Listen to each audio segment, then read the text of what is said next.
Good evening and welcome to the July 8th work session of East Point City Council. Madam Deputy City Clerk, roll call, please. Councilmember Shropshire, Councilmember Freely, Councilmember Ziegler, Present. Councilmember Cummings, Councilmember Mitchell, Councilmember Butler is absent, Councilmember Dr. Martin Rogers. Madam Mayor, you have a quorum. Thank you. Items 13 and 15 are being removed to the August work session. Item number 18 should actually be, you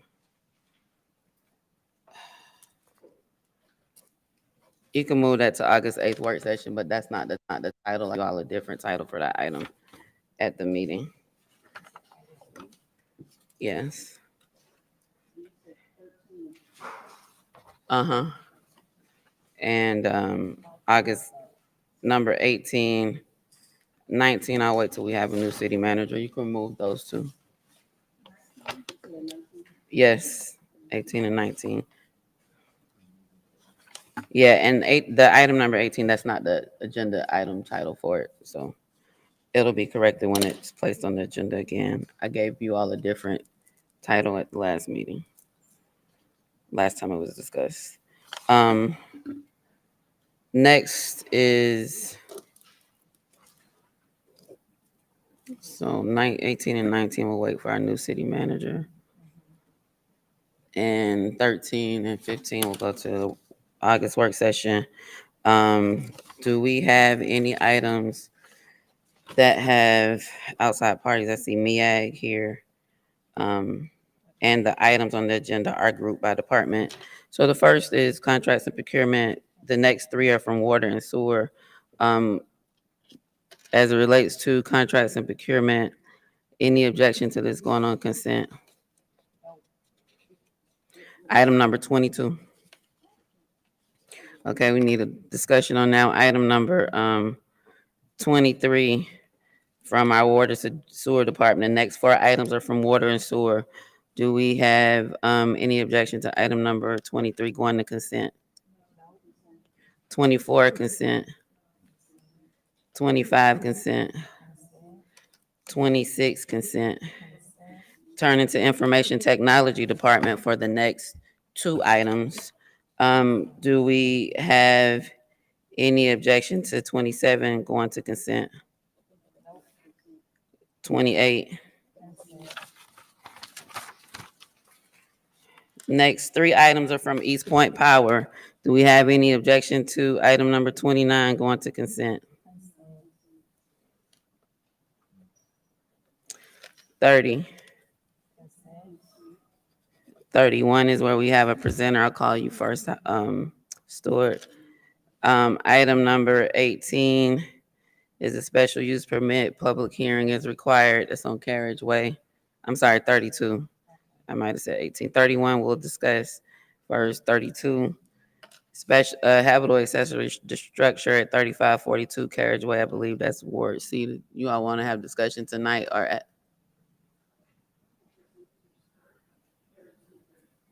Okay, we have presenters for 32 applicants. Okay. Yes, an accessory structure.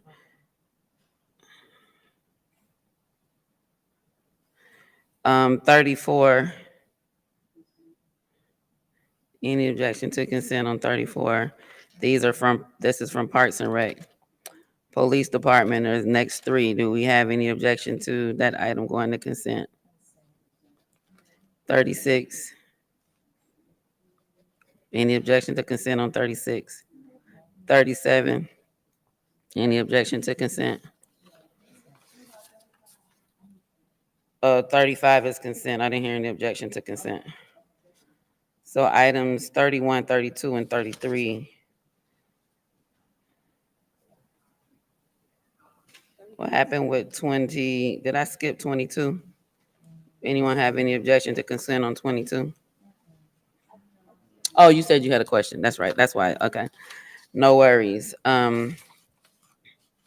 So from the new agenda items, Madam Deputy City Clerk, 23 through 30 will go on consent, and then 34 through 37 will be consent. As it relates to previous agenda items, update on policing. I see Lieutenant, are you giving an update? Who's giving an update from policing? Okay, no worries. Council discussion on bank-owned housing. Councilmember Shropshire. Squatters in East Point. I don't know if we had the update. This was actually supposed to be, do we have any update from another police department? Officers recently went to a meeting on the new legislation on squatters. Do we have any update on that? Yes, the chief will speak to this during his update. Mhm. Okay, so you want to have that as a part of his update? Number 7. Okay, so this one you want it on for August or? Yeah, he's gonna give it in the update on policing. Right, but so we won't have a separate squatters item because he's gonna discuss it in the update on policing.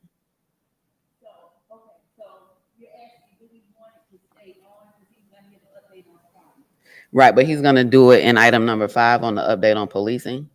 So the separate item 7 wouldn't be needed because. Do you want to go on the August work session or?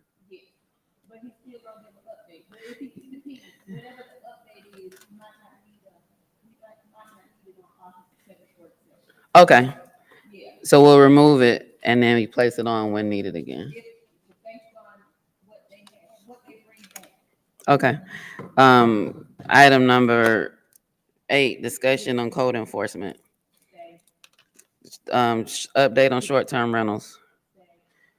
I don't see Councilmember Butler here. If he arrives by the time we get to 10 item number 10, it'll stay. If not, it'll go to the August work session. Councilmember Ziegler, 11.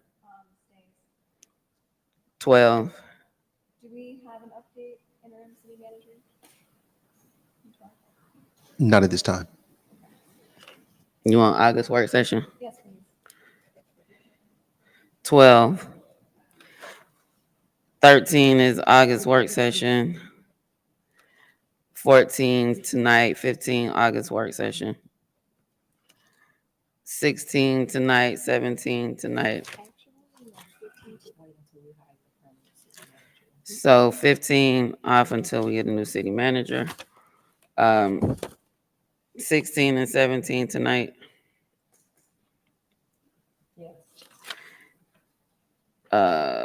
18 and 19 when we get a new city manager. 20, our city attorney is supposed to have a draft. I think our last discussion was to have something for us to respond to, a follow-up tonight, and Public Arts Commission. So that takes care of those items. So item 7 is removed. Item 8 and 13 are August, and 15 are August work session.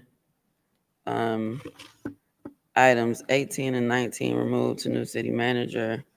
And we have items 22, 31, 32, and 33. Do we have a outside representative on item number 22?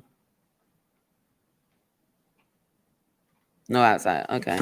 So we will, after the presentations, we will take 31, 32, and 33. And then we'll go with the rest of the agenda.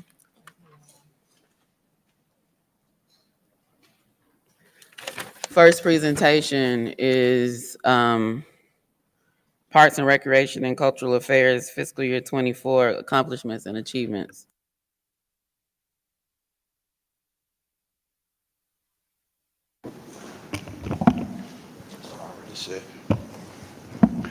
All right. Good evening, Mayor and Council. Very excited tonight to present to you a lot of the work we've been doing. Typically, we come and show you guys a PowerPoint presentation, but I actually want to give you guys a visual tour of what we've done in FY24. And I'll let the video play and we can have discussion afterwards.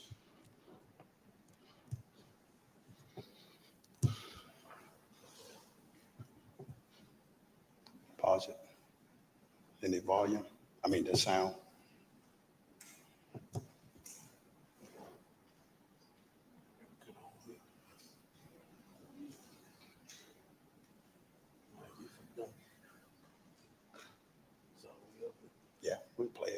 That's fine. It's actually sound to it, but you guys can take a look at some of the work. This is Bryant Park, a renovation that we did towards the top of the year.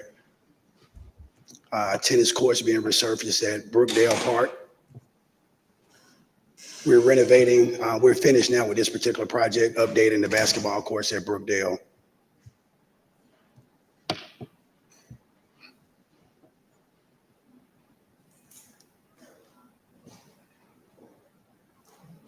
So this gentleman here, I would love to hear what he was having to say, but he was visiting from Russia, actually, when we were filming. He was talking about his experience at the fitness court.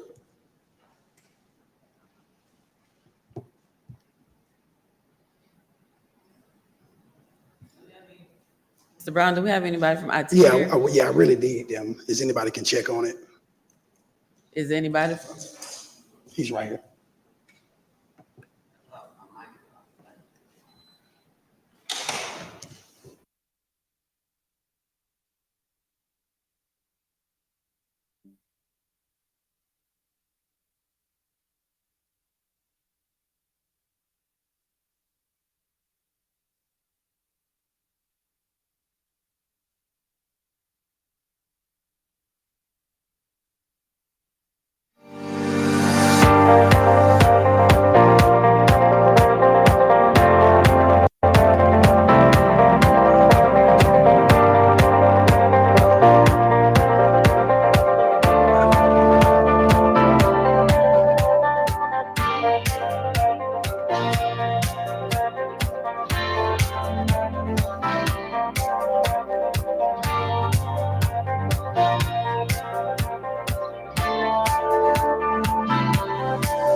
My name is Dar. I'm coming from Russia. I'm here for. I would really like to say my appreciation for this place because it's well built, it's kept clean, the equipment is very nice and modern, so any generation can enjoy it, young or old people, for recreation or for like professional training.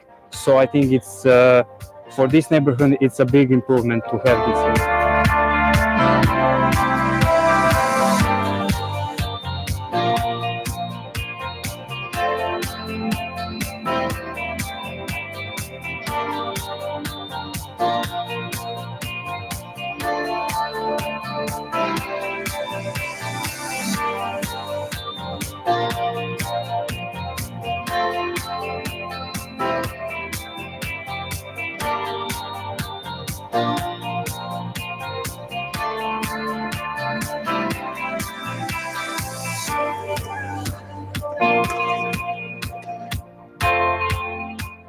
I'm Tyler. I'm a pilot staying overnight. You found us online.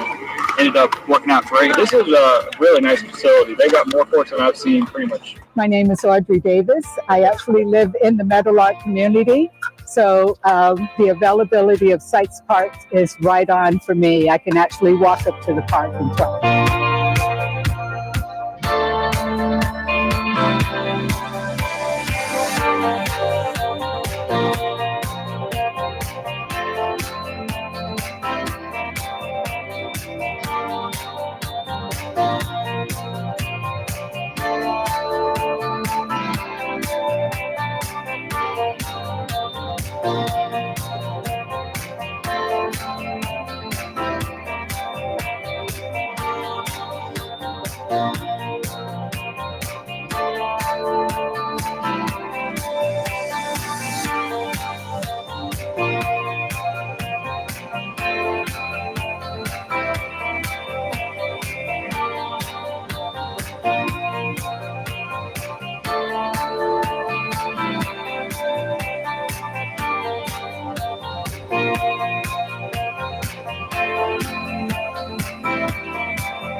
All right.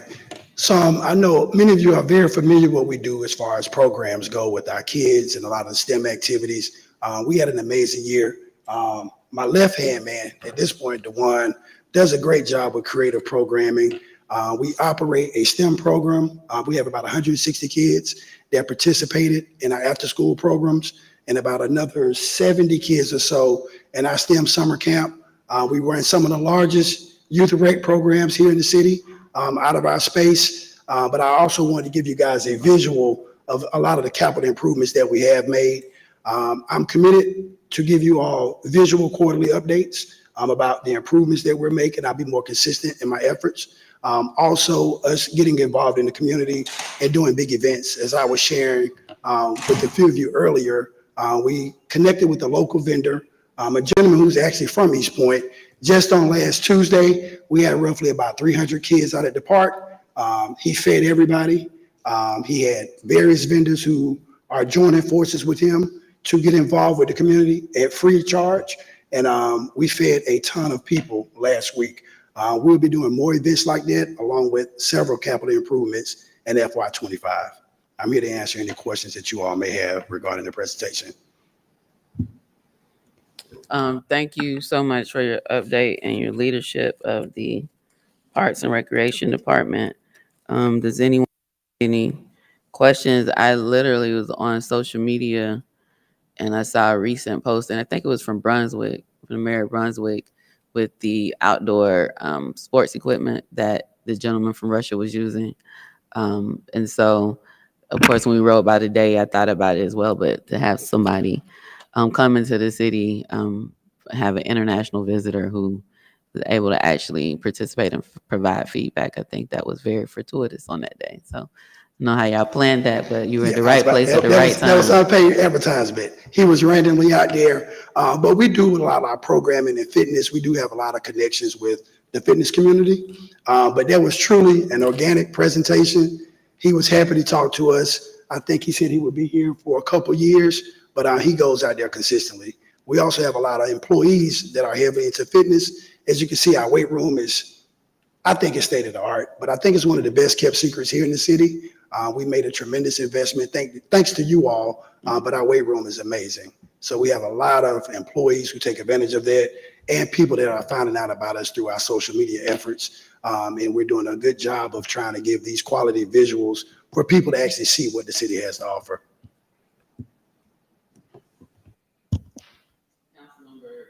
Comments and Councilmember Ziegler. Thank you, Madam Mayor, and thank you for the presentation. What are the hours of operation for the over at the rec center to use the weight equipment? For members, we open up at 9 to about 8:45, right around closing time. And one more thing. So you said members. Is there a monthly membership fee? How does that? Yeah, we have an annual cost of $100. It's 12 months from the time that you actually sign up for it.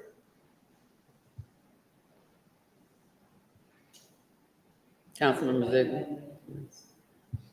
I just want to say thank you for your leadership. I know when I first moved here, our parks were in a different shape than they are now, and you've done a great job renovating them. And I just want to say thank you for your leadership in that. And we're here to support you. And I can't wait for your next agenda item to see what you have coming up. I know we talked about that. But yeah, no, I'm really excited to see what you have coming up. Thank you. All right, thank you. Councilmember Freeland. No questions, just thank you for the presentation. Very nicely done video. And I can't wait to see the next video where we have scenes from some of our municipal swimming pools one day. So thank you. From our what you said? Oh. We've had some discussion, but we don't. Oh, I haven't heard. No, we so haven't. I guess I. Yeah, we have no in. pools, but it's kind of segue into the next presentation. Somewhat. The mayor's the last no. Looking No, forward well, to it's it. no pools. The ghost pools. Councilman Martin Rogers. So you said you have another, first of all, thank you so much for all of the work that you've been doing. That program, our Parks and Recreation Department truly rocks. I wanted more information on the South Commerce Drive Park. Is that in the next presentation?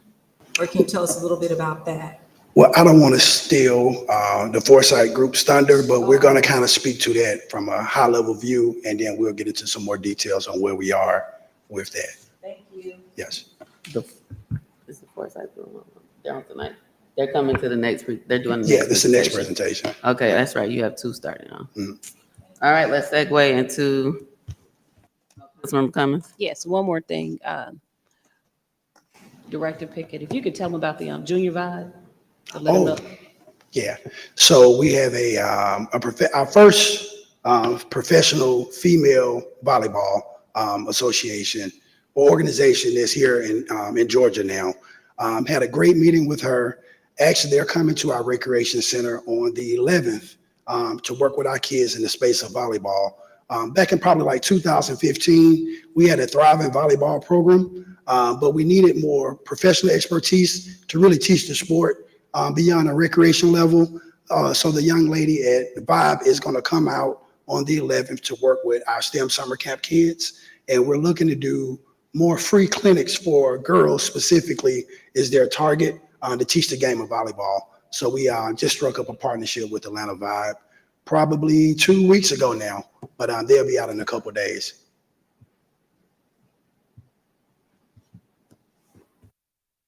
All right, we can segue into your next presentation.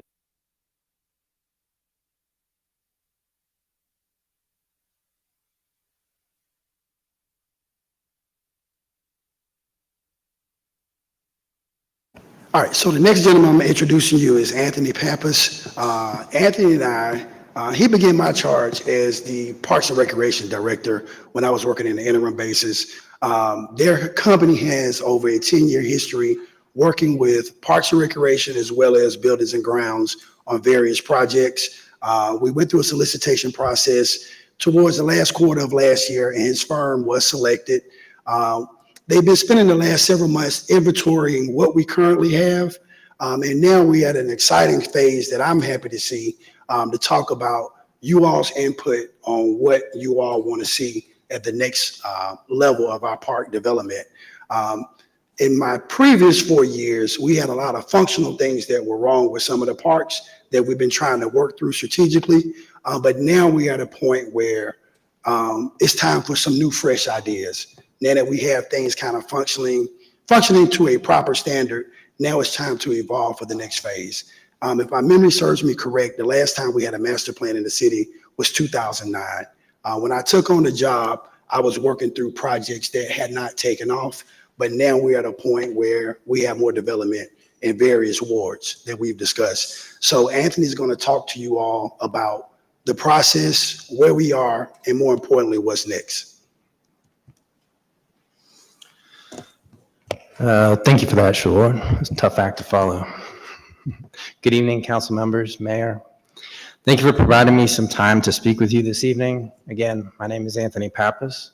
I work with Foresight Group. It's a design consultant, and we've been working on putting together a 10-year master plan for your Parks and Recreation Department.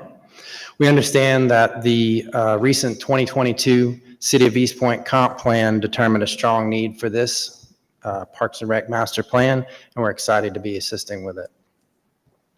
Just a little background on myself and the team.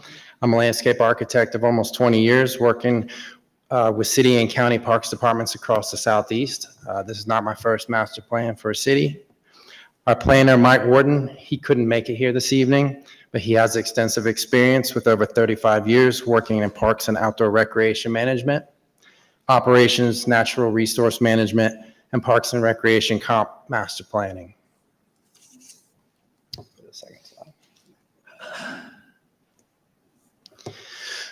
I'm sure most of you are familiar with the development of city master plans, but I'm here tonight to give you a brief overview of how this Parks and Rec master plan will come together and to provide an update on where we are right now. Our goal is to provide the community with a roadmap for present and future recreational facilities and program development. This master plan will utilize national benchmarks and professional expertise to evaluate research data. The data will then be combined with citizen and stakeholder input to provide a comprehensive analysis of the recreational resources, and the needs of the city of East Point community for the next 10 years. This information helps clarify the community's vision for recreation facilities and services and guides future decision-making regarding planning and budgeting. It's also going to provide city administrators and elected officials, such as yourselves, essential information to assist in establishing policy and allocating resources for the Parks and Rec Department. Nationally, Parks and Recreation departments play a vital role in communities far beyond the facilities and programs they provide. For community members, Parks and Recreation departments can encourage individuals to expand their talents and creativity through arts and cultural development, promote a healthier lifestyle, providing opportunities for physical exercise, and provide places of beauty where people can rejuvenate and recreate. Parks and Recreation services and facilities also benefit the community as a whole by attracting businesses and industry to the area, enhancing property values throughout, promoting economic growth, promoting a community-wide land ethic by providing environmental education, and providing enhanced ecosystem services through land management and natural resource stewardship. Our planning process draws from industry standards and is largely broken down into 3 phases. Each of those phases helps to form a defensible document that the city can then use to effectively establish the future recreational needs for the city of East Point community.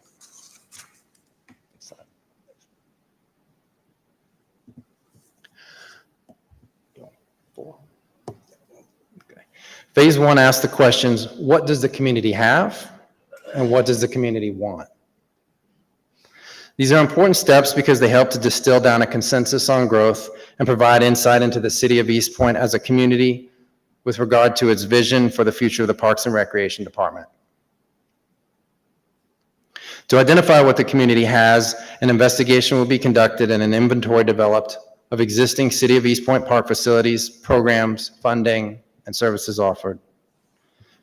To determine what the community wants, information will be gathered from sources that include a community-wide survey, public input meetings in each of the wards, meetings with stakeholders, Parks and Recreation staff and administrators, and most importantly, elected officials. Phase 2 compares communities of similar size and demographic makeup and pairs them with recommendations based upon the community's needs and wants.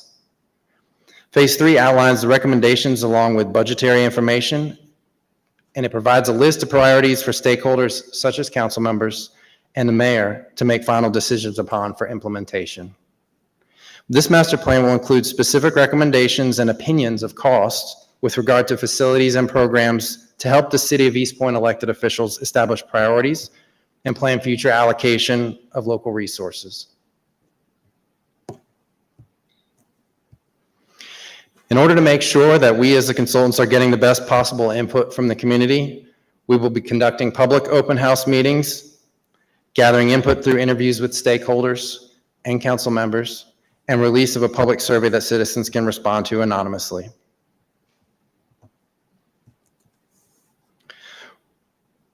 Once we've compiled inventory for the city's park properties, we will begin to put together an assessment, which will include a benchmark that can be used to help sort maintenance needs from capital improvements. Our assessment will include data from the National Recreation and Parks Association, NRPA, which is one of the leading professional agencies in parks and recreation fields. NRPA compiles data on parks and recreation systems at a national level, and it relies upon decades of expertise and experience from practitioners, researchers, and other experts in the field to establish such standards and benchmarks. We are currently entering the community input portions of phase 1. We are early in the process, and that's a big reason that we're here this evening.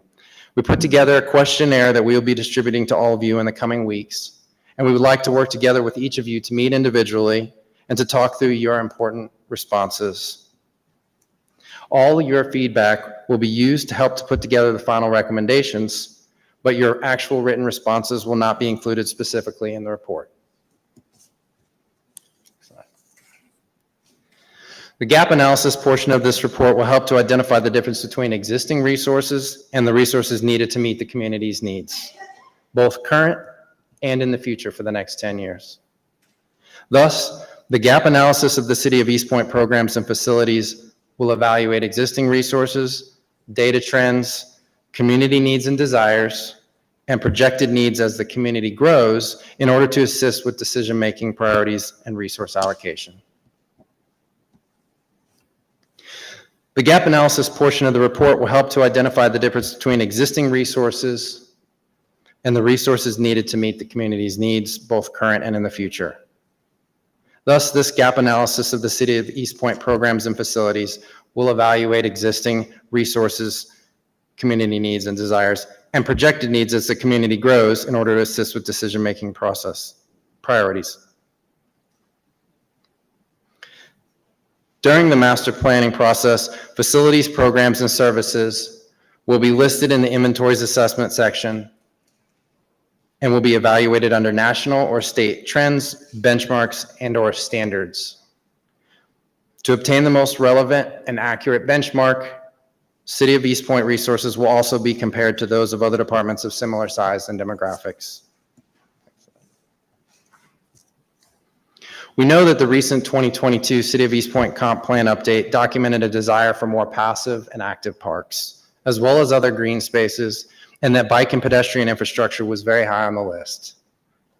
Some other typical responses we encounter might include improvements to existing facilities or programs, as well as more specific requests such as an increase in walkable communities by way of additional trails and green space corridors.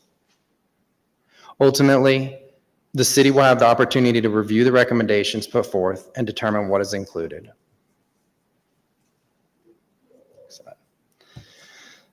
Since every community is unique, national, industry, and state standards and trends do not tell a complete story. A master plan requires understanding the specific resources, needs, and vision of the community. Communities of similar size and demographics will help to produce the benchmark, but the master plan process will gather information from citizens, staff, stakeholders, administrators, and government officials to establish a more specific City of East Point standard. That City of East Point standard will reflect the unique nature of the community and its specific needs, and it will be used to define both existing and anticipated needs based on the projected changes throughout the next 10 years. Our next steps include the input gathering portion for the master plan phases, and we look forward to hearing from you and the community. Thank you for allowing me to speak, and I will now take questions. Thank you so much for your presentation, overview, and the engagement that you'll have with our city to update our plan. Councilmember Freeland.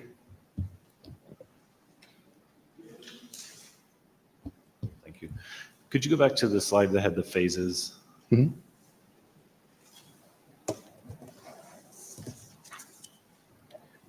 Is it possible to put any timeline on these phases, even if it's aspirational? Our goal right now is the end of this year to have a completed. Complete all three phases? Yep. Okay. Thank That'll allow several months for the public survey to be released, during which time we can conduct the public meetings. We found that releasing the survey and getting the public meetings scheduled kind of at the same time is a great way to do it, because then folks come to those meetings with some of those questions in their mind. And it's also a great way to put the word out in one document, because tracking two different dates is usually hard.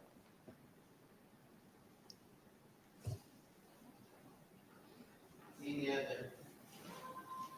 Councilmember Ziegler. Yes, thank you for your presentation. So in, kind of assessing the needs and things like that, I know that we don't have a quorum on the Parks and Rec board, but do y'all plan on reaching out to those people who are on the board? Yes, those are at the top of the list as well as far as stakeholders go. And I'll let Shore speak. And I can speak to that. That is an area between cultural enrichment as well as the Parks Board. They will be a part of it. Obviously, like you said, we don't have enough for a quorum, but they will be a part of it as well as you all's input.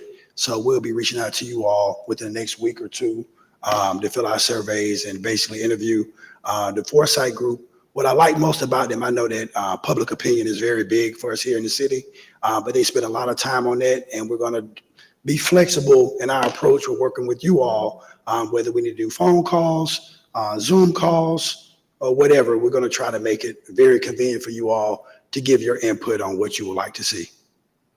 Thank you. And I know that, traditionally this comprehensive plan kind of goes into like what the park's going to look like and different renovations. But I think like with the bigger picture as well, what I've noticed is that I think a lot of our ordinances for parks need to be updated as well. And so I don't know if is that something that's within the scope of this project, or is that something that would be additional? We'd be happy to look into that. Okay. Yeah. Anyone else? All right, I thought the swimming pools was in this one. Did I miss it? Huh? Oh, I'm just trying to get up to speed.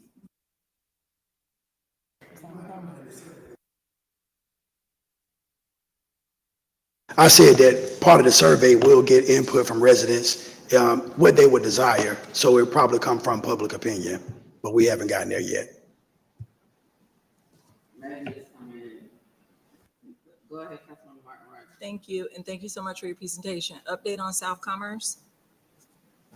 Well, we're at the point now where when we get to that particular award and we talk about it, we can talk about some of the things we've discussed about what we like to see at that park. And this is where Anthony's expertise comes with some of the concerns about sustainable type of build outs, with it being in a very unique area in the city. And I think Anthony can probably speak to a little bit about what could come of that. Yeah, so our goal is to look at the city and say, okay, you have a need for these types of facilities and these types of programs. And then you also have these existing parks. You have these properties, which may or may not be parks yet. They could be in the future. And also probably we're going to find out you need to acquire more property to meet those needs in a perfect world. And then we're going to come back and say, here's your needs and here's what you have, and let you all be involved in that decision making to say, okay, it makes the most sense. And we have a lot of constituents asking for X facility in this area. But if you just jump out and do something in a park, it's hard to say, well, we don't know how we arrived at that if your constituents aren't behind you. So we're getting all the ducks lined up so that you can make those choices. Does that make sense? Yes. Okay. Thank you. The park is located in a unique area in Ward D. It sits off of I-285. Once you exit, you turn the right and then you make another right. So just interested in what could come about. I know that as far back as 2007, this was supposed to be something that was developed. We have the space, but I would also just like to encourage community input for that area. Absolutely. And also your input's going to be very important too. So. Thank you. Councilman Shropshire. Thank you. My question is, when you get, and you just mentioned, I guess when you get input and the constituents, you're going to base your decision around the fact of what the needs are, what the constituents say for as programming in the area. It should be what not only the constituents, but what the resident want for its programming. We have a lot of programming when it comes to the rec center, but we have little programming when it comes to actually working or doing in the parks. Mm-hmm. So that needs to be considered when you're doing your survey, mm-hmm. and you come back with feedback. what can we do in the parks to get more people to the parks? What kind of programming can we have, and especially for kids with special needs as well? What can we do on that level? Because we do have a lot of programming wrapped around the recreation center for its activities, but there's little activity that we have that actually take place in the park for the kids to do. That's a very good point. Being a landscape architect, I'm involved a lot in design of parks.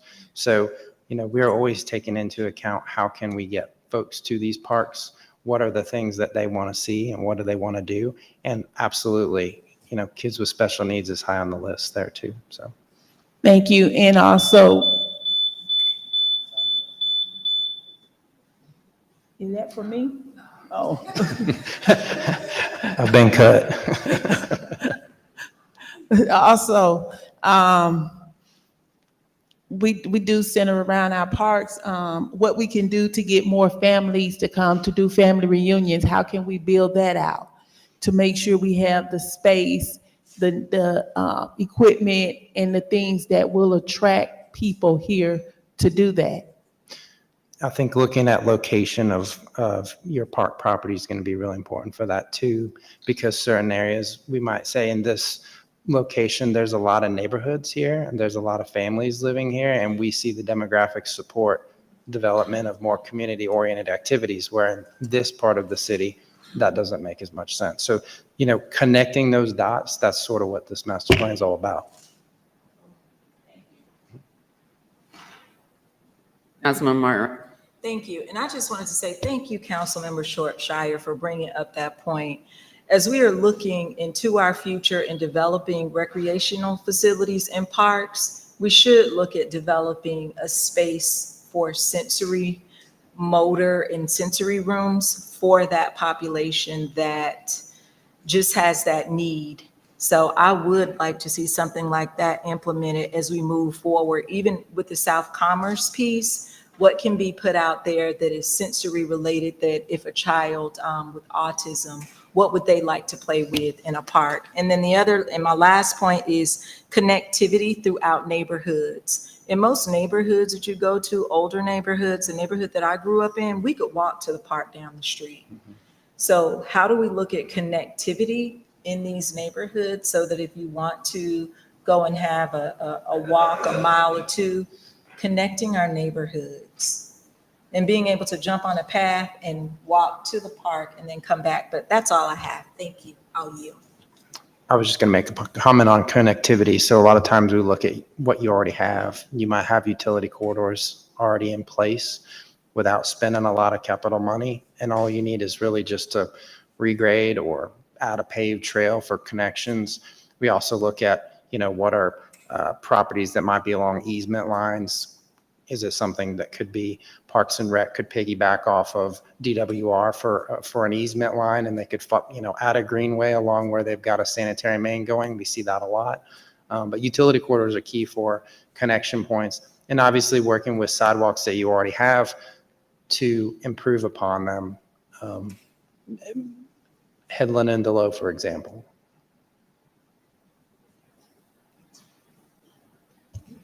All right, thank you so much. One question, Madam Mayor. Cummings. Thank you. And thank you for your presentation. Just have a question. Are you familiar with the Hoover Met Complex down in Hoover, Alabama? I'm sorry. The Hoover Met Complex? Hoover Met Complex. Well, what they do is they have it's a park and splash pad that they have there, but I know Councilmember Martin Rogers was talking about facilities that have features that have sensory features. And I don't know if you could just kind of maybe sort of look at some of those things that they have there, but that was one of the things that park had. They accommodated, Councilmember Shropshire was talking about it also. The park accommodates kids that have disabilities, some sensory issues. This park is sort of well-versed that it accommodates a little bit of everybody. So I don't know if you kind of want to take a look at that one, but Yeah, it's the we'll hoop. definitely take a look at it. And Okay. when we go through the interview process, I'd love to get more details on it. I can tell you personally, I just punched a project last week that I worked on for 4 years, and it was a sensory tree house, and we actually figured out how to get kids in wheelchairs all the way out under the forest canopy. So And that's what they have, some of those things there. we developed nodes on it, and they all had sensory involvement, and the county was going to program each one of those spaces. So Okay. Thank you. I yield. thank you. All righty, thank you so much. And, the next two items are really from the city manager. I don't know if you're a part of, the Ward D, update, but the next is the city update on the city auditorium, and then update on the Ward D Rec Center. There was discussion at the last meeting and talking about bonds and things of that nature without a clear funding plan and what types of bonds. So, Mr. Brown, I'm turning over to you for the city auditorium update and the Ward D Rec Center update. Well, Madam Mayor, we can let Director Pinkett go with the, since he's already up here, the community center. Okay. Starting. I know since our last discussion, it was conversations about securing how this rec center will be funded. We're planning to come back before you all in August with a detailed plan on the potential funding source. And I know Howard can probably speak a little bit more in detail to it, but we'll have a more clear update for you all and in our August session regarding our next steps with the rec center. Yeah, so obviously you have, you've already selected your site, so you know where you want to do the recreation center.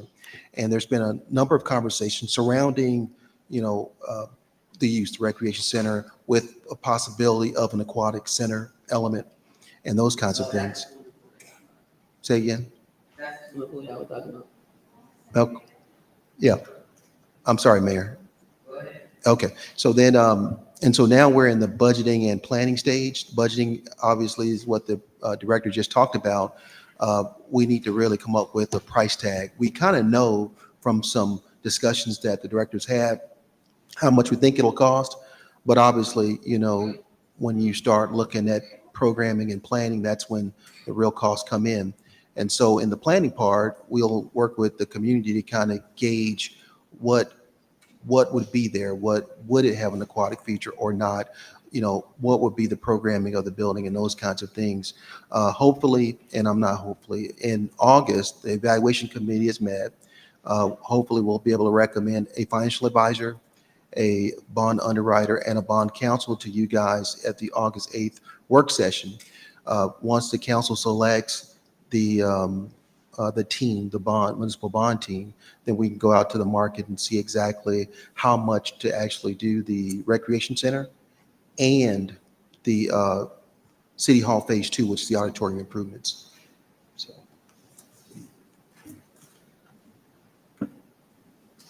Councilmember Martin Rogers.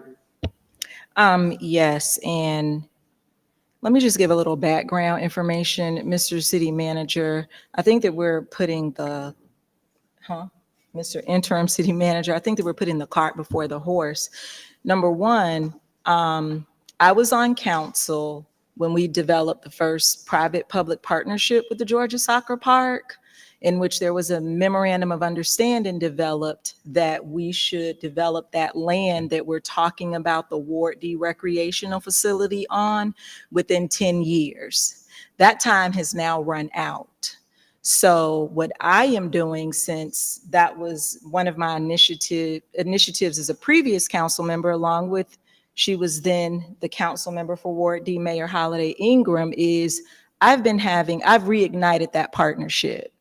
Unfortunately, a Ward D recreational facility just hasn't been a priority. And so we are in now, I believe, year 9. This is year 9. So unless we're going to build a recreational facility by next year, we need to first get the memorandum of understanding back from the Georgia Soccer Park and then move forward. But I do know that as part of that agreement, they did give us 8.59 acres to build a recreational facility. So I mean, when this appears on the agenda, I am just sometimes taken aback because we need to ensure that they are going to give us the time that we will need to build a recreational facility. And since becoming a council member, I have reignited that partnership. I provided the previous memorandum of understanding back to the Georgia Soccer Park. We did have that meeting with Mr. Pickett. So I just think that we need to wait until we get that memorandum of understanding back. That gives us additional time to talk about the construction or the build out of, and what I like to call it is a multi-generational recreational facility. Because when I was on the campaign trail, I met generations of people. But that is just what I wanted to add in there. I'm currently waiting on them to give the memorandum of understanding back on Friday. But I just wanted to put that out there that unless we're going to build something next year, then we truly need to wait because the 10 years have passed us by. Yeah, we won't be building anything next year, but we will not be building anything next year. The suggestion or what my recommendation would be is to line up the funding, not for this, but for all of the public projects. That's what's lacking right now. I was moving under the assumption that we had site control. And so if we don't have site control, we should get site control. I think that we have site control to some degree, but what I'm pushing for is an extension. Because what we have in place right now, that agreement ends next year. Okay. Well, we'll have to work on getting that extended if it impacts site control and development of the project. So. Councilmember Mitchell. This is for Director Pinkett. I want to say thank you first and foremost. I think you guys are doing a great job. But what is the status of the soccer park? When you say the status, you mean what they're doing? Or say like we have the World Cup coming soon. Is there anything we could work with to? I'm not sure if y'all have plans for it. Well, we had, as Ms. Rogers stated, we had a meeting probably about 3 months ago, And from our understanding from that meeting, I think the city of Fayetteville had kind of got a jump on it.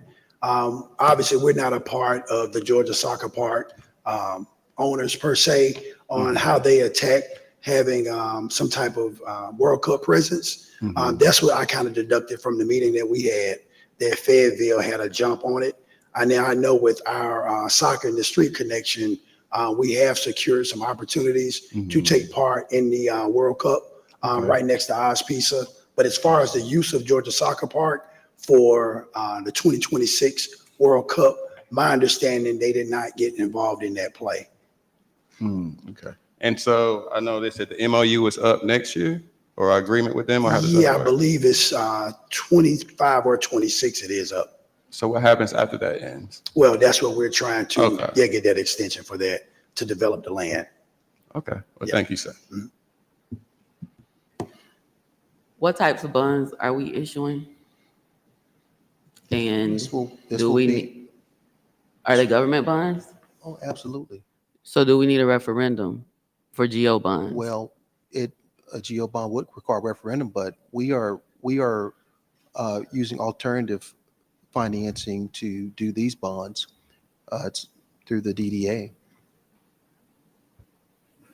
So the city's not issuing bonds. This would be a DDA project. It's both. So it's both, Madam Mayor. It's both. Attorney Wiggins. So if the DDA is issuing bonds, yes, they don't have to do a referendum. If the city is issuing bonds and they're not revenue bonds, it would be government bonds. We'd have to do a referendum for that. So if they're both, what portion is, and I haven't heard of a deal where the city and the DDA is issuing bonds on the same project. But if so, when are we putting it on the ballot? Because in order to have it on the November 5th ballot for this year, the deadline for referendum is August 9th. August 7th. So the bringing a plan back to us in August is going to be past the referendum date for this year if we're doing GO bonds. But if the DDA is involved, we generally have not issued government bonds that require referendum and bonds through the DDA or BIDA. So the question I had before and the question I have tonight, because August, our next meeting, the first meeting in August is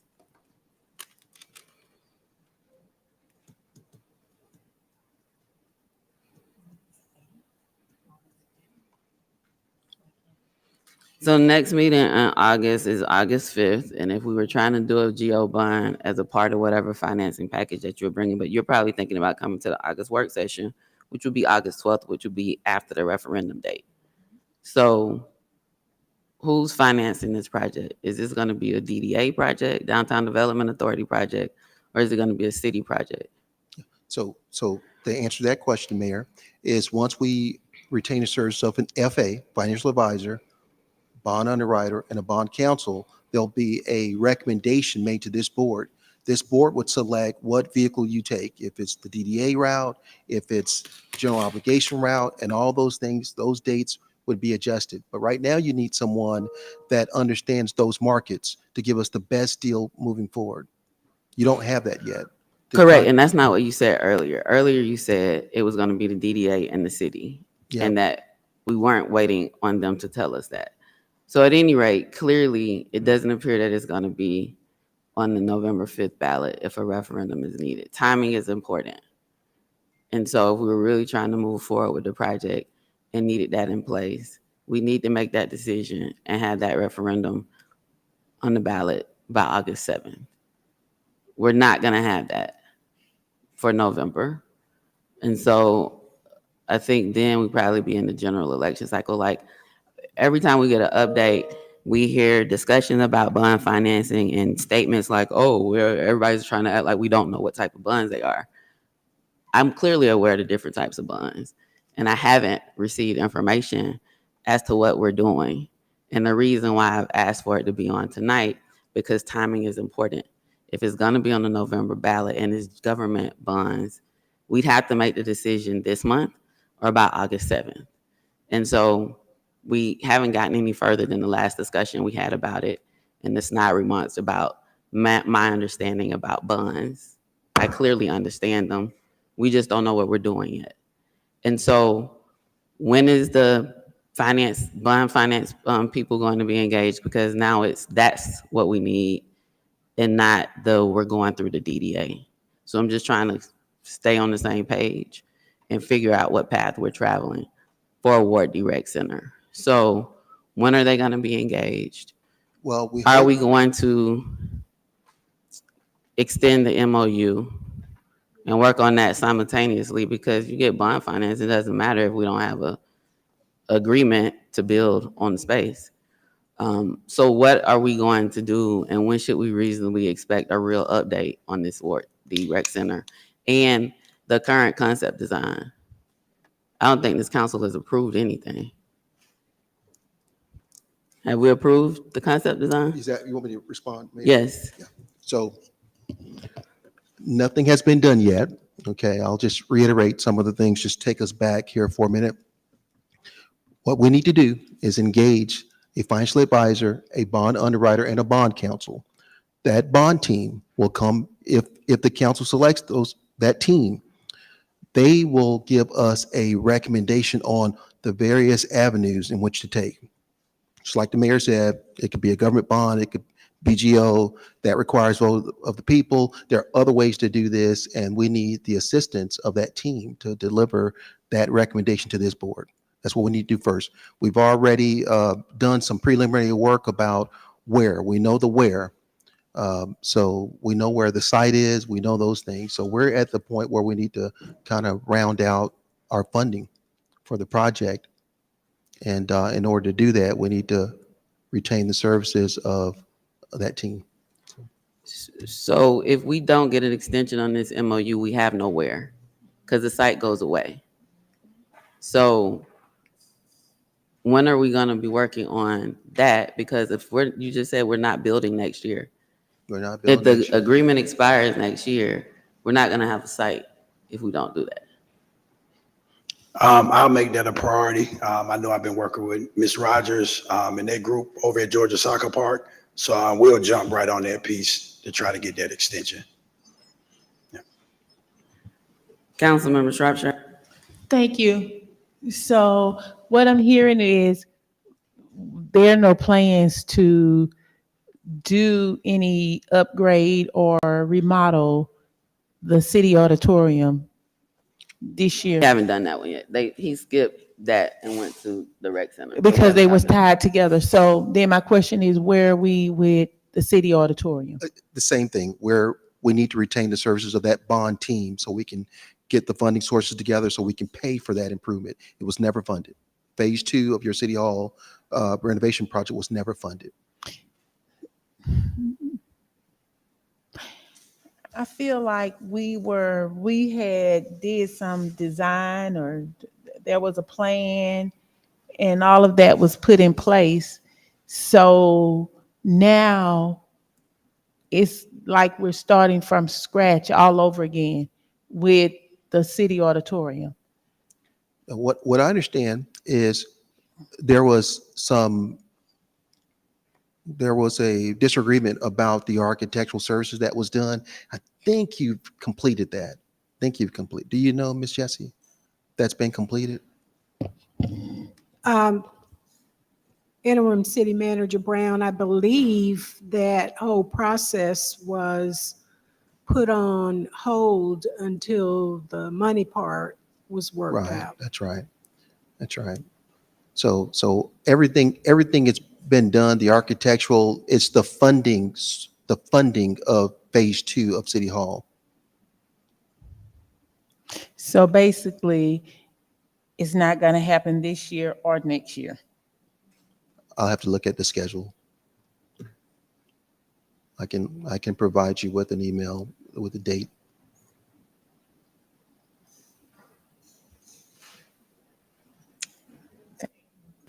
Have we engaged the H.J. Russell and Company? Because the last time we had the discussion about this and everybody's trying to get caught up to speed, we didn't have the project coordination piece in place.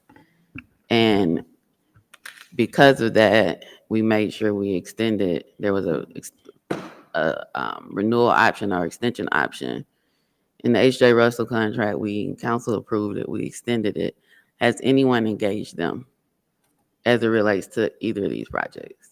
Because it wasn't project specific, but it was to engage them to help provide services to move these key projects along. So have we engaged? Yeah. I understand that the contract with H.J. Russell exists and definitely they would be utilized. What's going on now is that there is no funding for phase 2 of the City Hall project. What is imminent is retain the services of a municipal bond team, and so we can fund that improvement. That's what we need.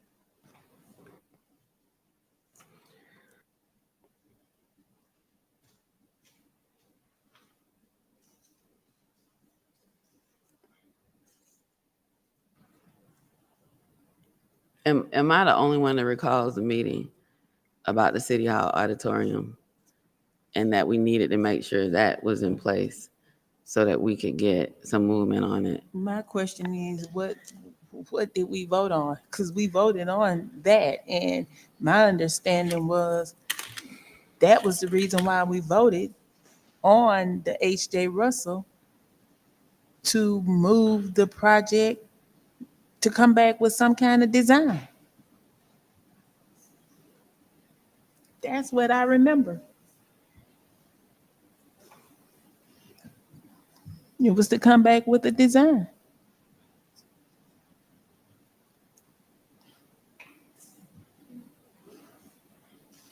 Okay, this conversation's going on there. Maybe we should pull the minutes to see what actually took place. and what was I'll go said. back and look at the video and minutes, and because I feel like maybe I was at a meeting by myself.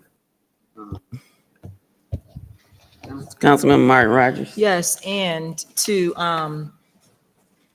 someone mentioned the World Cup. There were conversations about the World Cup when Ms. Jessie was our interim city manager, in which we did discuss collaborating with Soccer in the Streets and also the Georgia Soccer Park with possibly just some big decorations or soccer balls highlighting the World Cup coming to East Point.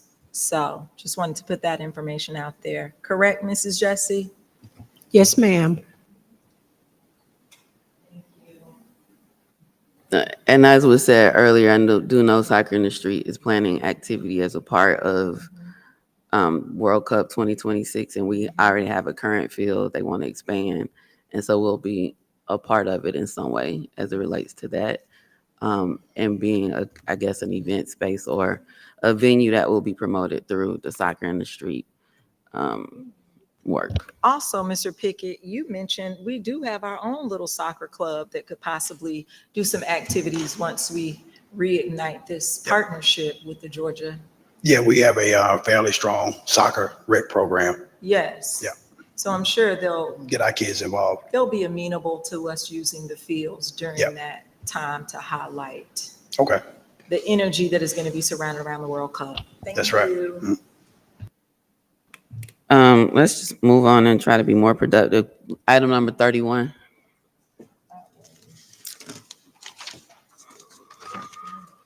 MEAG.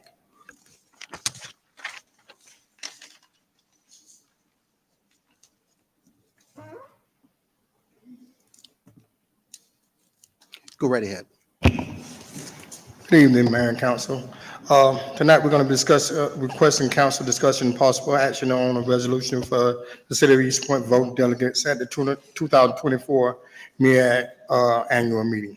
I'll have Mr. Stuart Jones here from MEAG for any questions regarding the candidates that you may choose for the delegates that you may choose for this 2024 MEAG annual meeting.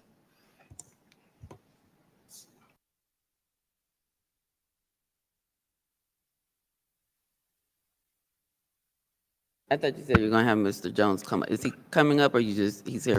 Hey, Stuart, say good evening. Mayor, how are you? I'm good. How are you? Doing fine. Thank you very much. Appreciate the opportunity. Let me explain why I am here. The last, half dozen or so years, your all's voting delegates for our annual meeting were Mr. Myron Cook and Sean Dow. Obviously, Mr. Cook is no longer on the council. Sean has gone on the year's worth of military leave. So their being away means that East Point doesn't have any actual voting delegates if you want to participate in our Board of Directors elections, which is held on the Tuesday of the week of our annual meeting, which this year will be July the 30th. 31st? Yeah, 30th. Somewhere in that neck of the Yes, woods, something like that. So what the resolution does is you all decide who your two candidates are. We haven't designated as a primary voting delegate and as an alternate. Only one of them actually votes, and as long as the folks don't change, you can keep the same folks in those positions. It's entirely up to you all, whether it's elected members, if it's staff, however you all wish to do it. It is strictly your all's call. We just need to have that resolution executed by the council. Let me stress that it needs a city seal on it to really make it official. And if you need to wait until your next city council meeting, that's certainly fine. We've got time to where I guess it'd be next Monday. That would be fine. I could certainly pick it up after it's signed in if you aren't comfortable taking action during a work session. So, and if you're interested, I can tell you the three members at this point that are running. The three incumbents are State Representative Bill Yurda, former mayor of Sylvester, Terrell Jacobs, who now works as a GMA consultant and then Mayor Steve Tumlin from Marietta. Those are the three folks that are up. Well, we definitely appreciate you joining us tonight, Mr. Jones. We did not indicate on the agenda that action may be taken on this item as a work session item. And so generally, if we're going to take action at a work session and not a council meeting, we would do that. But we could have the discussion about, it's a delegate and an alternate delegate. Right. Who we might want those to be, and we could put them on the consent agenda for Monday. Okay. And then I could sign and get it over to you. So who's planning to go to the MEAC conferences? What are the dates again? It's July 28th through the 31st. July 28th through 31st at Amelia Island. Anyone planning on going? Go ahead. Yes, I would be there. Okay. Yes. Councilmember Shropshire knows. I signed up to go because I know I have to sign off on some MEAC stuff. So I thought in the beginning that all of that was taken care of. So I signed up to go for that reason because Yeah. I know I'm a voting delegate for ECG or something. Right, and that's Yeah. totally separate. Yeah. That's those two designations are done, separately. The other thing that I believe that you're listed for now, Councilmember Shropshire, is one of the municipal competitive trust signatories as well. Again, this particular action is separate from those two that we just mentioned. So I signed up to go for that reason. So I may be attending, but it sounds like Councilmember Shropshire and Mr. Mangum are going. And so if we want, you're going, Councilmember Freely? Okay. Who out of the three of y'all, we need two delegates? We need a voting delegate and an alternate. And that means you have to be there Tuesday. Right. During the board meeting to cast a vote, either or. Yes. To Councilman Freely and Councilman Shropshire could represent. That's fine. I'm good with that. Okay, so we could have the voting delegate be Councilmember Shropshire, the alternate be Councilmember Freely. If we can put this on consent with that, then you all can prepare the paperwork for me to sign to get that over. I think there's a form that we just fill in.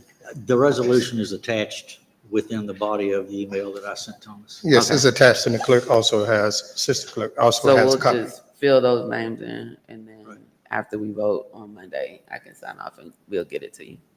How does that work? So we could put it on consent. Thank you so much. Thank you. Thank you all. Next up is item number 32. Accessible habitable accessory structure at 3542 Carriageway. We'll get Ms. Smith and Lee Kelly, our planning and community development folks up here.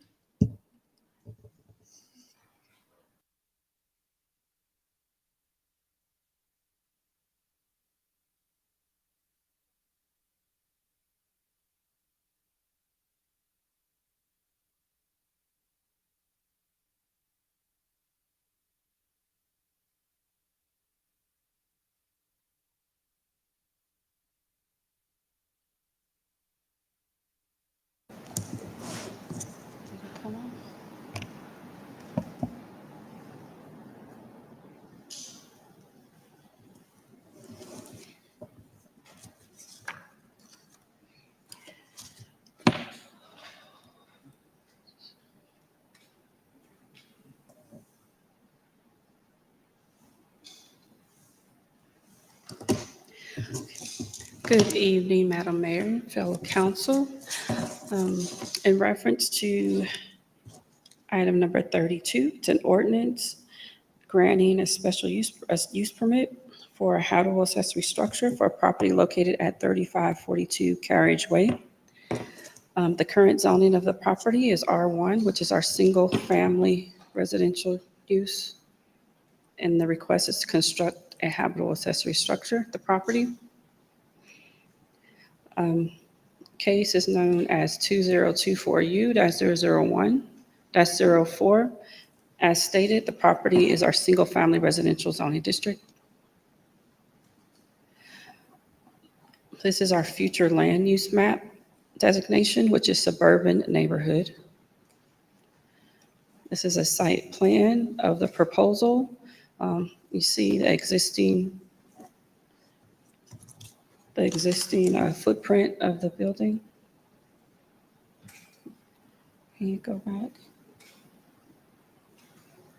The existing footprint of the building shown as 3542. Then you see the proposed structure, the square 29 by 29. It's to be an accessory dwelling unit at the property.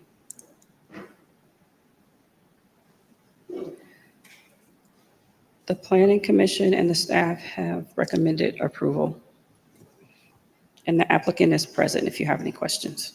That's the end of our presentation for this one.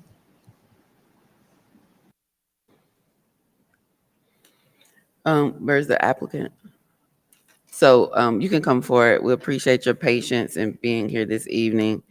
Is there anything that you want to share with us? Staff and planning and zoning have recommended approval for your habitable accessory structure. Well, actually, it's my daughter. She works from home, so it's really her project. I'm just a financier. Okay. Yeah. You still being daddy. You're right. She works from home, so she's going to be back there, and it's actually going to be better for us. So we don't have to walk around on eggshells, so which is good. So hopefully it'll go through and we get construction started soon. Okay. I don't see any questions, and so on Monday, this requires a public hearing, and so the public hearing will be held on Monday as a part of our agenda, at the top part of the agenda, and then council will make a decision at that time. So Monday at 6:30, we'll be back here, and it'll be on the agenda for that. Sounds good. Thank you. You're welcome. Thank you. Agenda, Madam City Clerk, Deputy City Clerk. Item number 33. In reference to this item, known as case number 2023RZ-003-12, properties located at 1910 Phillips Avenue. The applicant is BRG Consulting. The current zoning is R1A, urban residential. The proposed zoning is R3, which is our multifamily zoning district. The applicant is requesting to rezone the property from the R1A to R3 to develop a new multifamily building. The applicant initially seeking concurrent variances, submitted an updated site plan where the variance is no longer needed. The current zoning as stated is R1A, which is our urban residential zoning district. The future land use map designation is redevelopment neighborhood, which is in purple there. Redevelopment neighborhood provides for specific goals. Planning in this area will be improved to improve housing conditions, to reduce the number of vacant lots and homes. The neighborhoods should include assortments of housing types such as residential, two-family, and multifamily. Typical zoning districts in the redevelopment neighborhood is R1, RL, R1A, RT, R2, and R3. The use and scale, residential units are to be 4 to 8 dwelling units per acre. This is a site plan of the proposal.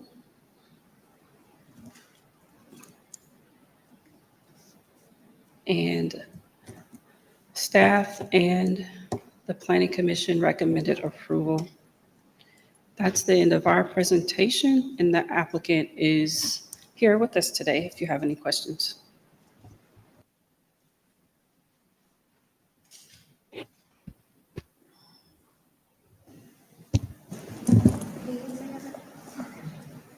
This is a USB.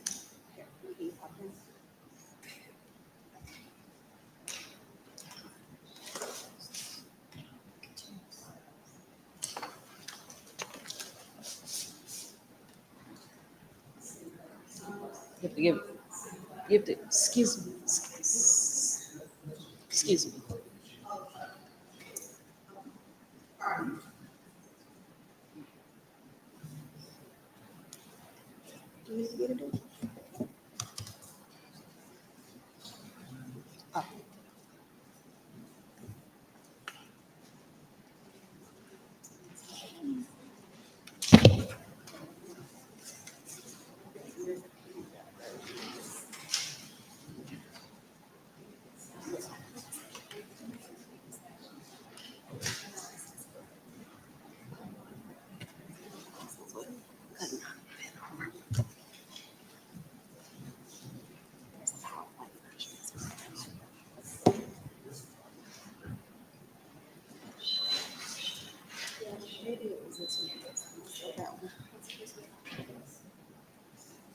And I understand there's a timer, so may I?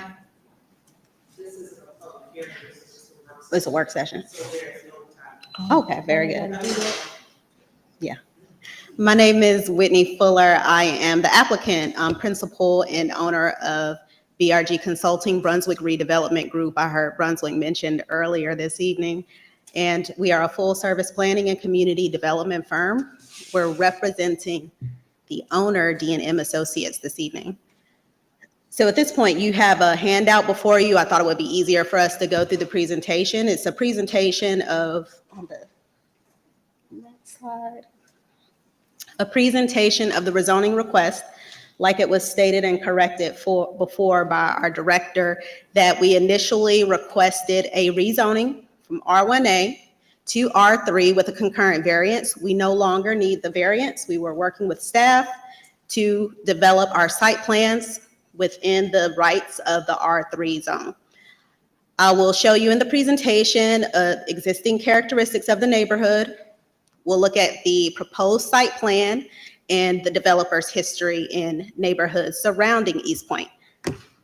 So on the first slide, we talked about, staff covered very well, that the traditional urban neighborhood is what we want to rezone to.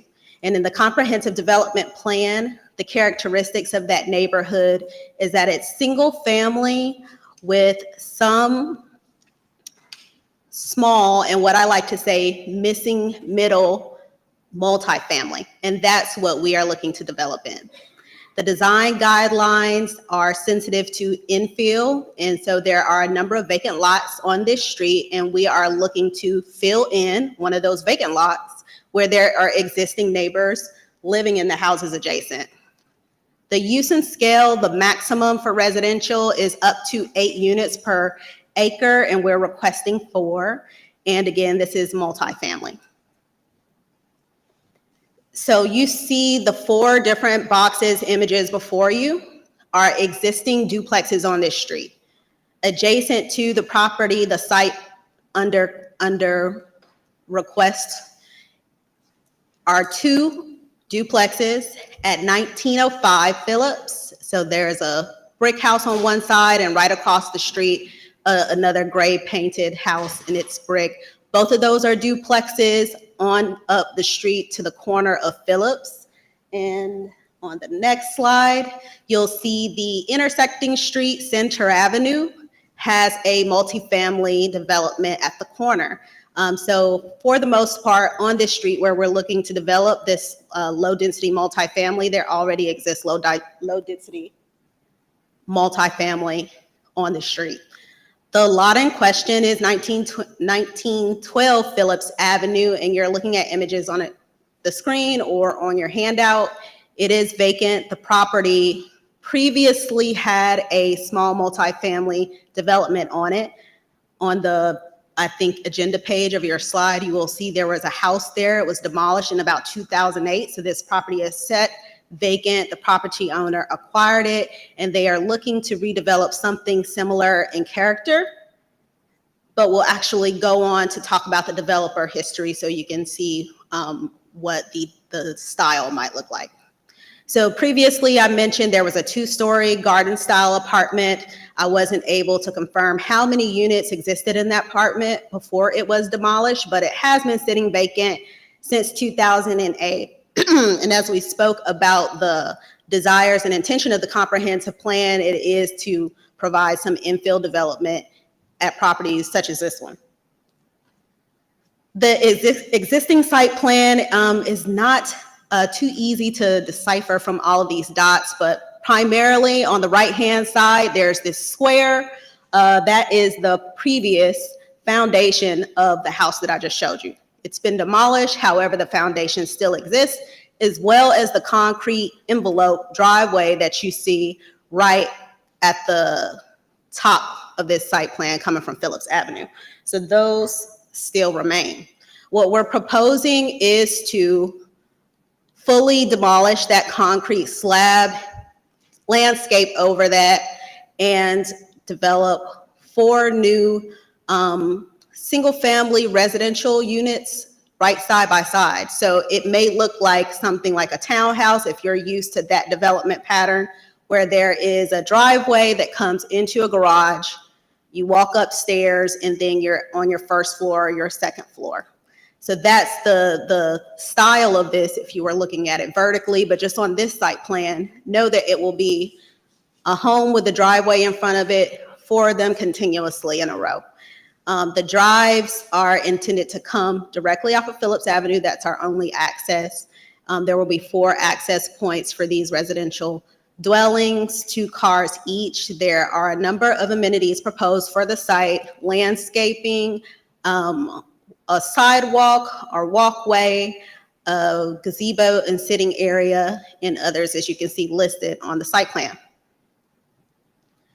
The developer has a history in the city of Atlanta. This will be the first project in the city of East Point, so we are looking forward to your confirmation this evening and next week.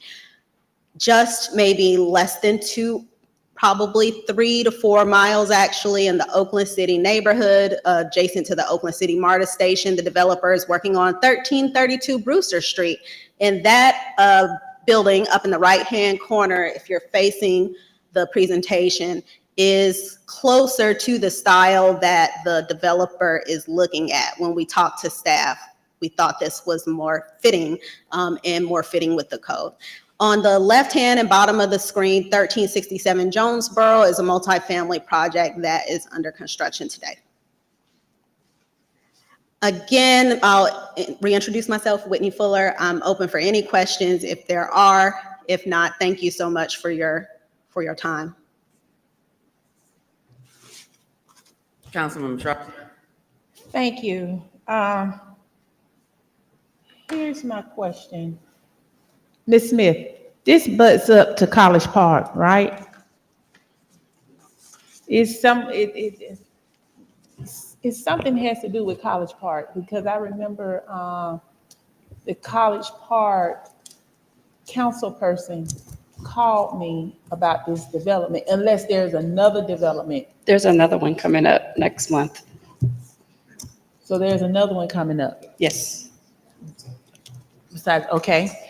So this particular one, was there any residents for or against the No. this project? No, there wasn't. No one showed up at the CZIM. There were citizens at the CZIM. They didn't have any comments. Did you get any comments or questions? No, your recollection is correct. There were citizens that showed up, but it wasn't for this case, and they didn't have any questions after hearing the presentation about this particular property. So they showed up and they had nothing to say, Ms. Smith? No. So let me ask you this, the property at 1332 Brewster Street, is that people living on top and people living at the bottom, or that's just one? The property at 1332 Brewster Street, your question was, is the residential dwelling part at the top or the bottom? Was that the question? It's at the top. It's on the second floor. So what's at the bottom? Parking. There aren't any bedrooms on the first floor of this development. And do understand that we're in the rezoning phase, so there is plenty of opportunity to actually go into design for construction and submit construction drawings. And that's the point, that they will realize where the residential, and I might be getting the term wrong, but where the bedrooms will be. Before this design, there aren't bedrooms on the first floor. So there's a house currently there. Are you gonna build in the vacant lot? Correct. So is the vacant lot next to that house? The vacant lot 1332 Brewster Street is separate. It's an example that's in the city of Atlanta. So there are no other new houses. The existing houses No, are, okay, it's a vacant lot. correct. So there's currently a house. So it's the house is gonna be next to the house that you're gonna build. It's gonna be next to this, it's gonna be in a vacant lot. The house that we are proposing will be on the vacant lot. There's yet another vacant lot on the, I think, southern side, and on the northern side, So one go of these back- houses are, I go think, this back gray to- house. To the house on Brewster Street.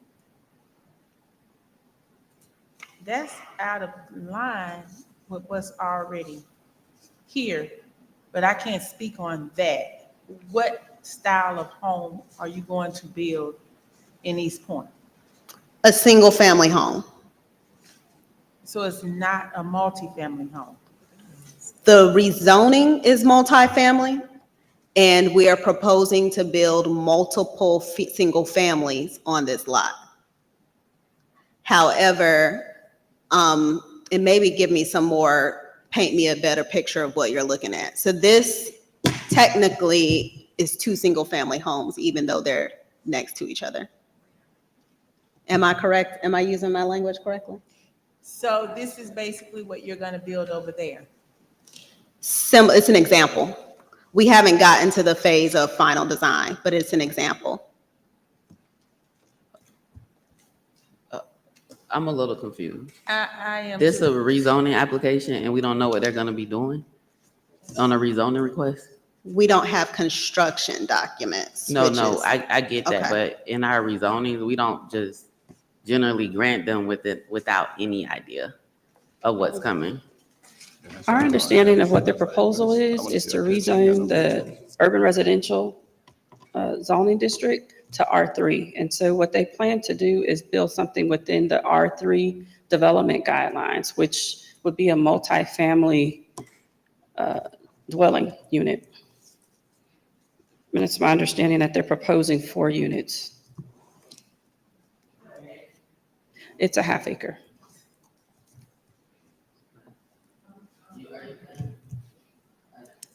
So I have everyone in. And I have Councilmember Shropshire was talking, Councilmember Mitchell, Councilmember Ziegler, and Councilmember Cummings, but you all have to release your mics so that Councilmember Shropshire can speak. So usually when you come and you have a plan, you have a plan of what you're going to build, what it's going to look like. So right now, we voting for something that we don't even know what it's going to look like in the community. Are they going to have to come back with a plan?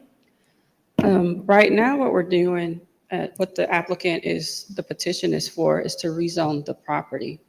And once we rezone it, then they come back with the plan? They would have to come back before staff with a development plan, and it would have to fit within the parameters of the development standards of what zoning they were petitioned for. So if it is approved, then they would build whatever is allowed in R3.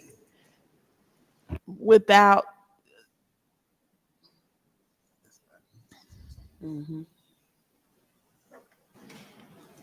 We could place conditions that would protect the development, architectural style, and that sort of thing. If that is a concern of council, we'll be able to put those parameters within the conditions. A lot of developers, they do come before you and they have a plan, we're gonna build X. It's not a requirement because the petition for rezoning is really just a petition for rezoning. They would like to rezone the property. And as long as they build within The guidelines. they don't have to have a plan. They do not have to have a plan. Not at this stage. Sure. Thank you, Director. And I think what is shown on the screen is some of the recommendations for design. And the reason we shared that example at 1332 Brewster is because it encompasses a lot of the design elements that are a requirement of this ordinance. It talks about the type of style materials that we're going to use. It talks about the landscaping. So a lot of the design elements that you saw in the example are a result of what the requirements are for look and feel and intention of that district, specifically the design elements. Director, did you want to speak to this? Yeah, I just wanted to briefly state that in reference to recommendations to protect the integrity of the development itself, staff, we usually put forth conditions to be considered by council along with the rezoning. The first one is specific to utilities being separate for each unit. The second condition deals with final plat and making sure that an address and an application is submitted to us for proper processing with Fulton County, so they're registered correctly through the platting process. And then the third one deals with staff having administrative oversight and approval of the following design guidelines. And this is to protect the integrity of the neighborhood, the character of the neighborhood, which speaks to building materials, the exteriors to consist of brick, stone, or stucco. We usually have glass in there as well. Also, as far as the design guidelines, we talk about properties shall include enhanced landscaping plan requiring a variation of plants, bushes, and shrubs, along with a lighting plan to include or dark sky lighting, which speaks to light pollution and the aesthetics of the type of lighting reflective on the development, which brings a favorable aesthetic in many instances. So these conditions are for your consideration on Monday to protect the integrity of the development. And I would just add, if there's any reservation, I'm open to hearing that now because this is the work session and the point to do that. So if there's any particular reservation, I'm open to hearing it. I think that's part of the purpose of this.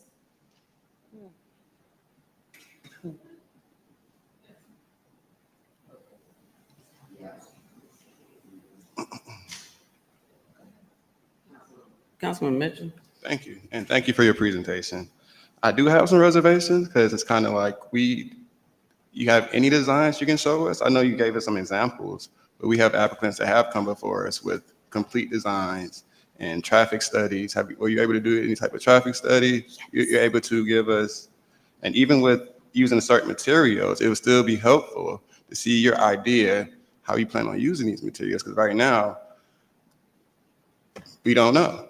We can use all the materials and we might not agree with what it looks like, or if it's consistent with the neighborhood, the houses in the neighborhoods and other things like that. And I guess my other question was this the same? You said you engaged the community? What was the second question? You engaged the community? Absolutely. Was it the same presentation? Yeah, well, it changed. So I'll address two questions. Okay. And I think maybe the first one was a Okay. reservation about it would be helpful to see the designs. And then secondly, you asked, was there engagement with the community? There was. So we actually started this process in November. We were a part of 2 community meetings. The main concerns out of those community. Which community? Center Park. And this, I think, was December. It was either December and January or November and December. So I'll have to confirm that for our next council meeting. But their main concerns was because it's next to a vacant lot, they had some ideas. We just heard about the parks plan, about one of the vacant lots becoming a public green space or a park space. And they were interested in some of the fees that go into the design elements of the property going to that potential park space. So that was one of their concerns and questions. And then similarly, when we came to the commission and had the work session, they wanted to have an idea of what the design looks like. I will caution you against requiring designs at this phase because by the ordinance and law department let me know, by law, those designs can change. And so we're asking for additional fees and time to be spent on something by law can change. So I would caution against that. And then I would also ask specifically what you want to see in a design. Is it the vertical perspective? Is it a render? Because we shared a render, and I'm not sure what the reservation is about the render because it wasn't articulated. But if you can tell me what you would like to see in a design, we can share that. Next week is the vote, so I guess we wouldn't be at next week at that point. We would be moving it out to August. So, yeah, did I I'm just answer your saying, I question? just think people will feel more comfortable if we see what your idea of, a design will look like, and we can kind of go from there. But just to approve something without anything, I think my other colleagues might have some reservations against that. And, this might not be an issue in a week or two. So, and how about a traffic study? Were you able to do a traffic study that you can provide us? We did. Okay. It was provided in the application. Okay. Yeah.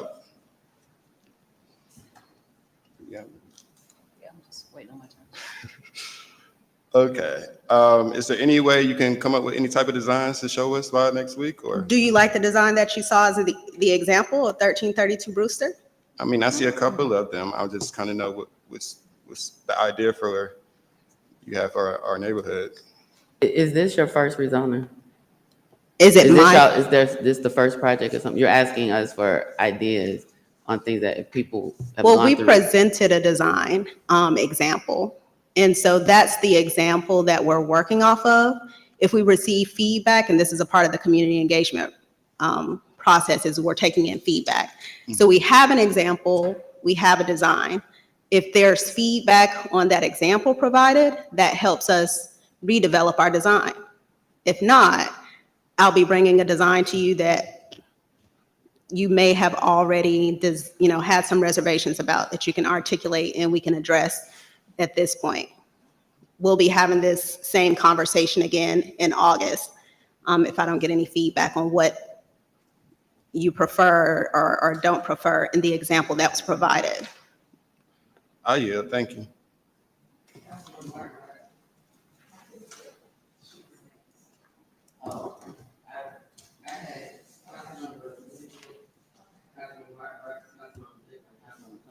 All right. Okay. All right. So first of all, thank you so much for your presentation. And I want to support this, but I need more information. I do. But one of the things that I do want to ensure is that you all have heard from the community. But then last week we had a rezoning issue where someone came with 13 recommendations and it was approved sight unseen. So for, to go back and forth with, oh, we don't have this, that, or the other, it's just interesting. But please, I'm sorry, did you have something? But if you could come back with just a little more information, I am interested to see what this looks like, because to me, it looks like 4 townhomes that are attached together. And then you all enter, is this the front of the property? Is it the back of the property? So if you could just provide what this would look like, and if you tapped into the community, that would help benefit me. Thank you. Very good. Thank you. Hello. Thank you for your presentation. And I was there at the Center Park meeting where you presented. And the neighbors, they were in support. They did ask for things like the park and also I think sidewalks in front. But I did have a question because to Councilperson Dr. Martin Rogers' point, it does look like it's townhouse, at least in the rendering. Can you explain a little bit more about kind of like what the design's going to be like? I mean, because if you go back to that slide where it looks like that there's 4 attached units, that would be more like of the townhouse style, which would be, I believe, a different zoning than R3. Yeah, this one. Can you speak a little bit more on that? The portion about the townhouses?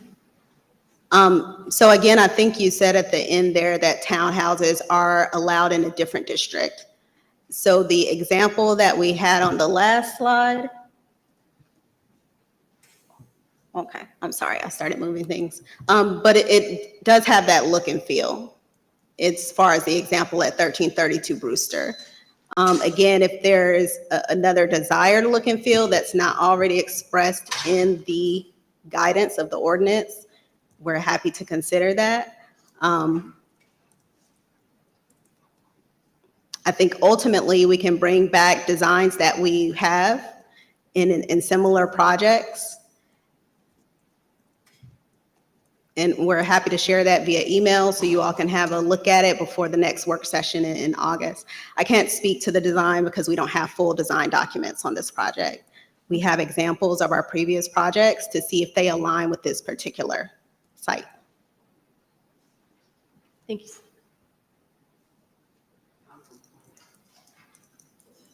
Thank you, Madam Mayor, and thank you for your presentation. Couple questions. So the units 1367, are those multifamily units?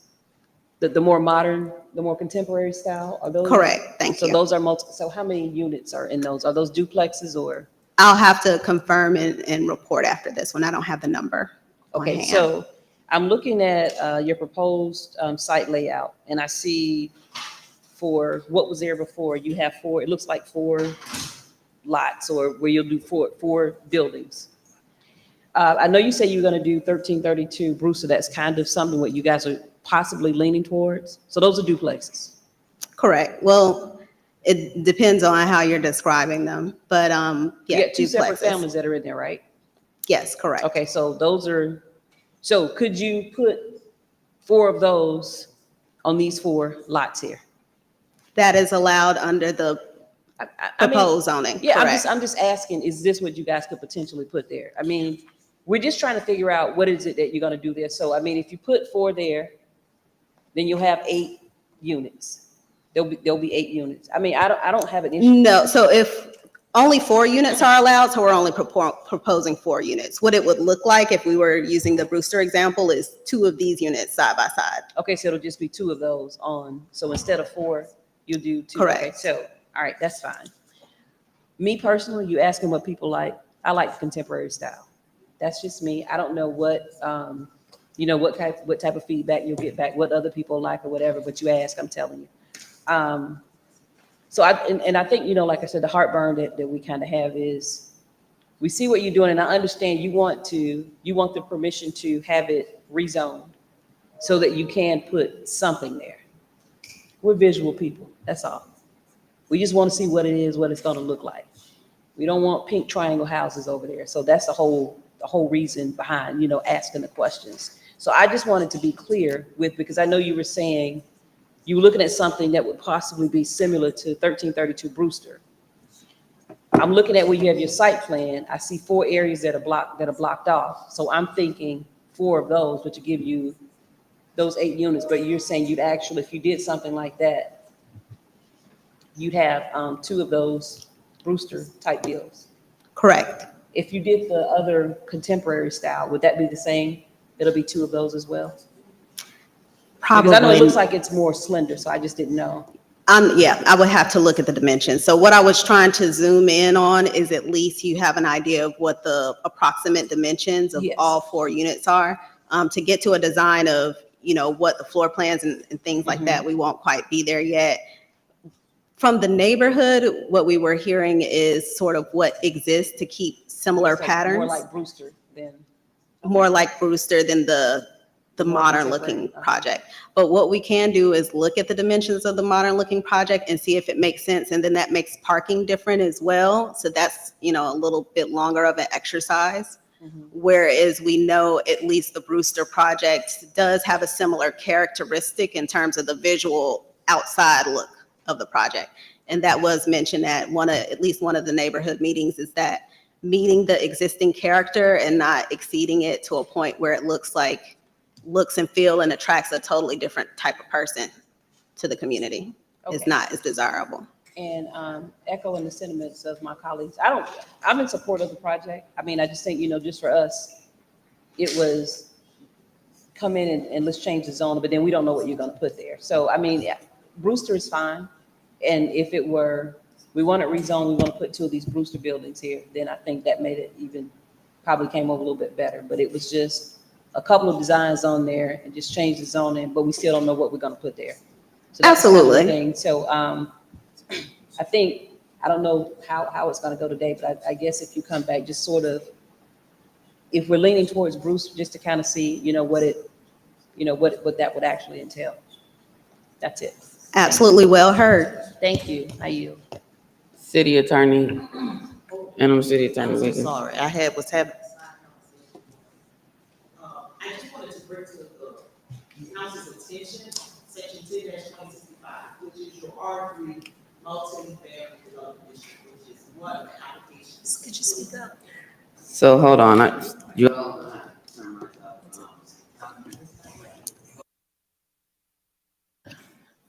I was wanting to bring to your attention, and that's what I was talking to Ms. Smith about, section 10-2065, which is your R3 multifamily development district. Before I do that, I know the applicant referred to speaking with legal. I don't think you're speaking about me. I'm not sure because I don't recall saying that, but that's just a side note to what I want to inform the council about.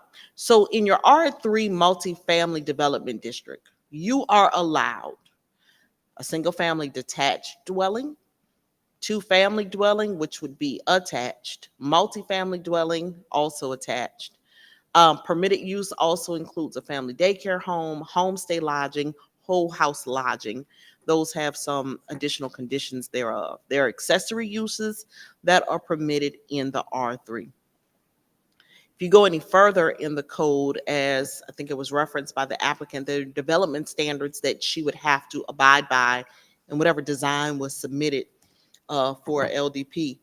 And those include heights, minimum front yard setback, minimum side yard setback, lot area, heated floor area. And so any design that would have to go back before staff would have to comply with what the code provides in an R3. The other thing I'll bring to your attention is that a multifamily project that's done on a vacant lot must be placed on a conservation easement and dedicated to an HOA. So there are amenity packages that are required in the R3, and there is a requirement that I think you have to do at least 7 of the amenities. I'm just reading really quickly. I'm sorry, amenity package of 2 or more amenities. And amenities can be anything from a pool to the type of materials, a clubhouse, landscaping, benches, ponds, trails. And so I just want you to keep in mind that this is an R3 request on a half an acre, right? And so the comp plan has some additional visions for that type of development, which is where you get to the 4 to 8 dwelling units per acre, but this is not an acre.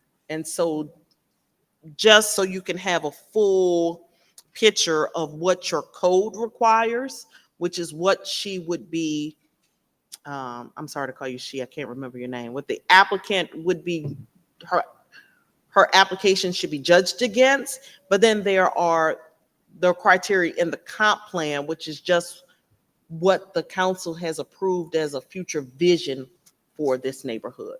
But the R3, which is up here on the screen, is the law that if a rezoning was granted, these are the rules.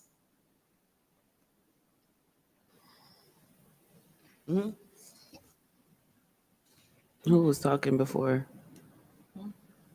Who was in before the city attorney? Were you finished, Councilmember Cummings? Councilmember Shropshire? Thank you. So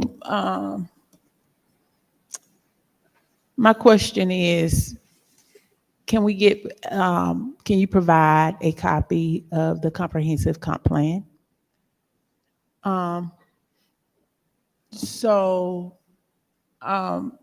I know someone spoke of Brewster, 1332 Brewster. Have you looked at the houses over there? and the house that they're actually featuring does not fit in with the houses that are currently there.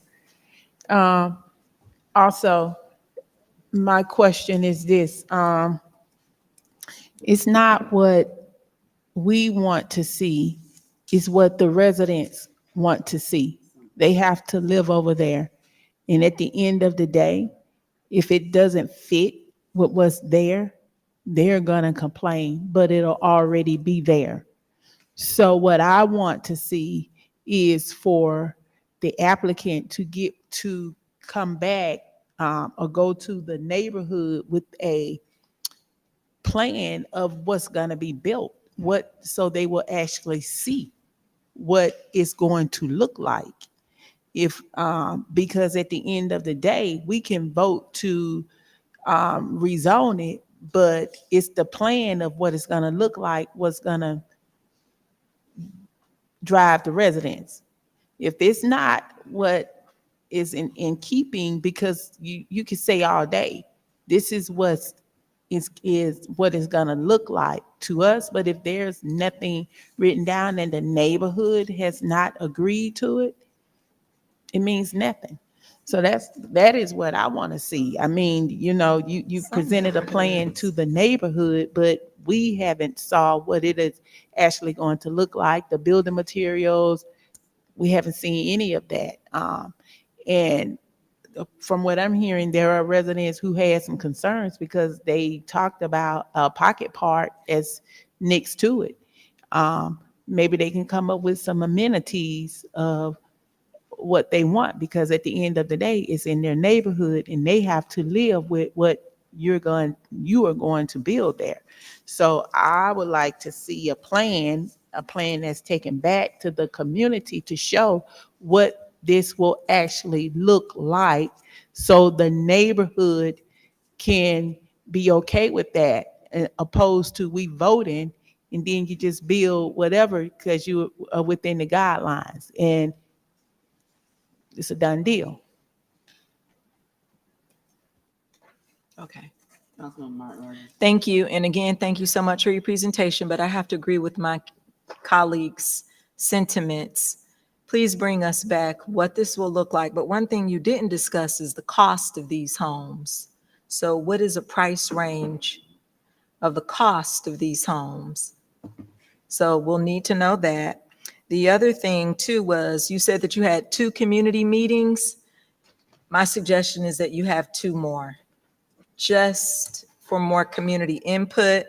And then there wasn't much talk about, are these going to be rental properties, or is a certain percentage, are 2 going to be sold as houses and 2 rental properties? You didn't discuss that. Definitely want sidewalks throughout the entire, wherever this is, you need sidewalks and also lighting. But those are my recommendations, but please come back. But I can't support this as it is now. Thank you. When you were talking, you said, quote, attract a different type of person to the area. You didn't want to attract a different type of person to the area? Like, what were you referencing?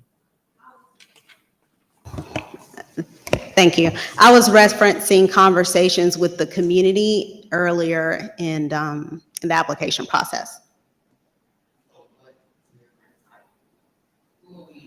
We not want in our city or in this area. You said, quote, you don't want to attract a different type of person to the area. Well, when I referenced that statement, we were talking about housing typologies and designs, and we were looking at the difference in between the more traditional 1332 looking example, and we looked at the modern example. And what was being referenced in the conversation was a character that looked like what already exists. So as to who would be the difference or who the city may or may not want, we didn't get that deep into the conversation. So it wasn't the city. Okay. You said that was your statement. I'm trying to figure out who, I mean, that's a very exclusionary statement. So I'm trying to figure out in that conversation, who are we what type of person do we not want in this area? So not the type of building, modern versus contemporary, whatever, quote, we don't want to attract a different type of person to the area. what who's the person you were referring to, or what type of person are you referring to? When that statement was made, the point of clarification that I think is helpful is that I am recounting what a community member presented to me is their opinion. So I can't speak to the exclusionary or not exclusionary intentions of their statement. And what community meetings was this at? Is Center Park correct? Oh. So we don't want certain types of people, but you don't know that wasn't a statement you made. Somebody else in the community said, we don't want to attract a certain type of person to the area. I don't think that, if I said that, I don't know that I meant that to be the statement. I don't know that they said that they don't want a certain type of person. I think it's a different type of person that might be attracted to one design versus another. Does that make sense? I think that was the nature of the conversation. I just wrote the quote down when I heard it because it's very exclusionary, and I was wanting to get more context around it. I understand there have been a couple of community meetings, and if it's not a statement that you made, I'm not trying to attribute something to you that you didn't say. I'm trying to get context around who we're trying to exclude from certain neighborhoods. So you build housing, and there's a certain, price for the housing, and based upon a person's income level, they may or may not be able to afford to live there. But that's housing based upon income.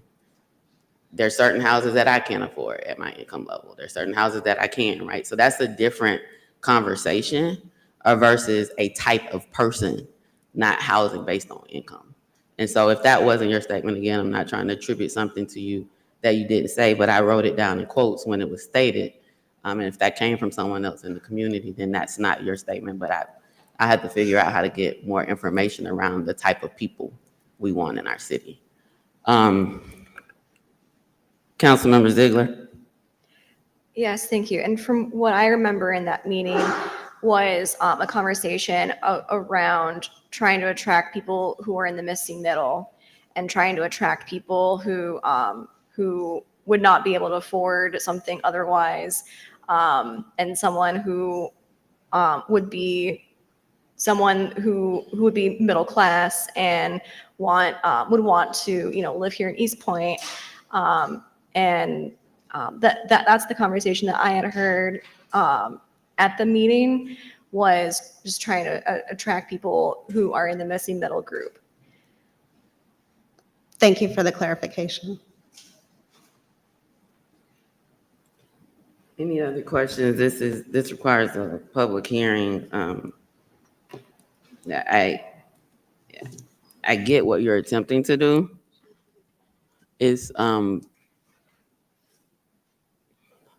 So once the zoning is changed, you wouldn't have to come back to council for anything as long as you built within the design standards.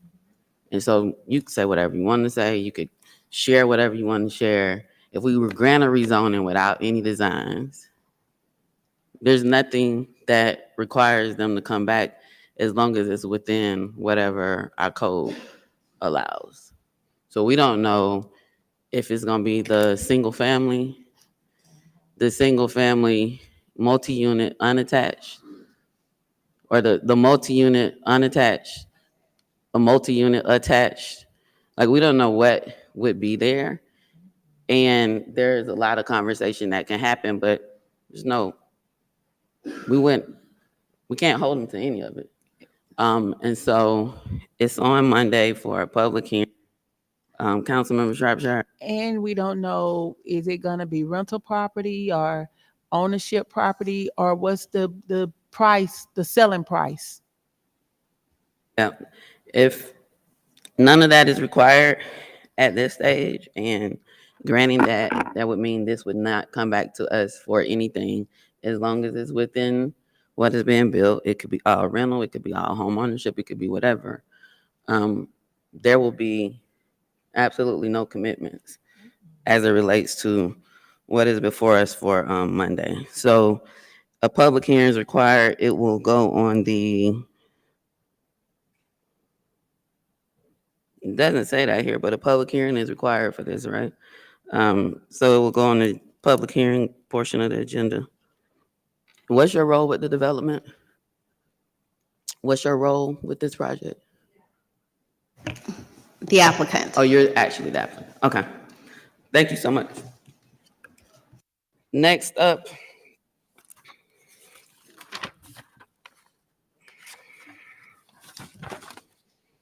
Update on policing. Hi, Chief.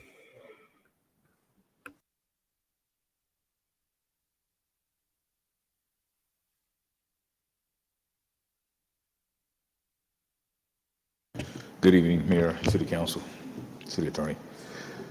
I'm gonna start off with a couple questions that was asked last time. I want to go over a couple Airbnb situations.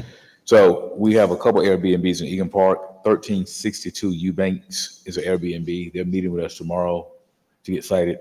Also, 1374 Lau Avenue is being cited as well. So I think those are two concerns about the Airbnb. And so we did make contact with them and they're being cited. We are, because of what was passed, we need 3 code enforcement officers and some 911 operators. We're working on that. They have installed the school zone cameras, which is very big, so they should be operational this fall. So I'm going to follow back up with that again tomorrow, but I spoke with them. They have installed the flashing lights, all the state requirements. So we're looking forward to having those school zone cameras working when school starts. That's very important. Those are the speed zone cameras, by the way, just to make it clear. We had a block party on Harlan Drive. It was unauthorized and unbeknownst to us. One of the residents, we did cite the resident today. They went to the that community meeting and assured them it was coming to get permits and things of this nature. We never saw the person. They never came to get a permit. We had no idea of the party. So one reason that the community did not call the police and inform us is because they was on the assumption that they had a permit, which they did not. So we cited them today. Unfortunately, 2 people were shot at that block party. We wouldn't have even authorized it because we knew what would probably happen in a situation like this. So we cited them. We're working the shootings. We know pretty much what occurred. We've been interviewing people since that happened. So we should have a arrest pretty quickly. Our real-time crime center, we had a meeting today. Hopefully everything will be up and running, completed, running about 75% right now. We just waiting on a couple of things. That should be done by the end of this month. I'll be reaching out, and if anyone's listening, if you want to register your camera, it's 2 ways to register. You can register your camera with us through connecteastpoint.org. And also, if you have a camera that we can view, you can also register that as well through them. But a lot of times people just want to register the camera. So if anything happens or we get access to the camera, we can contact you and say, hey, can you give us temporary access to the camera? I'm going to really be preaching this in the next coming months, but the website is connecteastpoint.org if you want to register your camera, and it has different directions on what to do. I'm going to speak about the squatters law. So we formed a team, and the state is very specific on this. So once we find out there's a squatter in a residence, what we do, we speak with this person who's allegedly squatting. They have to set up a meeting with me or my designee within 3 days.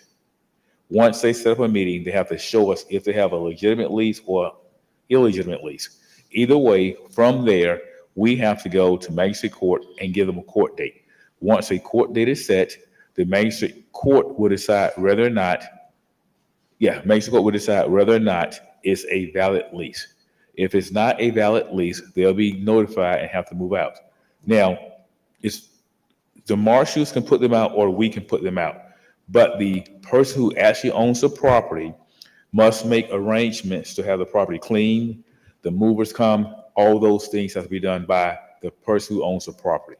So if it's Resi Homes will have to contact us and give us a date for them to move out, have everything set up with the movers, the cleaning crew, etc. That's, in a short, the easiest way to do it. If they don't show up with a lease and they fail to come, they still have to go to magistrate court, which expedites the matter expeditiously because now there's no legal issue to go over. So that is the new law as it pertains to squatters. We had a big meeting.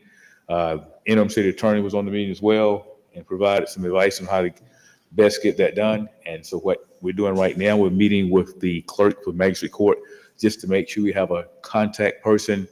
When this occurs, we can immediately expedite the situation. Want to go over a couple more houses. I believe Councilwoman Swapshire, you asked about.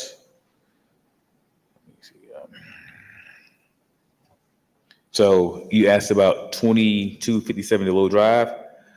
It's not a short-term rental. We spoke to the owner. However, he is renting the property out, leasing it to 3 people now. So we looked up the law. It's basically over 4 people or 4 or more people is considered a boarding house.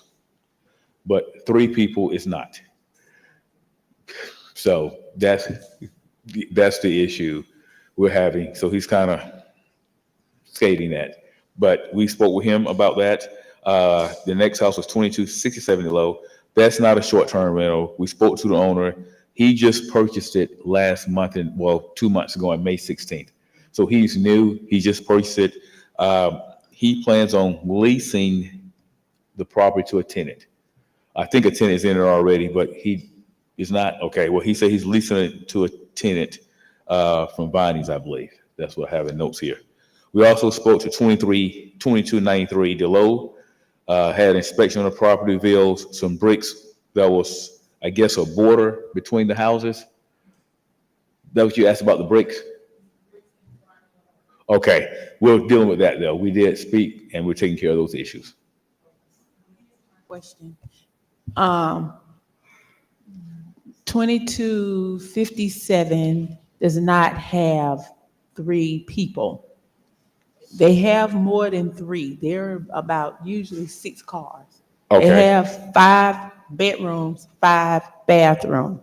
Because if you remember, one of the tenants that was downstairs in the lower part passed away. Yes. That's the same house. They have more than 3 people there, and they rent it out on a 6-month basis. And here's what's really going on. When the city created the short-term rental, you actually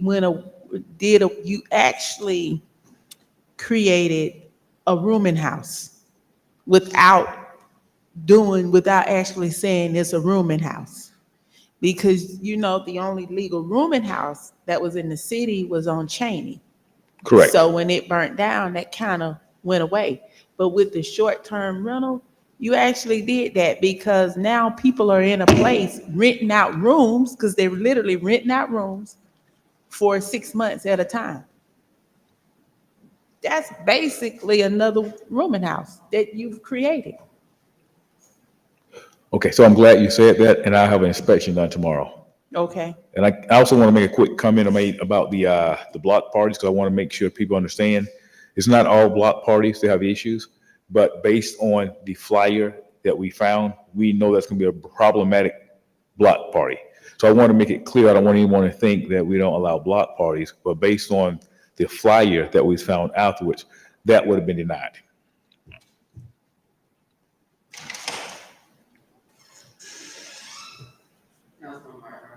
Thank you so much, Chief, for your presentation. I want us to go back to squatters because that is something that my community in citywide we deal with. But I was wondering, once you have everything together, is there a way that we can put the squatter information in the East Point bills and also run something on the East Point channel as it pertains to squatters and how we're going to address them, and how someone who may believe the house next door to them may be occupied by squatters? Is there a way that we can put that in our bills, keep it in our bills just for a little while, maybe post it also on the website with the correct direction to take once we have, it sounds like you have a solid plan already, but once we have it and we're gonna run with it, can we educate the community or the city wide on this squatter issue? Yes, I think that's an excellent idea, actually. So that's not a problem. And we're dealing with one right now that was lingering over. So we just want to kind of get some direction once the law passed. So we do have one that we're going to start working on this week. Okay. So we'll put in the bills. We'll do some information. We'll do some PSAs on website, so that's not an issue. We can take care of all that. Hey, Chief, thank you for your presentation. You're welcome. And thank you for all your help. I know we've been working closely. I know Lieutenant Bridges has helped on a couple of occasions with the rooster and the farm animals. I have a second, and this is kind of for the Madam City Attorney. Maybe you can give us a little guidance on this. So we have a situation. There's a resident. He stays next to a gentleman who has roosters. He's crowing at 5 in the morning every morning, goats, things of that nature. I was saying, is there anything prohibiting us from making some type of ordinance, from stopping a resident from owning those type of farm animals? I guess that would be my first question. So I first need to know what the zoning of the actual property. I think it's a single family home. Single family homes, yes. Okay. And with city attorney, and I think we was going to cite this subject. We went out there last week to cite them for the loud noise for the roosters every morning. And I got a phone call this weekend. The guy purchased goats. So it's definitely becoming, I'm not sure if you can have goats in the city or not. I got this answer. 7-3014 provides that it's unlawful for any person, firm, or corporation to keep horses, ponies, mules, asses, donkeys, cows, sheep, goats, hogs, dogs, rabbits, guinea pigs, hamsters, chickens, turkeys, geese, ducks, pigeons, or other fowl or animals, except under the following conditions. So you can keep them, you just have to follow these conditions. The enclosure shall be at a minimum distance from any occupied building. And instead of going through this whole code section, it tells you how many and how far the pen for these type of animals must be from the main house.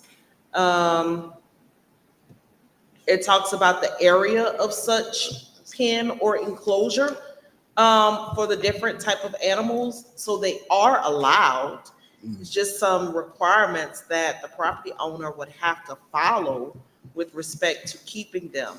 It goes on to say the code talks about cleaning up behind them, different type of animals, and also how the pen must be enclosed. So to answer your question in short, they're allowed, but there are some conditions that must be met. Okay, thank you. Can I get that code again? Sure, it's chapter 3 of your code, and it's under Article A, general provisions. So there's a number of them. Okay. Right, it's a number of different code sections. I would start with 7-3014. Okay, thank you. I know we've been working with code enforcement, but that's very helpful, so thank you. And thank you, Chief. No problem. Thank you. You're welcome.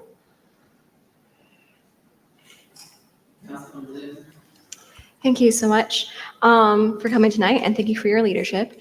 I have a couple of things. So the first thing is that we've had a couple of very aggressive people trying to door knock and solicit services in Ward B.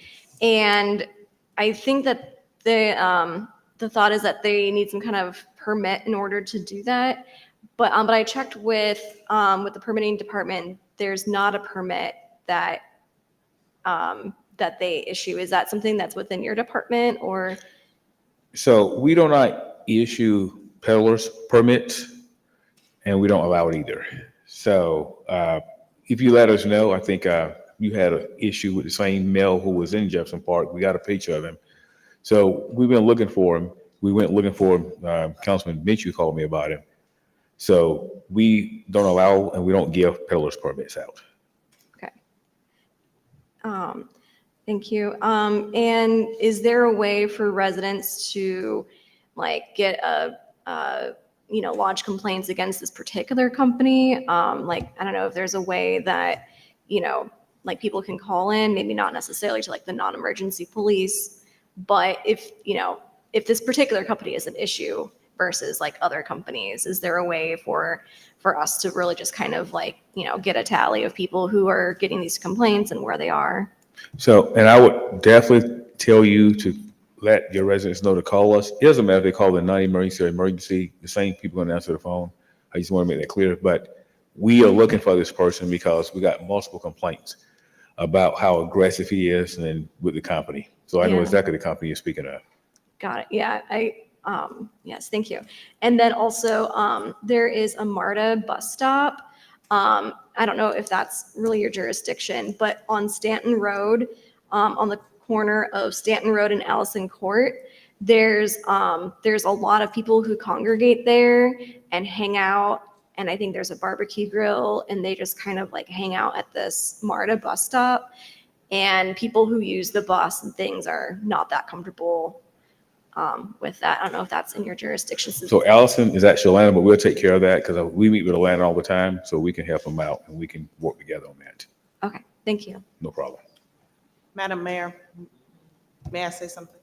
So we do allow peddlers in solicitation. It's in 11-8000. It's chapter 8 of the code. There is a license that's allowed for those type of folks. And it talks about how one should get an application for the license. If the license is denied, how they can appeal the denial of the license, that the license must be carried. There are rules and regulations on when they can peddle or solicit, times thereof, and if a person is violating any of the provisions. It's about 14 code sections. Then it talks about what the fine could be if they're found guilty in our municipal court. So I would say we have never issued them. And we don't issue any type of licenses other than alcohol licenses, but we have never issued any kind of peddler license out. Okay. And I think with this particular company, the reason why, I was thinking about just kind of like coming up with a list of complaints about this particular company is because they're extremely aggressive. They're like putting like when someone opens up the door, they'll put something in the door to prevent it from being closed. So it's that kind of aggressive stuff. And please, I know the company, and please let us know when that occurs because we are actually looking for that subject.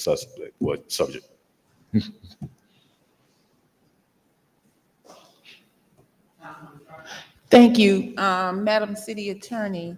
Who is the one that issues the license? Okay, and I think I knew that because when I called you about the situation, I said, I asked them, did they have a license? Because they do supposed to have one in order to solicit in East Point. And the guy got mad and I told you what he had on, he left. When he came, I didn't see him. But I think that's where the departments need to work hand in hand. Because if you called the planning and zoning department and their answer was, we don't give permits for people to solicit. That should be knowledge. If you get enough complaints and people are calling, asking about this, that should be something that planning and zoning, and not saying that it's on y'all, but y'all should know that that's the police department. It shouldn't be we don't issue that and leave it alone. That should be something that somebody should know. It shouldn't be we don't do that answer. That's a problem. That's a real problem. I knew that from a long time ago. That's a real problem. Yeah, and so when I had sent the email, Director Smith was helpful in citing the ordinance for that. So she was helpful in that. But anyway. So we have not given any peddler license out since I've been chief, and I can speak for the previous chief. We haven't given a peddler license out easily in 10 years. Here's what I'm saying. I'm not saying that wasn't helpful. The answer was, we don't do that. Here's the ordinance. When it's clearly an ordinance that says, yes, the city does. But hey, I think the challenge is if we have an ordinance that allows it, we can't deny it. But it sounds like no one has come to us to apply for it. Correct. exactly. So, I mean, and I don't know if that's an awareness issue or what, but like if somebody came and submitted an application and met the requirements, we would have to issue the license. I think how all of this works together is maybe no one has showed up in 10 years to get a peddler's license. Correct. Because I don't want there to be an assumption that we've denied people No. who have met the requirements of the ordinance just because we denied them. So we haven't received any applications in 10 years. Yes, and I will tell you, I have not given any out, and I'll be honest with you, the only license that the police department has given is liquor and alcohol. So I didn't Because that's the only application you've received. correct. I think interim city attorney Wiggins, you see where I'm going with this? Well, and then, so the reverse may be true, that if people are peddling, then there should be a whole lot of citations. Because we have an ordinance that requires it and they're not doing it. And our code enforcement officers or whoever, I don't know who issues the citations in the police department, but if there's an ordinance that they're not complying with, that they should be, then they should be cited. Yeah, we've cited and arrested people for that. We just never get a license out. But I'm glad you said that because I know we haven't had anyone apply, but I'll speak to our records and ID to find out are they not visible. Because I'll be honest with you, I didn't even know we gave those permits out. So let me say this. I'm not saying that the police have issued any permits.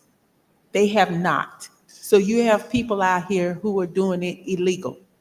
My concern is when you call planning and zoning, they had no knowledge that it was illegal. The response was that, if I'm hearing correctly, when you reached out to Ms. Smith, she said that's not an ordinance, correct? No, I need to go back and look at the email, but I mean it was no, but also there's also she copied and pasted the ordinance in the email. And what did the ordinance say? Let me see. The hours of operation, the hours that they can. So it never said that they have to get a permit.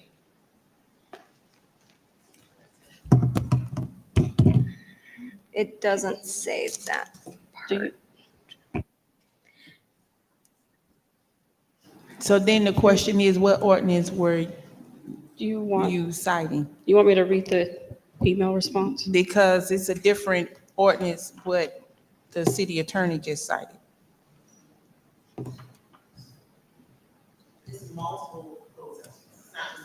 So it's multiple that's in there that says that they do have to get a permit. And I mean, I knew that was always, so anytime I see someone soliciting, I always ask them, where's their permit? She did say that it was handled by the police department. I'm sorry. I do believe we have a vendor's permit, which is handled by the police department. She said that. So you failed to call the police? I mean, at that point in time, it was already past the whole thing. I mean. So I just Thank spoke you. with the city attorney and we'll take care of this. I'll take a look at everything tomorrow to find out why we haven't had these, but I'll make sure they're visible and people are knowledgeable about that. Well, we'll take care of it. Chief, still in? No.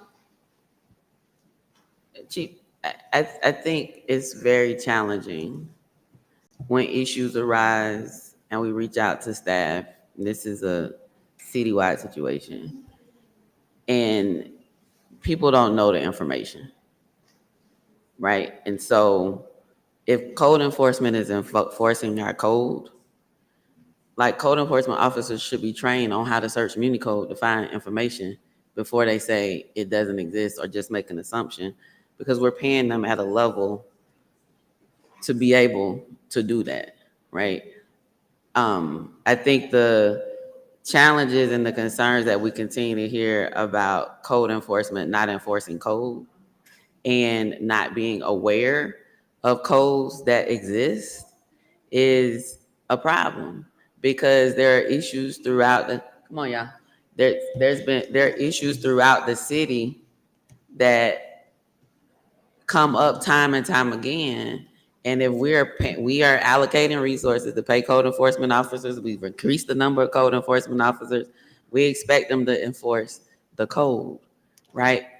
And if nobody knows all of the laws, not even lawyers, as you notice, Attorney Wiggins is constantly going to our code and researching and coming up with answers. Not like she knew it off the top of her head, right? And so we need to train people and keep in planning and zoning. We need to train people to know how to give the right answers when people call, because if not, the situations fester. They go on unresolved and they become bigger issues in the community, when if we address it when it first comes up, we can resolve it and we can move on and we can learn from, so I think the challenge is that too many times people are giving information. I'm using this very general. I'm not talking about anybody directly, but they're giving, and it's not all the time. I said too many times, right? So this is not 100%, but there's situations where an answer is needed, and the people that are called within the organization for that answer or for that solution are not providing it. And that then turns into repeated calls to us or miscommunication or misinformation, and that becomes very challenging. And so I don't know if a part of the code enforcement officers training is looking up MuniCode, knowing how to find information, knowing how to check and see if it's there. Like, you literally can just put in keywords and MuniCode and stuff will come up, right? But we need them to enforce code. And, there's always room for growth, right? But I think that's a lot of the challenges that we have, is issues not being resolved by people within the organization that should be able to do it. And even if you can't do it immediately, there's also things that you have to get back to people on. But researching and getting back with a solution that addresses the issue, not just like, I don't know. I don't think we do that and nothing happens. I'll take care of that issue, because I do know we have arrested people for peddlers. However, I've never given a license, but this will be a non-factory tomorrow, because we'll take care of it. Madam Mayor, I can do a training or something for the code officers and just talk about some things in the code that may be obscure, they don't know, or just be available to answer some questions. So I'll give it to Chief to set that up maybe sometime later this month. That would be great. And my assumption is, so let me just test my assumption, that the citations for code violations are issued by code enforcement officers. For code violations. Now, the peddler's license, we take care of through an arrest. Okay. But the code violations, yes, most of the code violations take care of that. So maybe it's also training for the police, whoever is the person who can issue the citation. Right. I don't want to get too far in the operation weeds of that. Training to those people, to the people who are on staff that do that. And it could be also outside of police, but just help building the capacity of people to find solutions within our ordinances. Anything else for Chief? So we're gonna, once this is finalized, you said it's 3 days and it goes to court, and then court will come up, and I think that Councilmember Martin Rogers actually, that will come up with something that we can share with the community. I think you mentioned the utility bill, like make sure it gets out. Yes. When do we think that we'd be ready for that? And I know cities across the state are working on this. So we're very close to it, because we met about a week ago. So we. Okay. And I'm not trying to be nitpicky, but some of the steps that the chief listed, we got to refine them a little bit.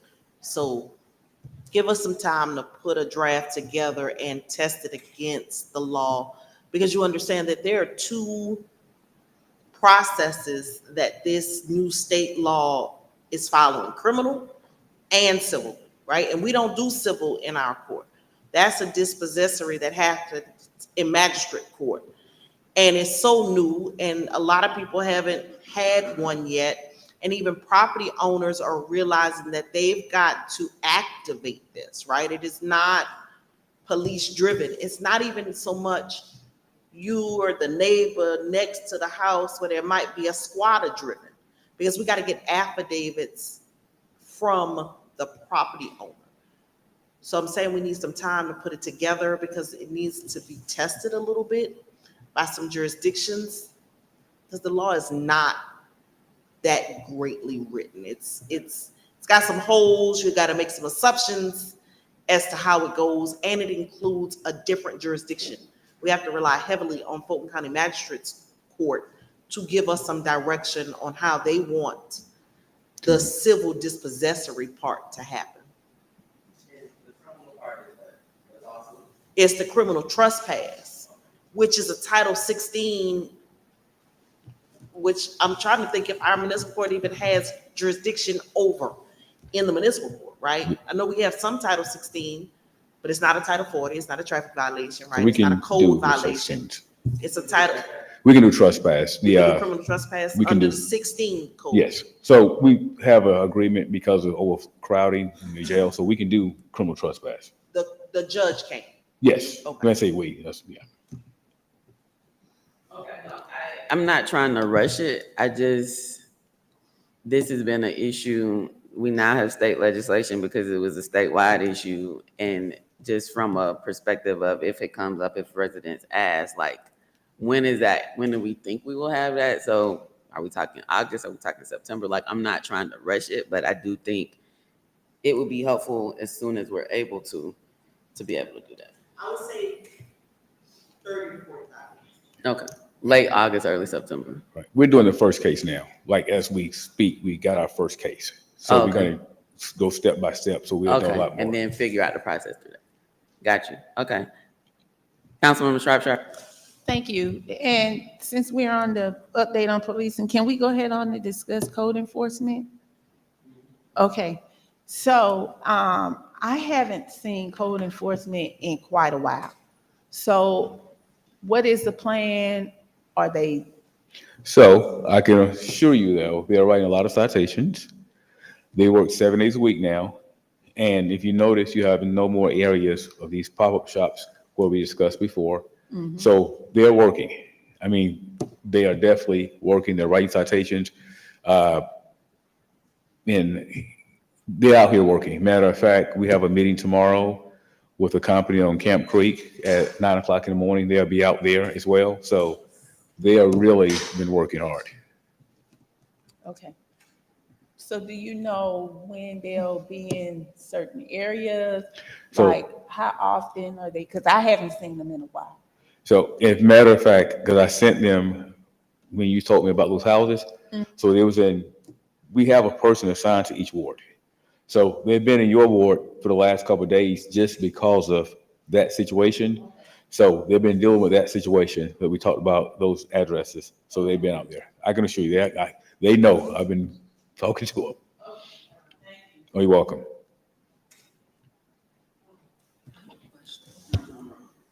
All right, and to piggyback on Councilmember Shropshire's question about code enforcement, have we filled the vacancies or have you been able to hire the additional officers? I know at one point you talked about additional officers for each ward. Were you able to hire them? Not yet, but hopefully very soon. Okay. That's what we're looking forward to.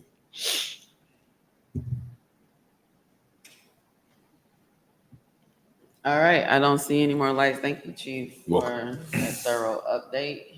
We will move this number 6, bank-owned housing in East Point, Councilwoman Shropshire.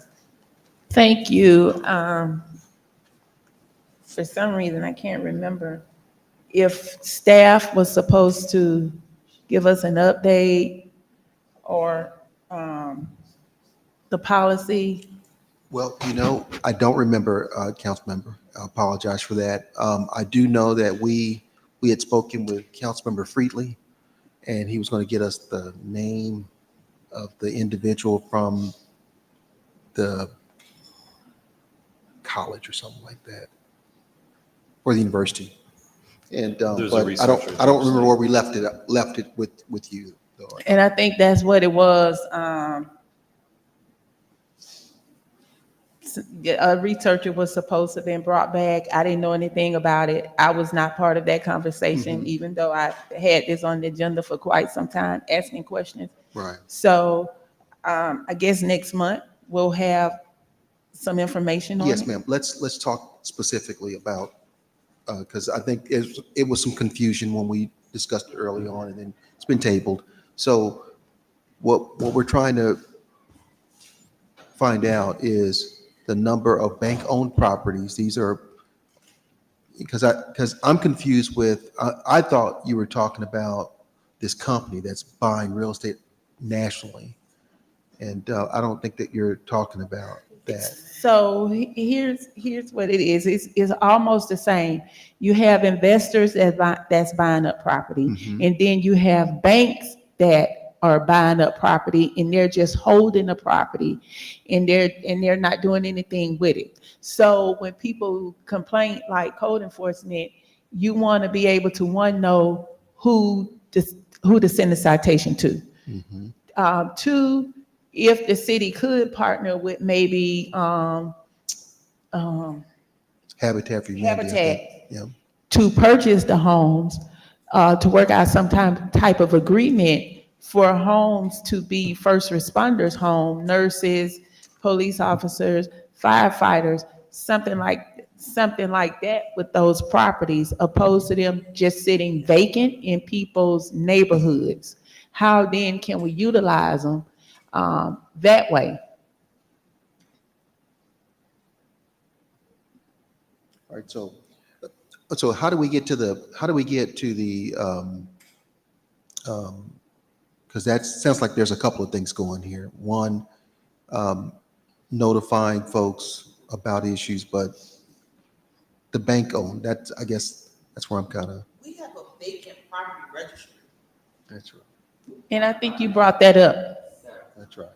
Yeah, you brought that up. So how do we make them register the property? How can we do that? Your two favorite words, code enforcement. Yeah. You got to enforce the code. The code requires registration. So if they're vacant, right, we look up who owns it. So a title search to look up who owns it. Then you check that against the registry that should be maintained by somebody. And if they're not on there, send the owner a citation for not registering the vacant property.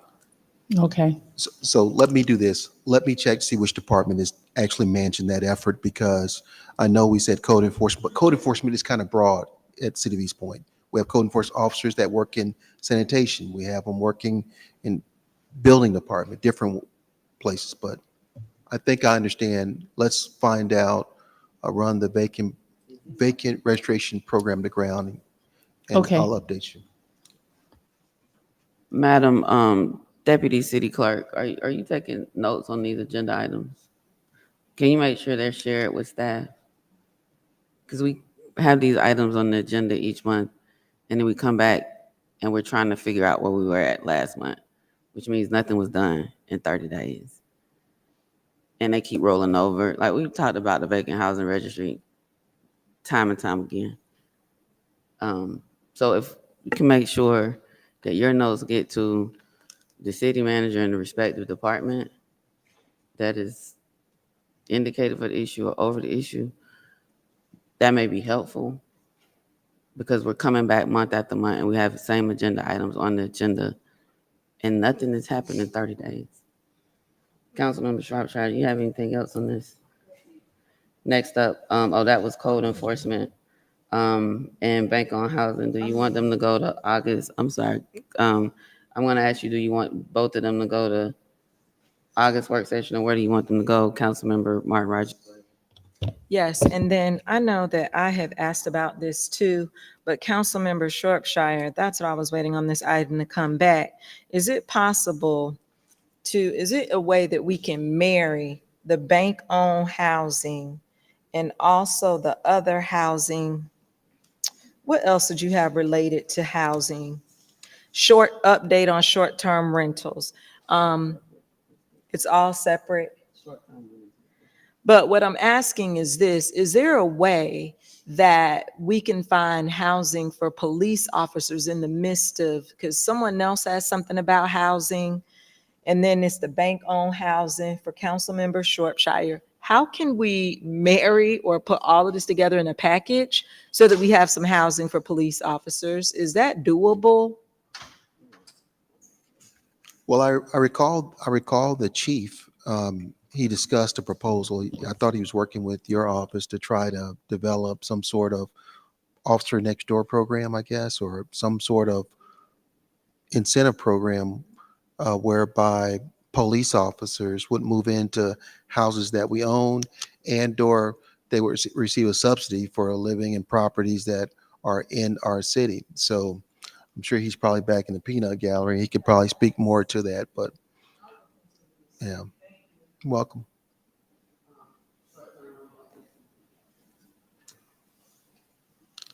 Thank you. And it was kind of touched on, but not a lot. And I know we put something in place for as registering short-term rental. Yeah, we could probably get Ms. Smith to come up and talk about short-term rentals. No? And I think that's actually where the registration was going to be within planning and zoning. Thank you. In reference to short-term rentals, 2 ordinances were approved several years ago, one in the business license part of the code, and then one in zoning that changed and allowed for whole house and what's the other? I can't remember the other name right now. I'm sorry. It's fading away. Whole house and homestay, excuse me. So those particular zoning districts or permitted uses were implemented into the code. So as far as the actual application and registration, that's also handled in permitting. And so there's an application process. We have implemented it into the BSNA permit tracking system. And so if someone comes in and they want to have a whole house or a homestay, they would submit an application through the BSNA system, and then we would review it accordingly. So let me ask you this, do we have anybody registered for that? We have applications that have been submitted and approved How through many? the Do proper you know the number? process. I can get the number for you, but I don't know. it Okay, offhand. because I know a couple of them. 2257 DeLoe Drive. Another one is right here on Hetland. The house with the pool in the front yard, that's a party house. We researched the addresses that you submitted, and none of those addresses actually They never submitted for applied for short-term. anything. They did not. So then So they're in operating- violation of the code. So, Madam Mayor, may I speak? So the short-term rental ordinance it did get enacted prior to me becoming the interim city attorney. I think though we need to maybe revisit that because of a law that was kind of thrown in during maybe 2 sessions ago of the General Assembly that does not allow a local government to require the registration of any residential rental property. So I think we may have a conflict, and now that I'm hearing more about this short-term rental, obviously we can regulate it via zoning, but we can't require registration because it's a rental of a residential property that the law clearly says that you can't do. So we need to revisit. Vacant, yes. Rented, no. So we need to revisit the ordinance that we put in place. Yes.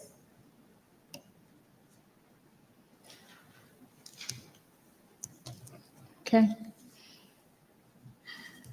Thank you.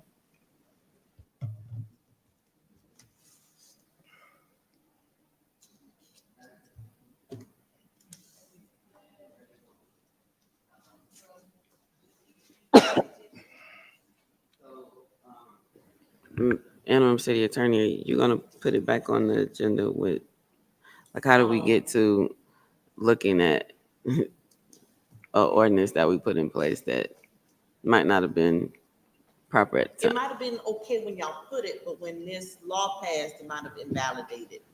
Okay, so, you wanna bring us back information on that next month? Yes. So we'll know what our path is, okay. August work session, August. huh? Yep, item number 14, Councilmember Martin Rogers. Update on planning and zoning development. Oh, yes, thank you. And I just wanted to circle back. You can come on up here.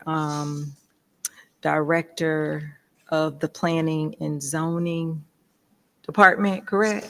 Yes, ma'am. Yes. October 16th, this was prior to me becoming a city council member, but you did a presentation in which you talked about streamlining the permitting process. And I just wanted to make sure, I have my notes here from that presentation that was done, but did we ever finish streamlining the permitting and planning process? And since And since that time, it's been quite a long time, I've just been contacted by people in my community that have, they talked about the process a little bit, but I just wanted to follow up with where we are in the process. And there was one other thing, based upon my notes here, I did call the city of Sandy Springs and into the city of Atlanta and speak to their directors. Just want to ensure that we have all of the tools in place. I think the city of Atlanta and Sandy Springs talked about an Acela program, which allows customers to go online and track where they are in the application process. So very briefly, I just wanted to follow up to make sure that this department and that the city has what they need in order to streamline the permitting process. Thank you. That's it. Okay, well, in reference to. I'm sorry, I didn't mean to say it like that. Well, no, That's all I'm I gonna had. get to it. In reference to the permit tracking system, which was one of the points of support that we requested, we did submit for that in the FY '25 budget. However, due to the review of the budget, it didn't get approved in this one. We still have it in the budget for next year, hopefully to get approved. I'm sorry? FY '26. Yes. We can't wait that long. We submitted it for approval, and it didn't make it in the budget. This is because all the other cities are using it. I called right on months ago just to find out. When are we getting a budget amendment, Mr. Brown? Like, planning permit has been an issue since before 2012, like for probably over a decade. There's been incremental progress. If this can improve the process and it streamlines it, when are we getting the budget amendment? How much is it?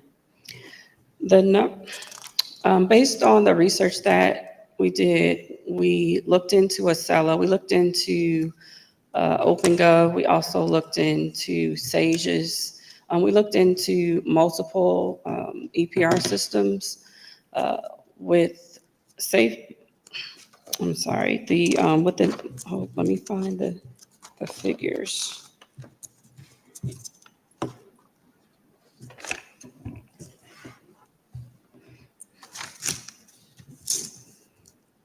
In reference to Acela, there was a two-part fee associated. It was a fee for licensing, which was $100,000, and then it was a fee for implementation, which was $300,000. And based on the 300,000 figure, that could be spread over several years based on the contracting options that were provided to us.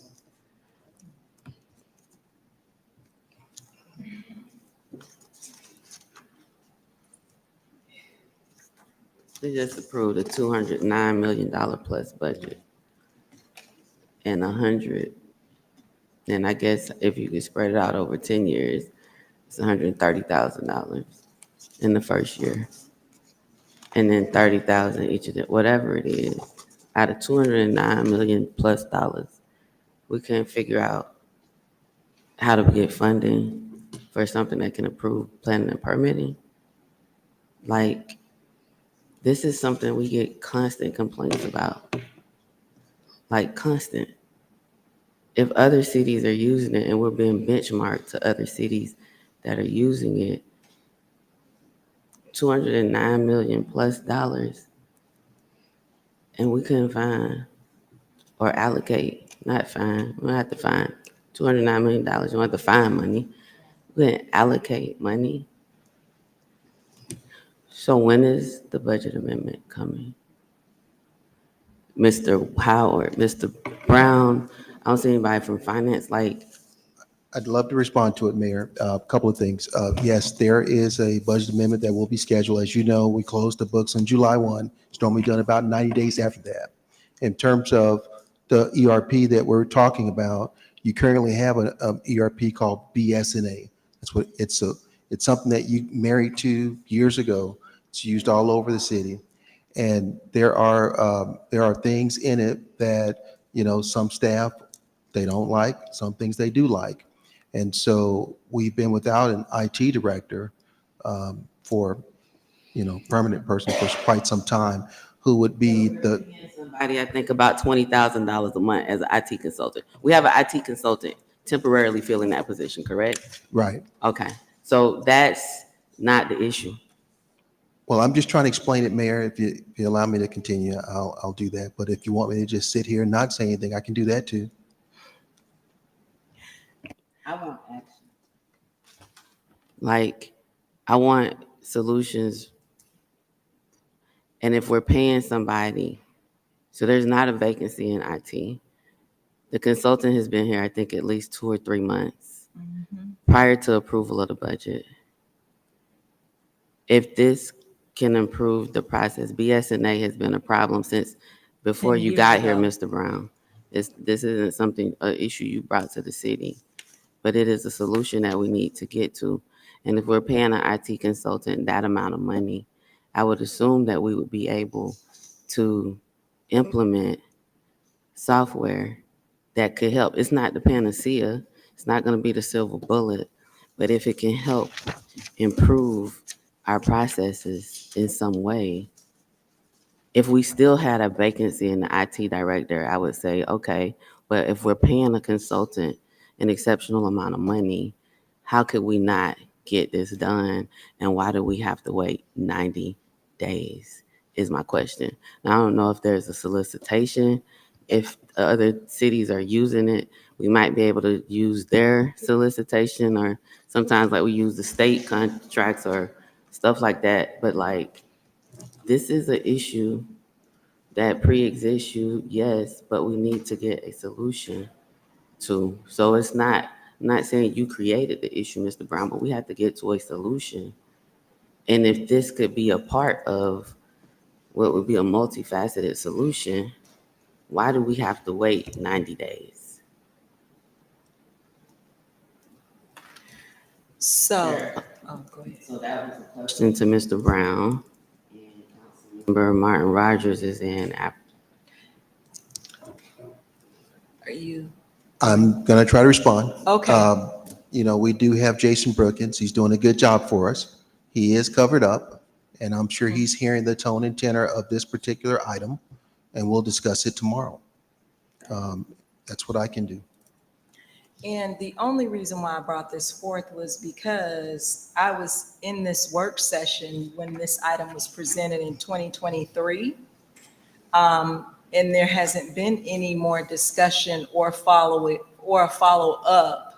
on this. I thought it was an excellent presentation, but then I didn't hear anything else about it. So that's why I said, let me get the presentation and run through it myself. But in addition to that, back in 2023, I made the phone calls to other cities to see how we could streamline our process and what were they using. And that was one of the things that they were using. Something else, there was something else, Sandy Springs in Atlanta, other programs and sellers. I thought that it was very interesting that this program allows a customer to track where they are in the application process. And I said to myself, well, why aren't we doing that? Why isn't East Point doing it? So that is the reason why this is on the agenda tonight. So you will be bringing back a budget, what is it? No. Gonna talk with the interim IT Okay. consultant that's been here several months, and they'll figure out.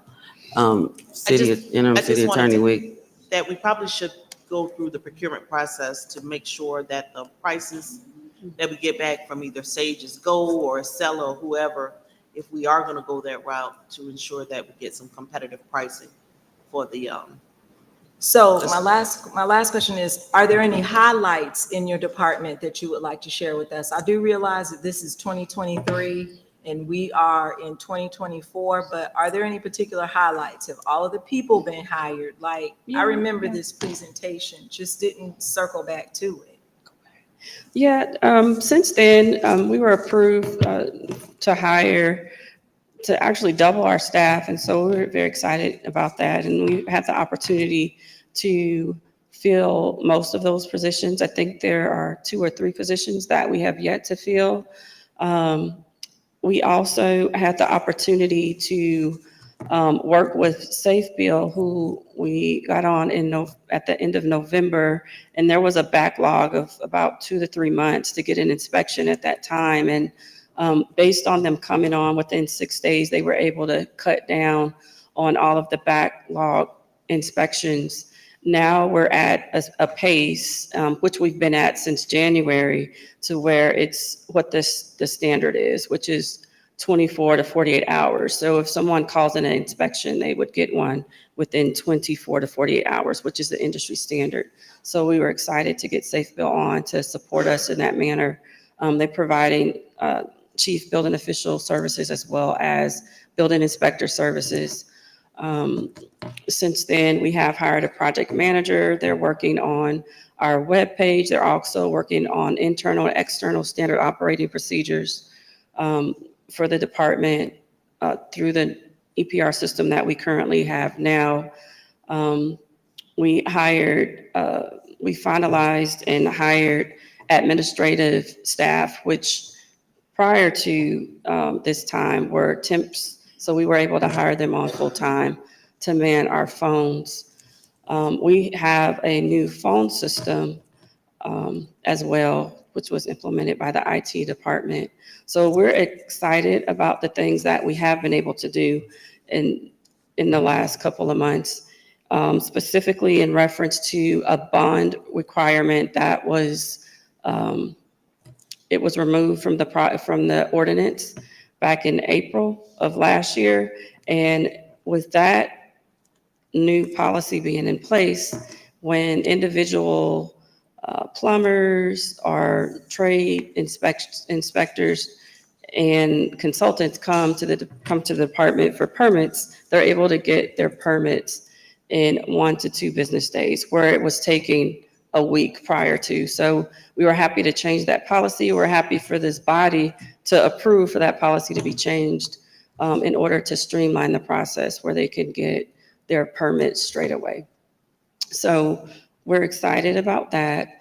And we're just excited about getting a new staff and the onboarding, the support that we've been asking for.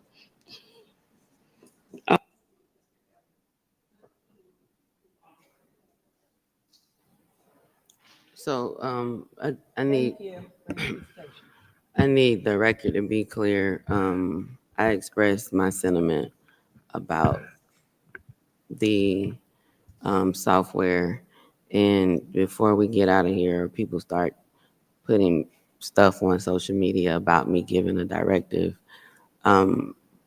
does council, anybody have an objection to, I don't know if they're pursuing an RFP, but a budget amendment coming back as soon as possible for this software? No, but I need to make clear it's the consensus of council, because people will make accusations about me.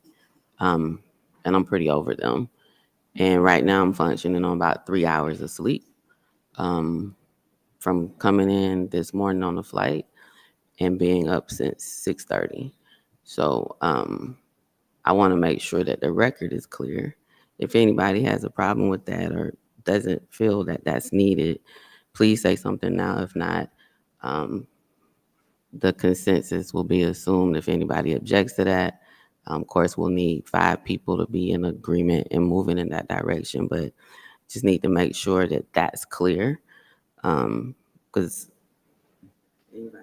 Councilman Martin Rock. No, we don't have any objections, but I want to make sure that this will help our department and streamline the process. Do we have everything that we need in this department? Because again, this was brought in 2023. Okay, all right.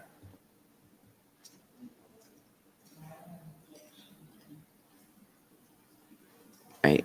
So Mr. Brown is going to talk with the IT consultant tomorrow, and they're going to figure it out. We're going to figure out if we have to do a solicitation. Whether we have to do a solicitation or not, we need to make sure the funding is there. And I'm not sure what else is coming in the 90-day budget amendment, but this is something that should be addressed sooner rather than later, because it has absolutely been an issue for a long time. And she's mentioned, Director Smith has mentioned things that she's done and put in place, and that this is a part of that. So again, I'm not acting like this is going to cure everything, but it sounds like it would help in a number of different ways in streamlining the process. All right, next up is East Street Eats Initiative. Yes, and Director Smith, come on back, and also Mr. Brown. This initiative, I believe that I would like more information on this to see if council would like to move forward with it. But it's an initiative that I would like to see in East Point. We do have a food truck ordinance. However, this initiative allows for food truck entrepreneurs to operate in designated right-of-way areas. It is also in the work session agenda packet as to, I would like for it to look similar to what the city of Atlanta is doing, but they have designated right-of-ways with designated days for food truck vendors to pay the city of East Point a sum of money to operate on designated days. I mean, it's very detailed in the city of Atlanta. They have a food truck map where you can find your favorite food truck on designated days. But I believe that I would like more information on this, because it is in areas in the public, on the street, in the right of way, but it's not on private property. So if you all could possibly bring back more information so that we could see, it's just another tool in our toolbox to reach those entrepreneurs, those small business owners. And it also provides us a way to highlight the city of East Point. But we do have a food truck ordinance, but I would like to see how we can get our food truck ordinance to marry or coincide with the East Point Streets Initiative. Here we go. Your thoughts, Mr. Wright? Yes, ma'am. The only thought that I have is, I thought you said City of Atlanta's got a model out there. Is that, okay, so what we'll do, we'll get Ms. Smith and her team to do some research and report back. I'm sure you're probably going to say August 8th, right? August 8th work session? Do you think that it should go on August 8th, or will we need more time? Well, I don't think that we need more time, because it's 2 weeks. I mean, we can come back with an update. And I have some information here that I will share with you. All right, thank you. That's all I have. You're welcome. Smith, did you want to add anything to the street eats? I'm sorry. No, I don't have anything to add. We can do the research that's needed and come back with more information on August 8th. All right, so the other item that I have, and I will be very brief, is it was brought to my attention that our zoning ordinance might not be up to code, although we have previously paid a firm to bring them up to code. But the concern came from a resident in Ward D, in which a developer is now constructing homes, and he came before council in 2007, but was able to move forward with the zoning because nothing was in place. So when I had dialogue and discussion with our interim city attorney, and please feel free to chime in because it was a while ago, it did come about that we did hire a firm to do our zoning rewrite, but it was never really completed. That's correct. So can you give us some background information, Attorney Wiggins? And you were also included on the email too, Director Smith. Certainly, and so my understanding is that there was a competitive process that was done to hire a company to do your zoning rewrite. This was in addition to the zoning rewriting that was required by a House Bill 1405 that occurred maybe about 3 or 4 General Assembly sessions ago. There was some back and forth about whether or not me as the planning commission attorney needed to do the updates for the zoning code pursuant to House Bill 1405, or whether the contractor that was hired needed to do them. I can't say I ever got clear direction from my predecessors. And so time passed. The rewrite for the zoning code did not occur. I do believe that there was some preliminary work done by the contractor you guys hired for the zoning rewrite, but there wasn't ever a payment for the entire project. So I don't want anyone to think that they were paid and then ran off. I don't think that happened. I think there was a phased in approach to the rewrite. And so they may have done phase 1 and got paid for phase 1. That contract is now expired. The zoning rewrite is still necessary for both the overall rewrite and then also for House Bill 1405. I will say that working with staff and the Planning Commission, we operate as if the language is there to ensure that we are procedurally compliant with the law. But what would be your recommendation to ensure? I know you just said you operate, which is fine, but what should we do now that we have? We need a text amendment. We need text amendments that are comprehensive, because the zoning rewrite, as I know I've talked to staff about, it's going to require a whole different numbering of sections, and so it needs to be a comprehensive rewrite to ensure we capture not only statutory provisions that need to be in there, but also just in using the code, you recognize that there are areas that need to be changed or they don't reflect the spirit or the intent of the council. And so a comprehensive rewrite is necessary.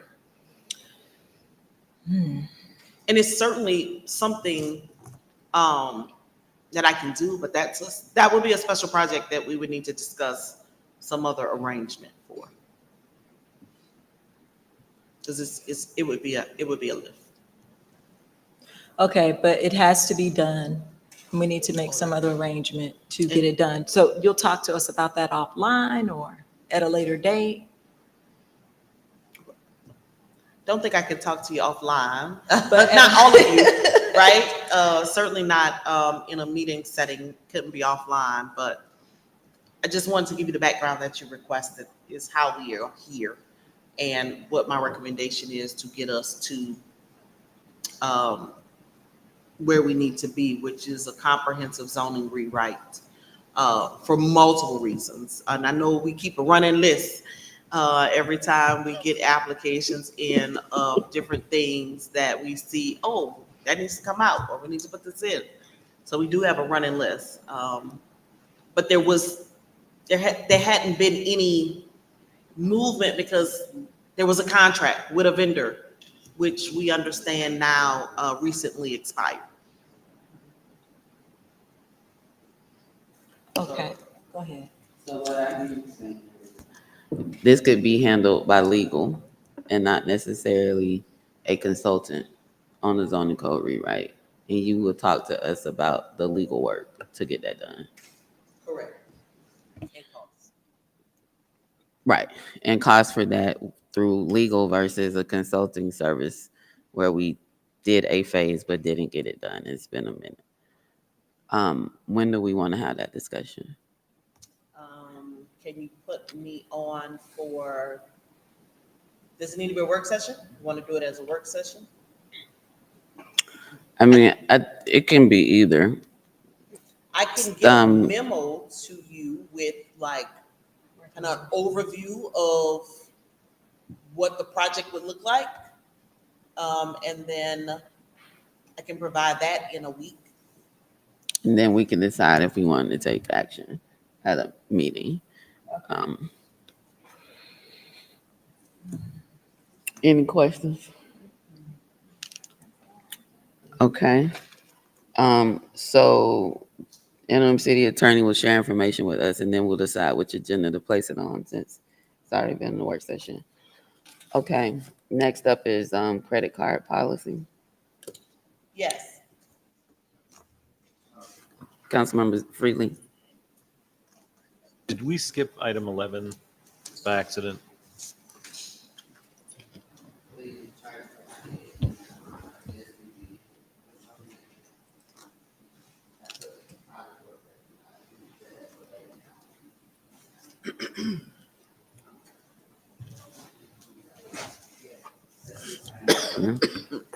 All right, and interim city manager, if we can have director of public works. Yep. So, Mr. Reeves, I think you're up next.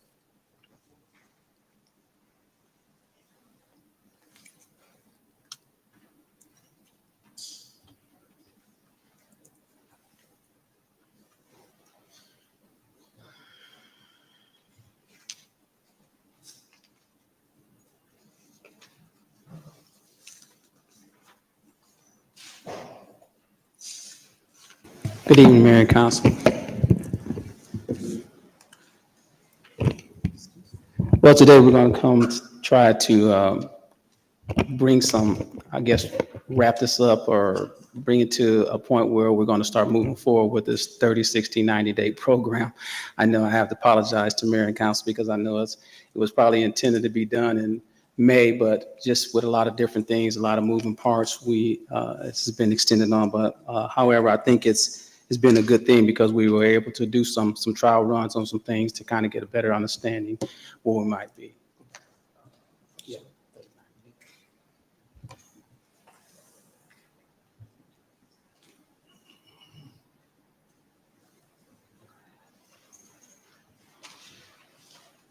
So today we're going to come and provide an update and of where we are and this kind of let you know that we are at a starting point. I have been in communication with Councilmember Ziegler, and I think we come to some kind of understanding of where we are to a point where this program can start moving forward, and some of the other projects that go along with it can start being implemented as we go along in this next years, try to make sure that everything's in place on what we want to do.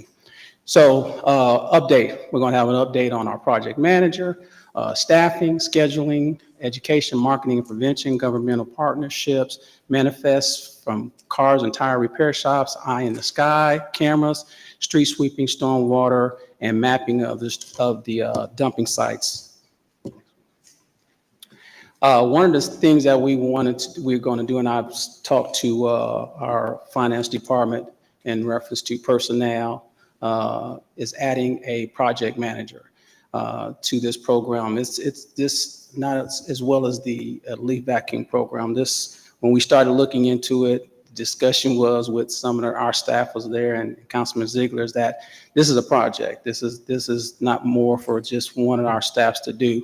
So I also have some plans internally that we might be able to do some reorging that might give us a project manager to be able to implement this program. So, but we will be moving towards that real soon.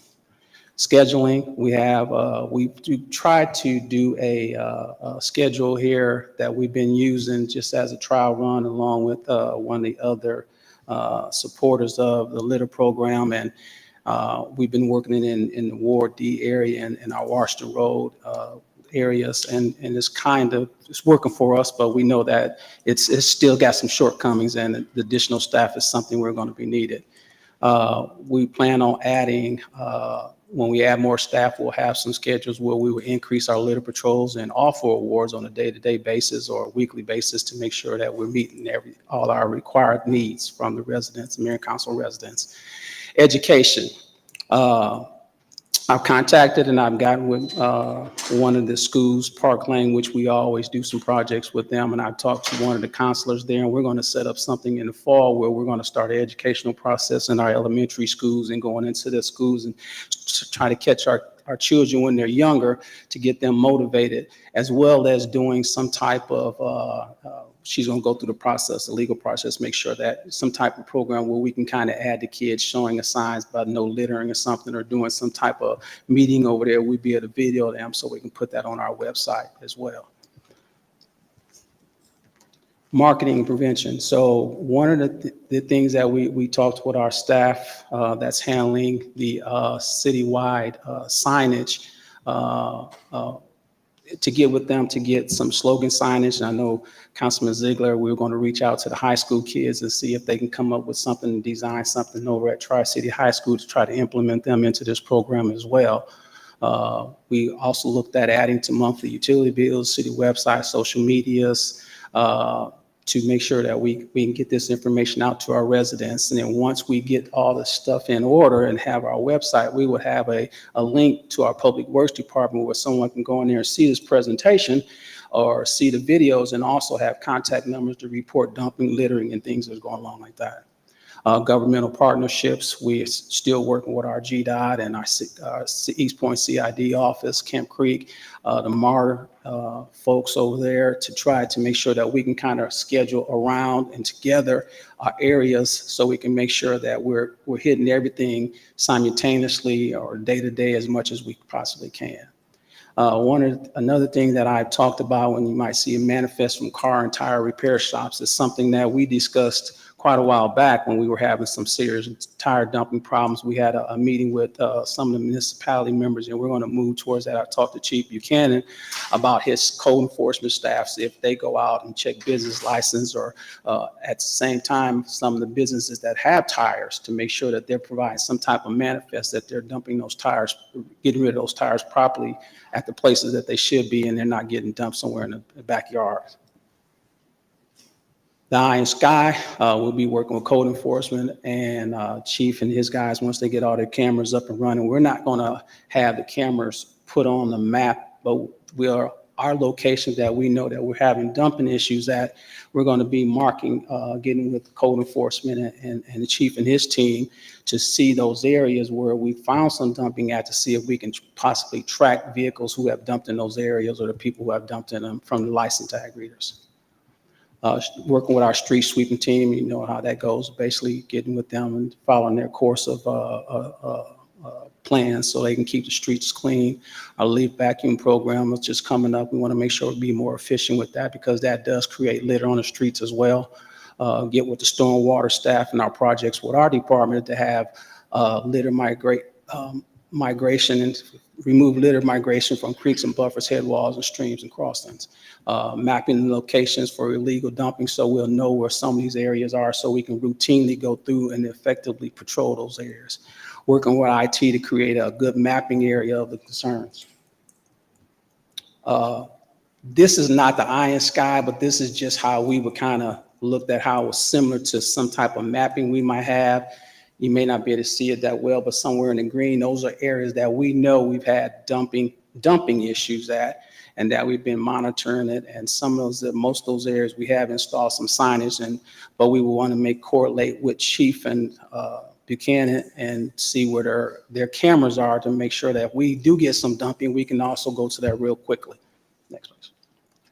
Just another idea where eye in the sky is dumping areas that you see. These are different areas around the city. These are areas that we know that are known dumping areas and that we have been already concentrating on keeping them clean and monitoring them. Some of the streets that are listed by ward, these are some of the streets that we know that are consistent with litter that we will be maintaining on a regular basis based on what we decide to do, whether it be every other day or try to get staff in these wards on a day-to-day basis every day. These are some of the streets that are listed, and each one is wards, and you can just click through them.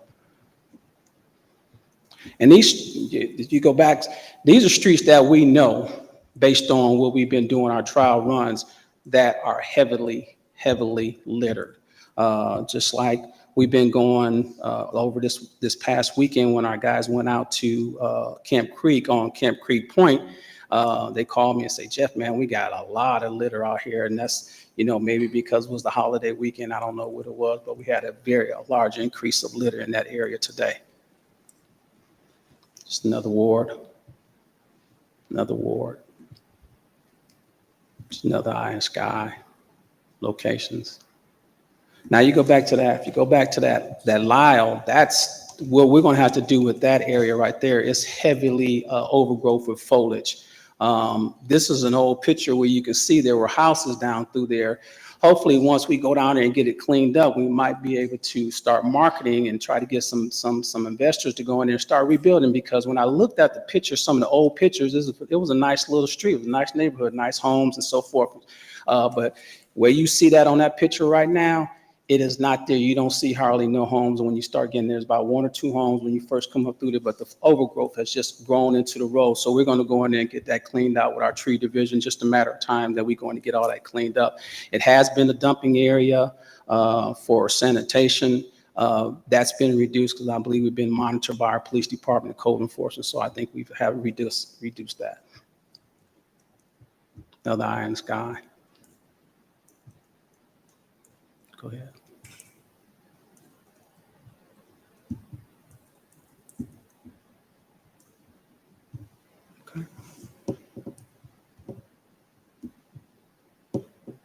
So this is one of our proposed litter schedules. And as you see, the emblems in there, that's just to identify the days. There's no significance to them to say that there's no over litter patrol or something like that. It's just like you see in Ward A on the streets that you saw listed in Ward D. Those will be areas that we'll be concentrating on Mondays. Then Tuesdays, so you'll see wards B and C, Wednesdays and so forth. You'll see it. And then Friday, we will hit all these areas on Friday to make sure that we have our areas in some type of upkeep. By the time we get to that Friday, we're hoping and our goal is to make sure that we can really run through those areas. Is basically just kind of inspecting those areas and don't have to work them so hard. East Point Community Service, we provided them, they go out on Saturday, so we will be working with them to go out in different areas that they have identified as well. That's why you see that Saturday on there. That's every other day. Next slide. This is a slide that will provide litter patrol basically in every ward daily. I believe that we can start off with the every other day, but this is another option that we'll have. Some of the partners that we'll be looking at, GDOT, MARTA. One of the things that council members brought up was the CSX because they have littering around their railroad tracks and heavy littering because a lot of people come to the railroad tracks and they dump because it looks like a place to dump. So those are areas that we'll be looking at.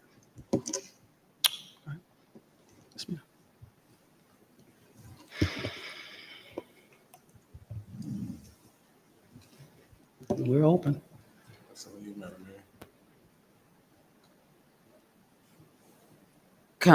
City Attorney Wiggins, are you in?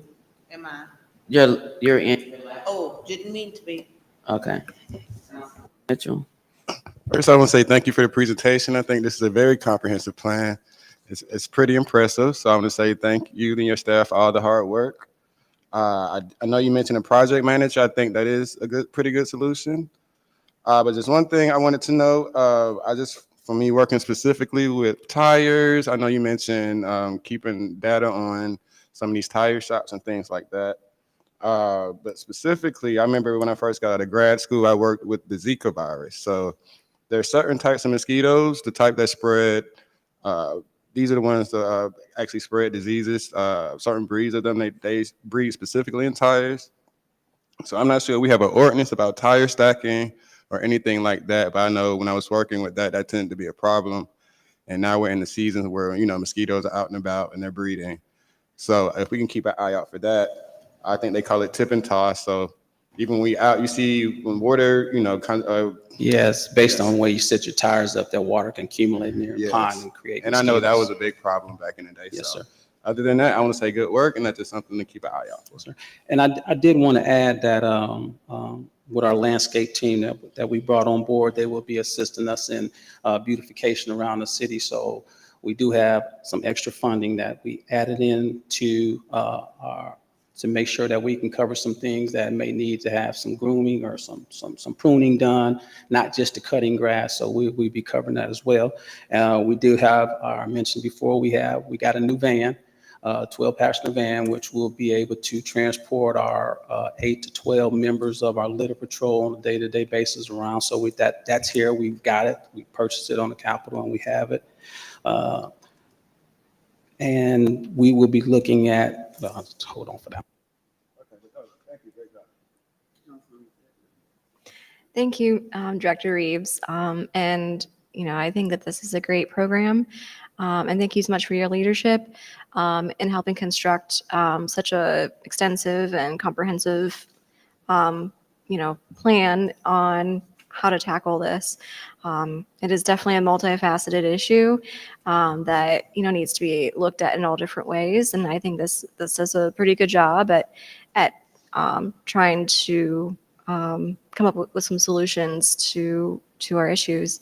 If there's anything that you need from us, from council, just know that we're here to support you. Thank you so much for your leadership and for partnering with me on this project. Yes, ma'am. And also to mention, I did go out to different programs, some in-state, some out-of-state, just to look at various different types of program people were using and some of the similar things that we had projected some other folks are using. I know Dr. Martin Rogers provided a contact person of someone at another municipality that they were using reference their program. I reached out to him 3 times to have him call me back, but I did reach out to him because when she was saying that they had 2 people working that area, I thought that was great. But same thing that we're doing is about routing, make sure you have them doing on a routine basis, and that's what we plan on doing as well. Martin Rogers. And I just wanted to say thank you so much for your presentation. And it was the city of Alpharetta. Yeah, visiting Alpharetta, pristine. And they said that 3 people kept the entire city clean. But that's neither here nor there. I just wanted to know if I could change the days of the litter pickup in Ward D. And that is because the CID picks up litter on Mondays. There's another group in Ward D that also goes out on Wednesday. I did submit an email to Mr. Brown and staff on June 20th, specifically requesting that the litter be picked up in Ward D on Tuesdays and Fridays. That gives one of our biggest wards coverage for litter pickup. So that's why I was requesting the days with the streets already, because the CID is already out there on Monday. And there's another group that goes out on Wednesday. Well, Dr. Martin Rogers, one of the things that they do, the company with the CID, they go down Welcome Mall, but they don't come down to Ben Hill going towards Will Lee. So we would still have to. They do. That's not the schedule that they gave us. I'm sorry, but that's not the schedule they gave us. Well, I've talked to them since then. They're coming all the way down Ben Hill. Okay. Yeah, And also so- we met with them too as well. We'll be meeting with them again. Thank you. Okay, All so right. if I could just have the litter pickup on Tuesdays and Fridays in Ward D, that would be perfect. We can tweak that. Thank you. Yes, ma'am. Excuse me if I missed it, but was there discussion about the MOU with GDOT for supplemental funding for 166 and other on-ramps and highways within the city? And if not, like, this is very frustrating. Ma'am, we have reached out to him. I reached out to him. Cadell reached out to him. One of the things that and something that just came up recently, which kind of, and this is just my opinion, which kind of I was concerned about, is going out on 166 and taking responsibility for things. There was an accident that happened out there, and we were sent litigation on that about what we do and our responsibility in our maintenance program out on 166. And that was one of the things that one of my concerns was that I wanted to get more information from GDOT on what documents we can indicate that we're not assuming that. The cities in North Fulton County have this arrangement with GDOT. I shared this in 2018. They get funding to help ensure that it is clean. I'm sure they're not allowing GDOT to absolve themselves a liability, but to come forward and present a plan, and this has been shared with you since 2018, is very frustrating.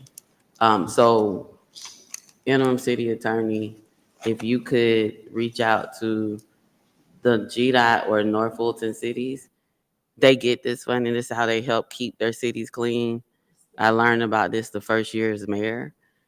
And the fact that we would say we're not going to explore because of potential liability, I doubt very seriously that Sandy Springs, Alpharetta, Johns Creek, Milton have allowed GDOT to absolve themselves a liability of something that happens on the state highway just to maintain and keep it clean.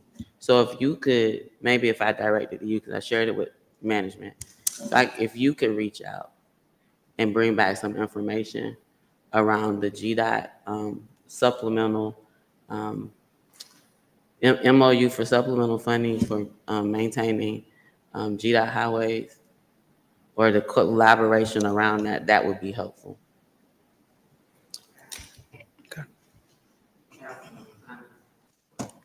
Thank you, Madam Mayor. So I just want to be clear with the whole thing with the GDOT. So what you were talking about was they would supply, I guess, the funding to help staff to have people clean the interstate? I mean, like 166, is that what it is? So yeah, it is their on-ramp to off-ramp in the areas of their cities. Again, North Fulton cities do it. Maybe they should reach out to find out exactly what is happening there. But this is something that they've had in place for years. Okay, so we're just talking about on-ramps and off-ramps, but not just. Oh, we already cut the on-ramps and off-ramps, but. Again, I'm not sure exactly what it covers. Staff has not talked to them. If our interim city attorney could look into this for us, maybe we can get answers to those questions, especially now that a legal liability question issue has been raised as to why staff is not looking into it. And I'm almost certain that the North Fulton mayors are not assuming liability. And I'll reach out personally to some of the mayors as well to get further clarification around the agreements that they've had in place for years with GDOT to address this issue. Madam Interim City Attorney, I have some information of the application or the document. I'll send it to you for your review. Yes, ma'am. Anything else?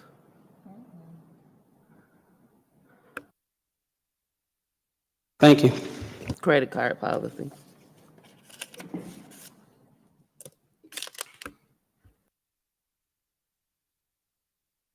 Interim city attorney, you have a draft. I don't know that we'll spend much time on this tonight. I don't think the expectation is that we finalize it tonight, but just something for us to respond to. Yes, Mayor and Council, I do have a draft. It is a rough draft, but a draft nonetheless, that has some blanks because obviously you guys would need to be able to determine who you want your administrator to be of the card program, the purchasing card program. I know I got some feedback that this is not just for credit card, but also for purchasing. And this is purchasing outside of your procurement policy. I'm assuming if it's not, and it needs to kind of exist within the procurement policy, that certainly can be done. I just do need some direction on that. What I had drafted to approach this issue was just starting fresh with a new credit card policy that gave some background with, why we're doing this in the first place, citing to the state law in Title 36, giving some purpose, listing the folks that are subject to the policy, also talking about what would be prohibited purchases, what would be allowed purchases, the restrictions, and then one of the other areas that was of big concern in the existing policy is what happens when there's a violation. Listed out as a warning, obviously is one tier, and then it increases from there. Suspension of card privileges, termination of card privileges, collection of the amounts that were in violation of the policy, which means the offender would have to pay back those amounts. And then prosecution obviously would certainly be allowed penalty for a violation. I do need to kind of shore it up to include purchasing.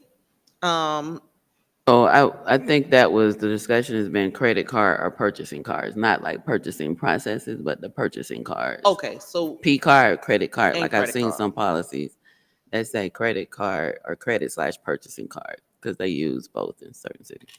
right, and I can certainly add purchasing card, which would follow pretty much the same policy with the restrictions. Yeah, no, I'm just suggesting because the discussion has been around credit card or purchasing card. They pretty much are interchangeably, but just acknowledging or honoring like what the discussion has been around whether we keep credit cards, whether we go to purchase card, like for the draft to have that available for people to see as part of like what we're considering.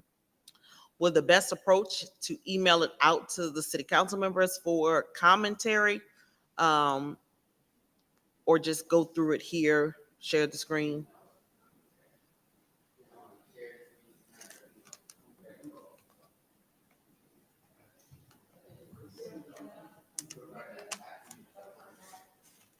Okay, I can email it out.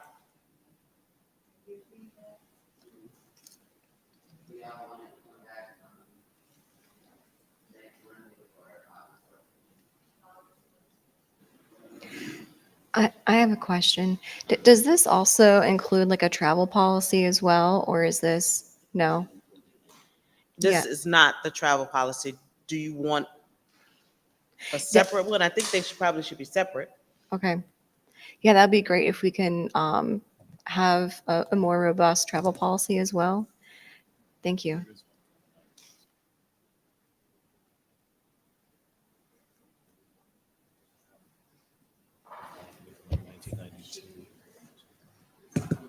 Oh.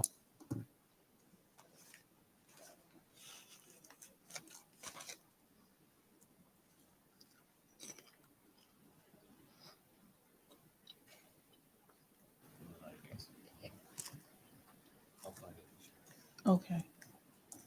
Okay.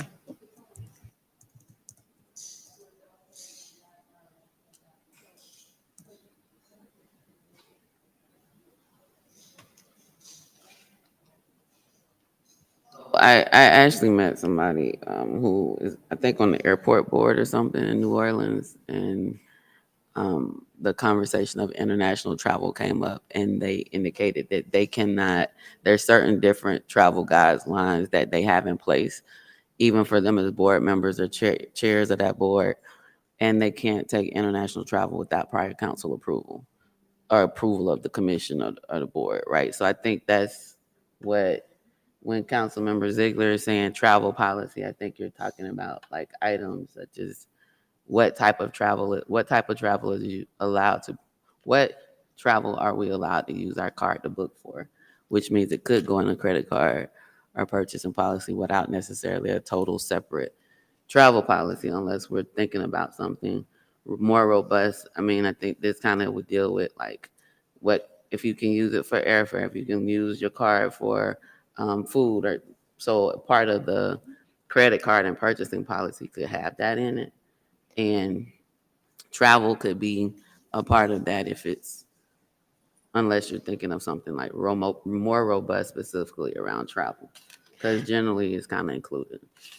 I mean, so I'm just taking the model of like where I've worked, and like where I've worked, I mean, there's like a good book or booklet on travel policy, and it includes like how many miles you have to travel in order to bump up your ticket, things like that as well. So so like there's guidelines on what you can and cannot do when it comes to travel.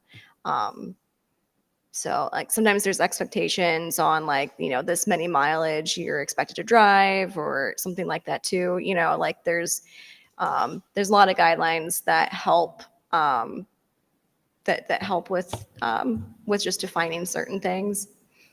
Yeah, so we have those in place around per diem, mileage reimbursement, whether or not if you're traveling less than 50 miles, I think some of that might be federal. So it might be helpful to look at where those types of things are already embedded in policy, or if they're just doing them. Like when we do per diem for trips, they're using the federal per diem rate. When we, and they're going into those systems. So I don't know if that's just practice or policy, to your point. And so it's probably looking at why do we do those things? Like how, when we request per diem and we're required to use the federal rate or use different things, is there a policy that indicates that? Because we've just been doing it in practice. And is it looking at that policy or those policies to revise those or consolidate them into a travel policy?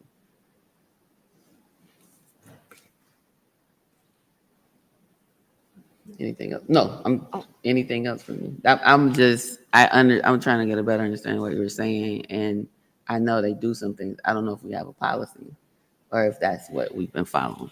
Yeah, our travel policy is just a sheet. It's just one page, and it doesn't really go into much of any detail. So maybe we need to pull that as well as a part of this review. And see if we want to incorporate it by reference into the purchasing policy or credit card policy or something.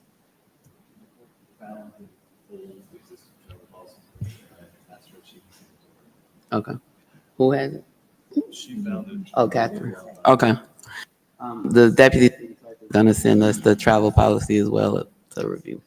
Councilmember Shropshire, Councilman Rogers. Thank you. So I know for the federal government, they go through GSA is where they get the per diem and cost comparison, whether if you want to drive or if you want to fly, is a cost comparison to that for us when people travel. I guess we need to look at the policy and see what the travel policy says, because I think if someone wants to, I think if someone wants to drive versus fly, then that should be their choice. If they want to do a 8 or 4 hour drive to somewhere, with versus if they want to fly to where they're going. But I do know the federal government go through GSA. And I believe that's where the city gets their information from. I think that's where all the municipalities get their information from, is through that system, which tells them the per diem, the mileage, and the hotel rates and everything. That is where they get that at. And we have to keep in mind, your regular job,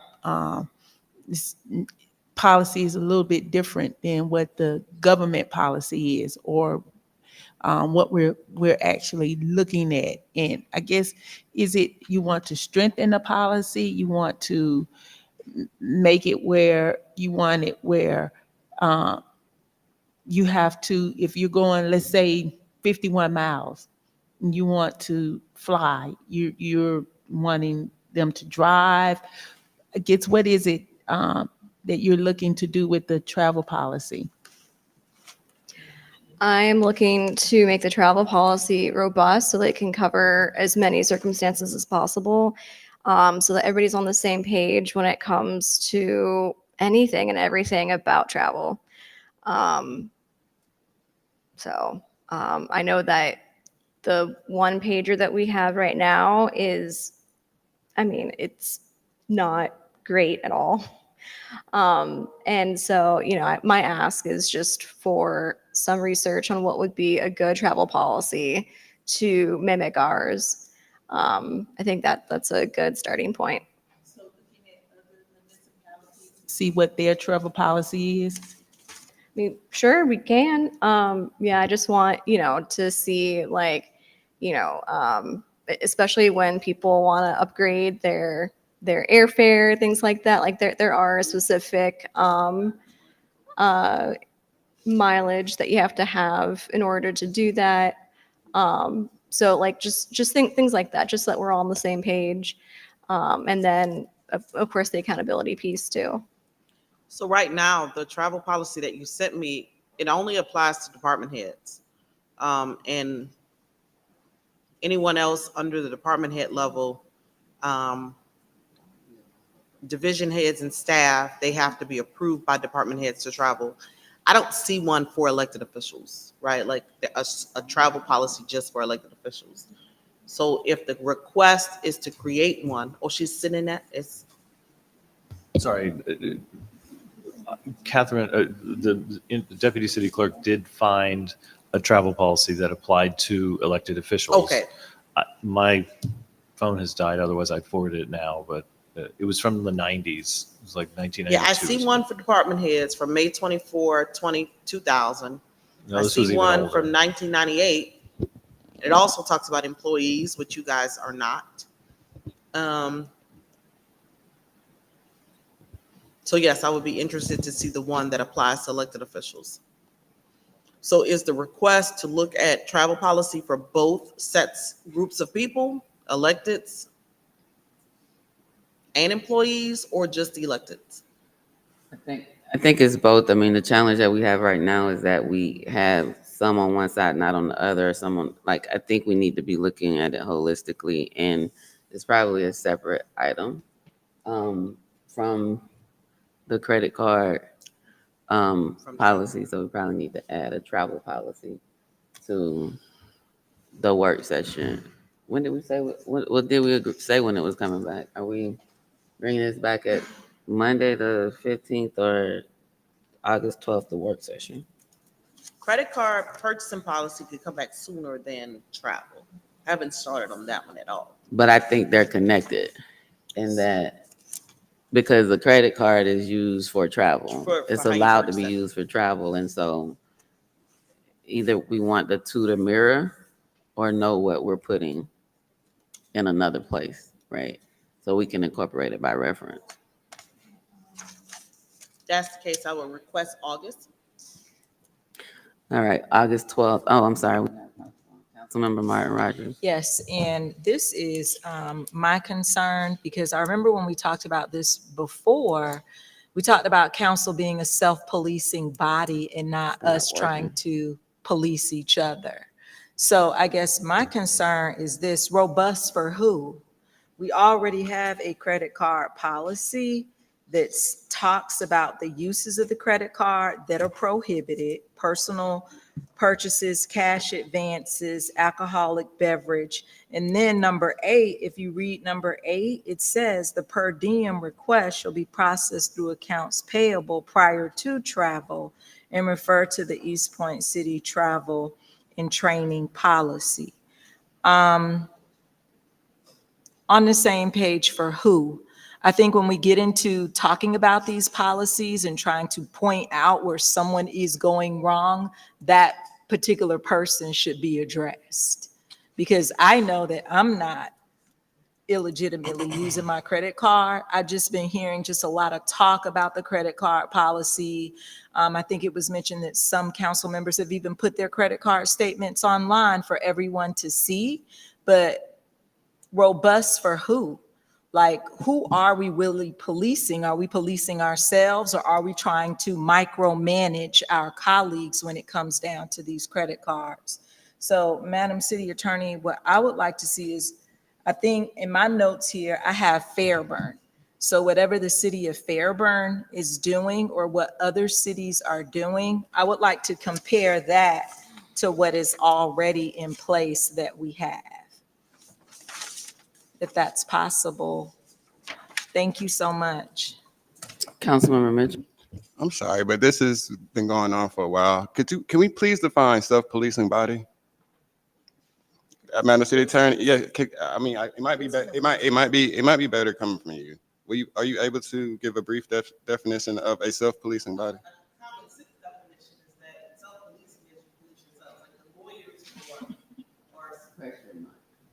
Thank you.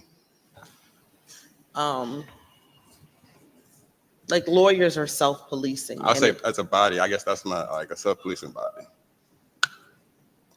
As in, we're supposed to police us as a body, we police ourselves, correct? I can look up a The Webster definition. Okay, thank you. Dictionary says it's the process of keeping order or maintaining control within a community without accountability or reference to an external authority. So A community, well, community can be a organization. group of you people, a body, as a self-policing body is we police ourselves. We keep ourselves in check. It's not I myself police what I do. That's not, you know what I mean? Out rules and without accountability. Reference to an external authority. Right. And for a community. Okay. I have it. Okay. So self-policing body is we, as a body, we police ourselves without, say, a city manager, without, say, a city manager or a third party having to come in. And I would encourage everybody to look into this. However, I yield. So let's be clear. There are issues with the current usage of credit cards.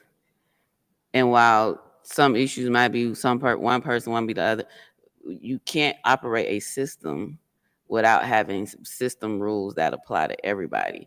Because when you don't have rules, it leaves opportunity for people to say, well, we don't have a policy on that. We don't have a rule on that. And then you end up with issues that are issues. Like there is room for improvement. Not saying we don't have we have a travel policy. We have a credit card purchasing, like we have a policy, but we have issues. And self-policing, I mean, ethics. We have a whole ethics ordinance where people can file ethics complaints, but that's not happening. And when that happens, it also creates, if we're doing that as council members, like that's counterproductive. Why not just have policies, improve our policies or systems that we have in place so that self-policing is done consistently? Because if I'm self-policing myself without an external external accountability, whatever the Webster definition is, it's like I'm doing whatever I want to do. Exactly. That's self-policing. I do what I want to do without regard to external policy, right? Did you say external accountability? Whatever. I have the definition right here if y'all want me to read it. The city attorney read one from Webster. This is it. So I'm about to reread it. I'm not necessarily trying to get it into the details of self-police, and we need to improve the policy. Like, period. How we improve it, what we put in it, or whatever, like, there are issues.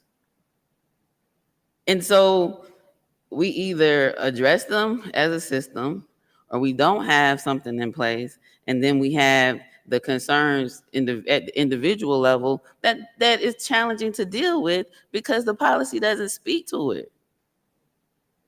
We have education and travel as a line item in all of our department budgets in our offices connected to our office. Education and travel where?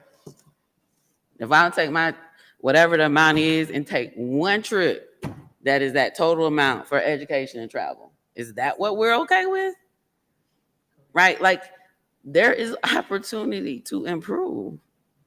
Every great organization continues to improve. It's called continuous improvement cycle. Like, there are things that you do to continue to improve. So I think individual issues have shed light on the opportunity that exists to improve our policy, but let's not act like we don't need to improve the policy. Because if not, we're going to be having these conversations that are individual in nature, or people feel like are related to a specific person, but it's open for everybody. If there's no system or a policy or agreement around that in place. And because one person did it, another person, there's no level of self-righteousness up here.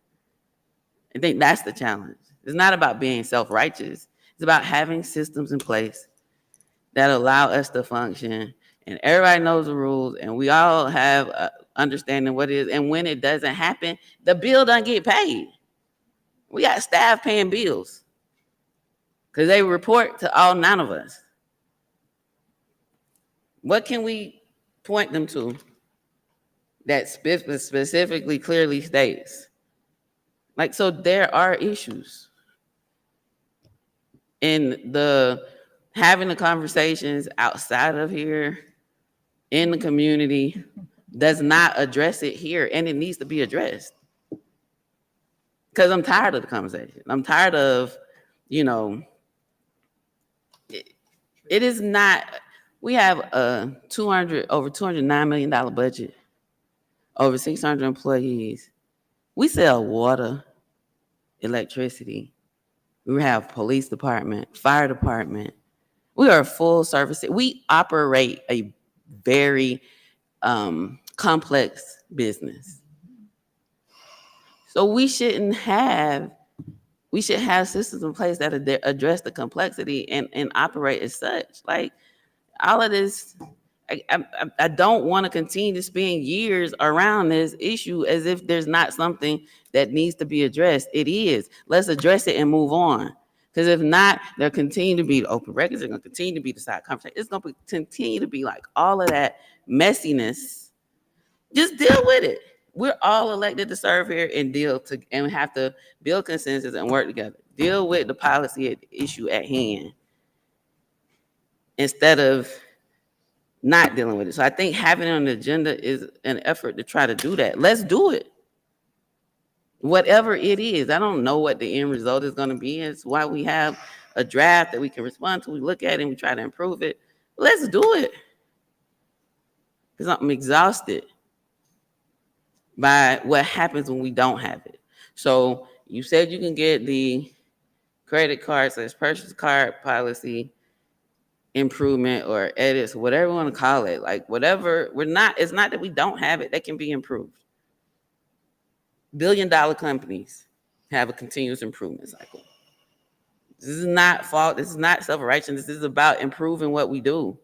Let's do it. But I do think now that we're talking about a travel policy, they're going to be interconnected. And whether we reference the travel policy and the credit card or purchase card policy or vice versa, like, they need to travel together so that we can deal with it and address it holistically. But like, just address it and move on. Almost $210 million, 600 employees, like, really complex business. Like, we have stuff to deal with. This should be easy. So, Madam Interim City Attorney, you said August if they're traveling together. Councilmember Mitchell, I see your light is still on. Yes, so I just wanted to put this on the record. And y'all can continue to use this word however, that from Webster it says, excuse me, continue to use the word however you want to use it. Oh. So Webster defines self-policing as the act or action of supervising the activities or policies of one's own group. Of not yourself, one's own group. I'm gonna read that again. The act or action of supervising the activities or policies of one's own group in order to prevent or detect and address violations of rules and regulations without outside enforcement. Thank you. I'm chimed in. I'm chimed in. This is not personal. Get out, Some- everybody some get out of their them- feelings. This is not personal. This Some of them- interim city attorney read a definition. I'm acknowledging that Councilmember Mitchell read a definition. We have two definitions of self-policing that address with, I mean, like, did you not read from Webster? Like, I understand why this becomes a personal issue. Like, can we just move on? I'm acknowledging his definition. Can you please put it in the record verbatim? Can you put her, like, why are we doing this? Just deal with the policy. Just deal with the credit card policy, purchase card policy, whatever we're gonna call it, and the travel policy. Self-policing is policing yourself. It's putting things in place so that the group can be policed without external, whatever. We need to address it. I'm not disagreeing. But people get so emotional and take it so personal to it's like it's a disagreement. Listen to what I'm saying. I'm not disagreeing. I agree with everybody here. Acknowledge we need it. It needs to be improved. But look, come on. Yeah, let me say this. Councilman Meyer Rogers, please. Councilman Mitchell, can we just have one person at a time? Like, Councilmember Shropshire, your light's on. Like, Thank you. Since we want to read what the definition is, I looked it up, and it's the same thing as what the attorney said. And I agree with you, Mayor. It is personal. People have taken it personal and to the next level. Some people just can't comprehend, or they don't want to comprehend because they are so embedded in their feelings and their emotions that they want to make it seem like something is going on when really it's not nothing going on. Nobody has disagreed that the policy doesn't need to be strengthened. We all agree to that. But to insinuate and you can be educated and still don't have common sense. So therefore, self-policing is policing yourself.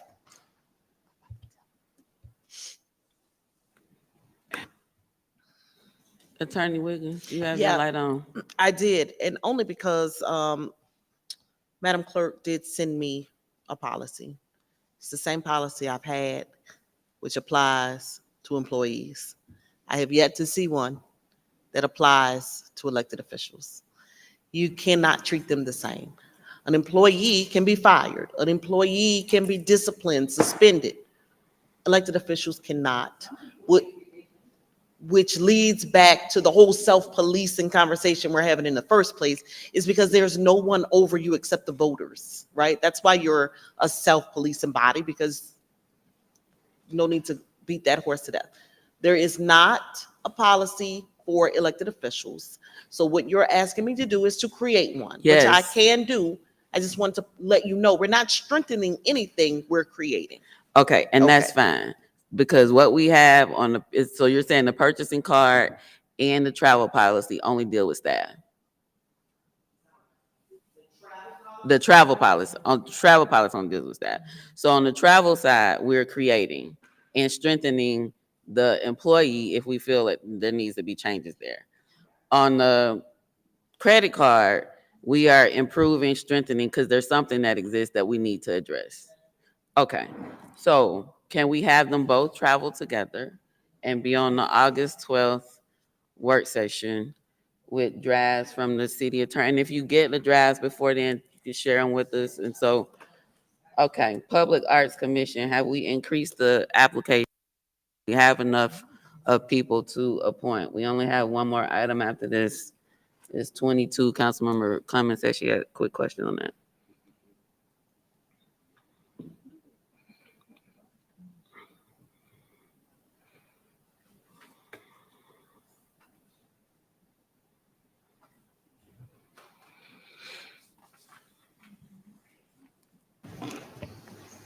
All right, oh, who's in there?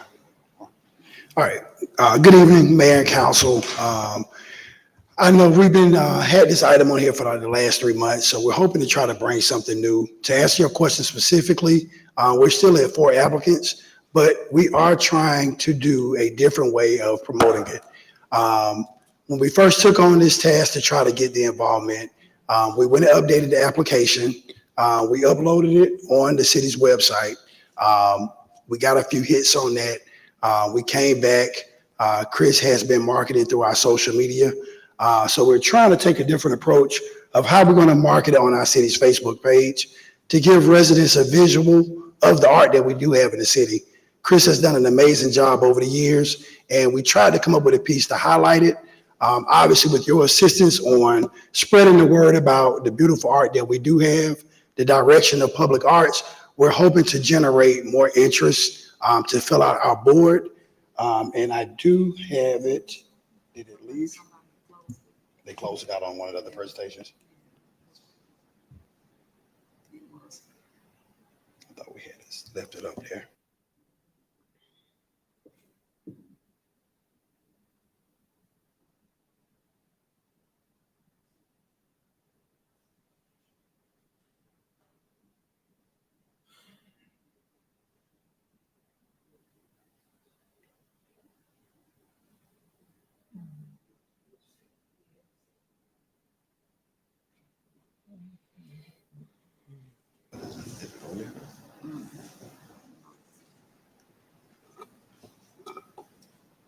Give us 1 second. We had it saved, set up here. I think another presentation might have closed it.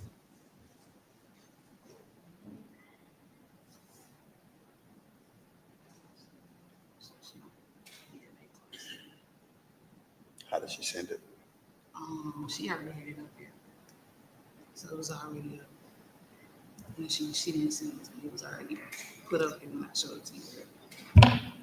So just, You want to send it to me? yeah, I can send it right quick so we can keep it moving. I apologize. We had the presentation actually up. What, I sent it to your email? Yep. All right.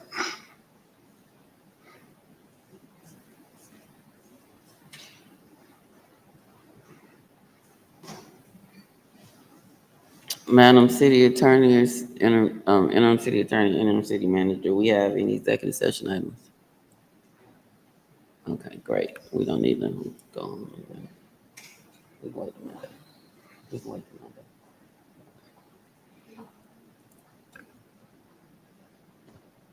And I apologize, but we had it up and ready to go.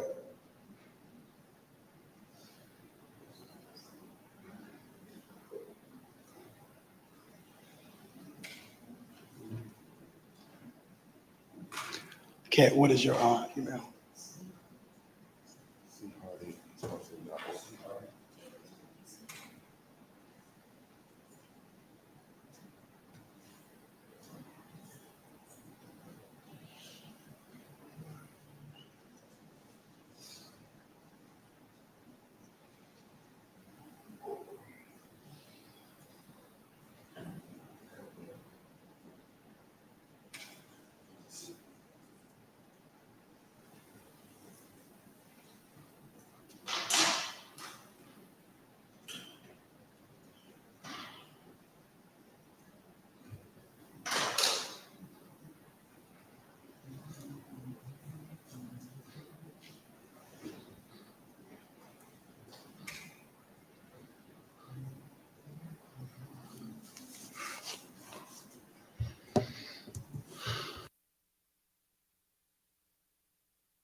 Just for the record, while we've been waiting, Attorney Wiggins, is my understanding that we found a travel policy that relates to council from 87. So I'm sure 1997.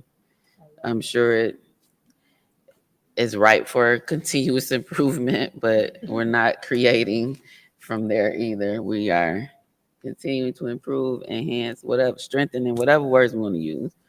It exists, but from then to now, like, there's a lot of things that's changed.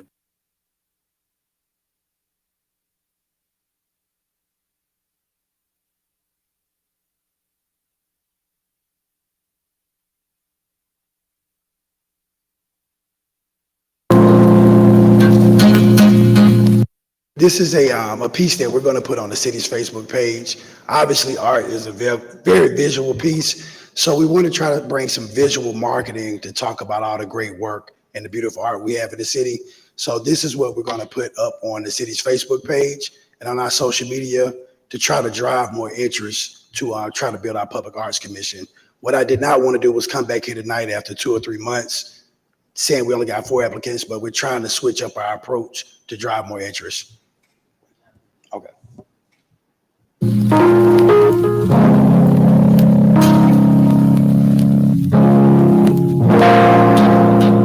The beauty of the prints of our Black History murals for this year is that though these 2 murals were done in honor of Black History Month, to show the diversity of our city, both the murals were painted by white artists. So this mural was painted by Maggie King. Actually, she's a senior citizen and she's a white lady. She lives in Phoenix, Arizona. So we were very privileged to have her to come and do this work because I'd actually seen this mural done in Phoenix. And I thought we need this in Atlanta because Prince's last concert before he passed away was done in Atlanta. So that's why I wanted to have her here.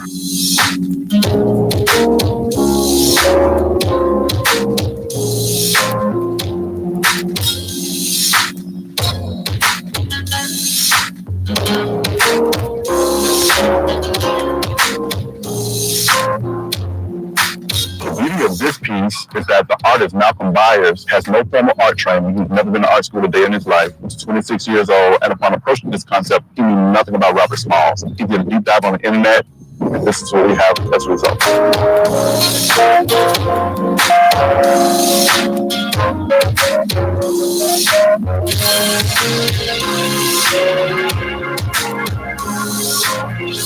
All right, so the beauty of this mural for Passage O'Hare is the fact that it was a collaboration between the Benzino Group who owned the building, the Living Walls, the art people, and myself as an employee of the City of East Point. This mural is a great example of the magic that comes together when things are supposed to happen. When we selected Passage O'Hare, that information was given to Living Walls. They in turn came up with the vision that you see here on the wall. But one thing about it, they had no idea that the imagery you see on this wall truly represents Passage O'Hare. The symbols that you see on the wall are Adinkra symbols from West Africa, from Ghana, West Africa. What they didn't know is her husband, the late Dr. A.C.G. Hilliard III, was also installed as a chief in Ghana. So these Adinkra symbols are very apropos to be in the mural that features her.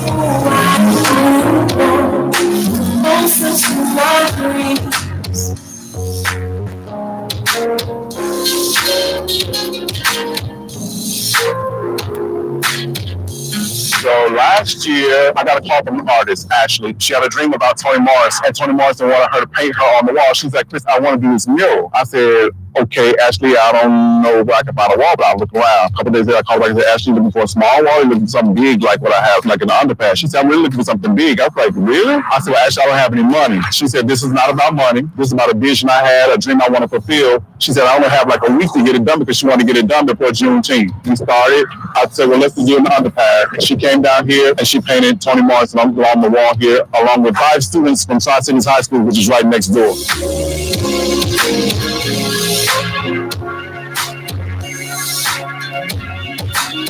The work you see here is done by artist Fabian Williams, also goes by the name Occasional Superstar. Fabian is an Atlanta, Georgia artist who does incredible portraiture work, as you can tell by the detail that you can see on the work here. What I love about Fabian most of all is his process. If you look closely at his work, you see the meta nature, also known as hieroglyphics, on the wall behind it. He starts with that, which is his intention or his prayer for the work. So generally he puts that on first, then he paints over it. Normally after he does his final figure, he covers that up. But in this case, he left it all visible for everybody to see. And this work is all done with spray cans. I watched him do it every day, so I know it.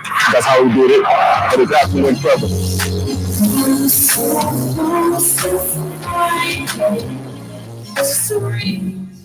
So as you can see, we wanted to bring some more life to the art. I know a lot of times people just go in passing with their daily lives, look at the pieces, but we wanted to use Chris's knowledge of art, his passion for it, and to bring a visual, some type of presentation to try to drive interest. Super excited to have Chris in our department, but we're going to be highlighting everything that comes out of Parks and Recreation and Cultural Affairs with a visual aspect. So I'll let Chris kind of speak to it about some of his efforts and things that we have coming up, but we're trying to take somewhat of a different approach. Good evening. First, I want to begin by saying that Prince mural is probably the most photographed spot in the city of East Point. We are viral on the internet every day because of that Prince mural. So you got something to be proud of. So when people say, where are you from? You say, I represent East Point, the city with this Prince mural, because everybody loves that mural. Secondly, I want to say that we know that FIFA is coming up in 2026. I'm already in conversations with Soccer in the Streets, and I've been trying to keep this a secret because I want to surprise everybody, but we're looking to update that mural at the Soccer in the Streets. We're already in conversation about how to make that better. The first time it was done, we didn't have any skin in the game, so we didn't really have any say over what the visuals, what it looked like, the design, overall design. So this time we're going to have some skin in the game so we can have a conversation with the building owner, the Soccer in the Streets program, so we can come with a robust design that represents what we really want it to look like and something that'll be there lasting so people remember that FIFA when it was here in Atlanta. The other thing I want to talk about is the mural we covered earlier with Fabian in the underpass. That is probably the only drive-through mural that you will find anywhere in metropolitan Atlanta. So something that we have something else to brag about, because not only he painted the walls on either side, he painted the ceiling as well. So if you drive through there, you'll see it, and because he created a space where the children can fly.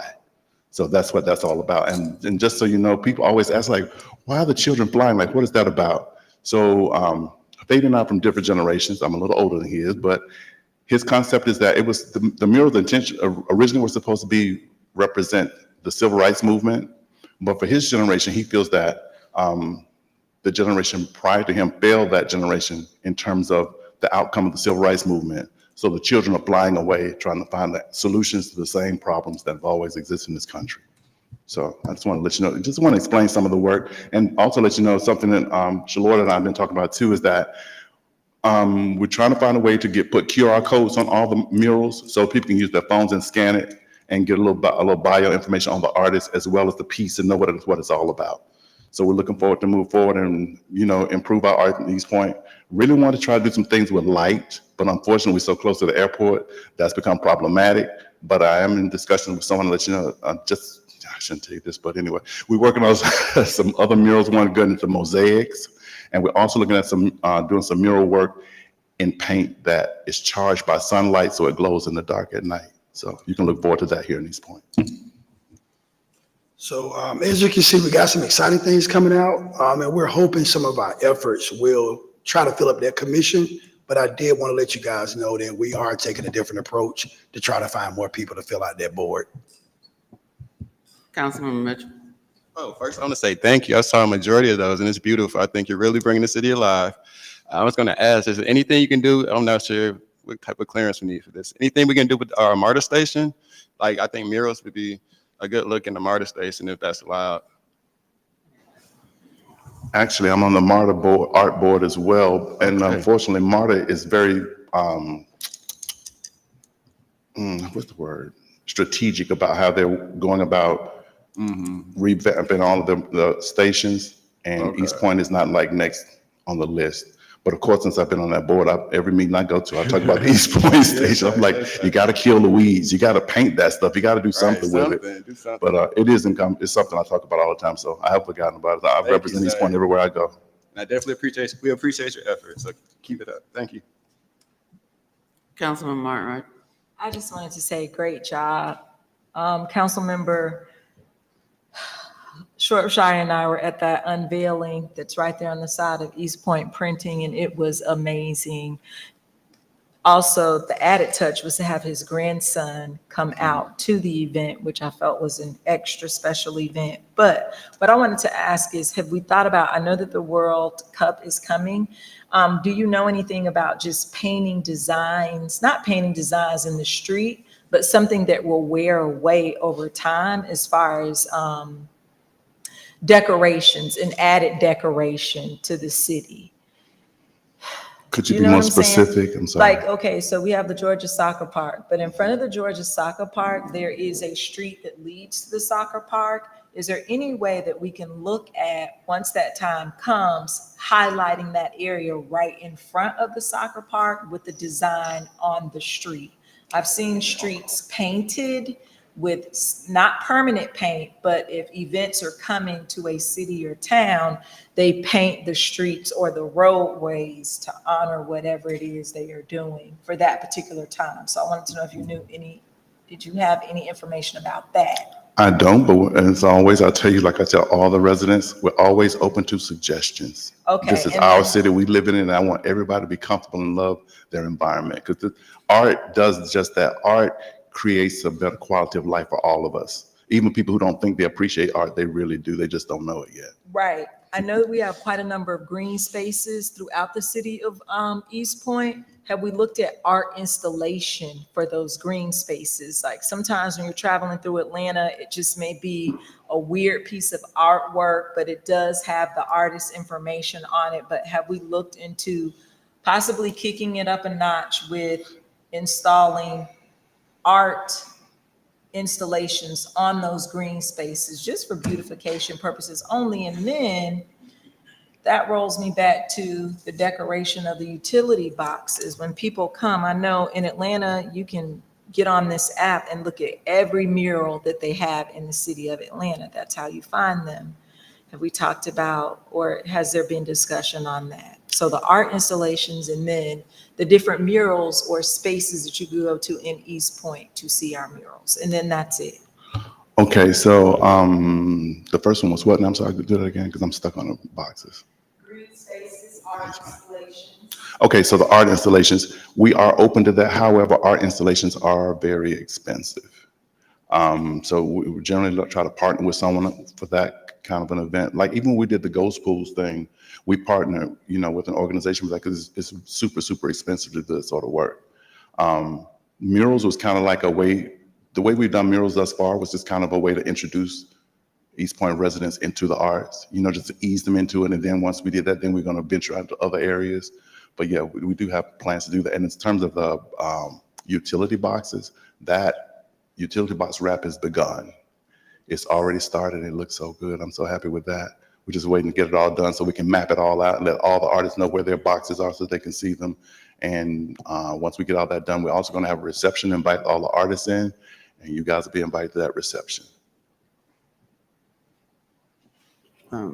Thank you for the presentation. I think it was a nice way to capture the murals throughout the city.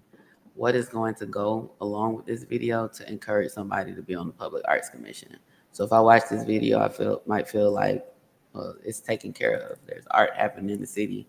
Like, why do I need to be a part? So what is going to accompany it to talk about the opportunity being on the Public Arts Commission, and why should I do that? Or what benefit does that bring? What will I be able to contribute to the arts within the city as a member of the commission, not that it's all already done or it's underway? Yeah, so we wanted to first share the visual of what we're going to be putting on the website. So we'll be getting with our website team here in the city about putting that kind of prominent. And then it's going to lead to contact Chris Swain to get involved with Public Arts Commission. We'll probably do another information there about what a Public Arts Commission member does. Like, yeah, you go ahead.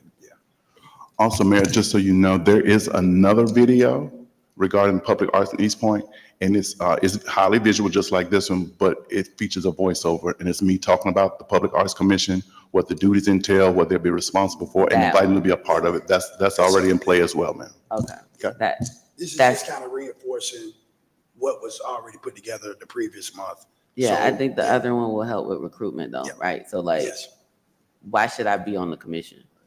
What are the qualifications? What are the responsibilities and stuff like that? So good to know that that's underway. Councilmember Ziegler. Yes, thank you for your presentation. Have we reached out to Arts Exchange or to the Black Art America to see if they would be interested?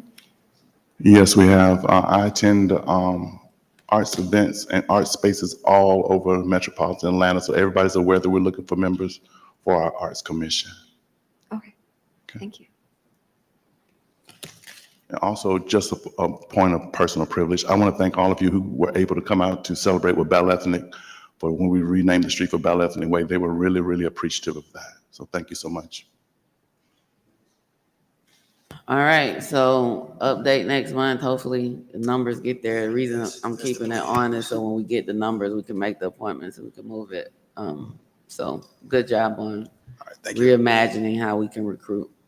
All right, sounds good. Thank you. All right, number 22, Councilmember Cummings. Thank you, Madam Mayor. Just one question. Where is the city's warehouse? That's what I was just trying to, where is that located?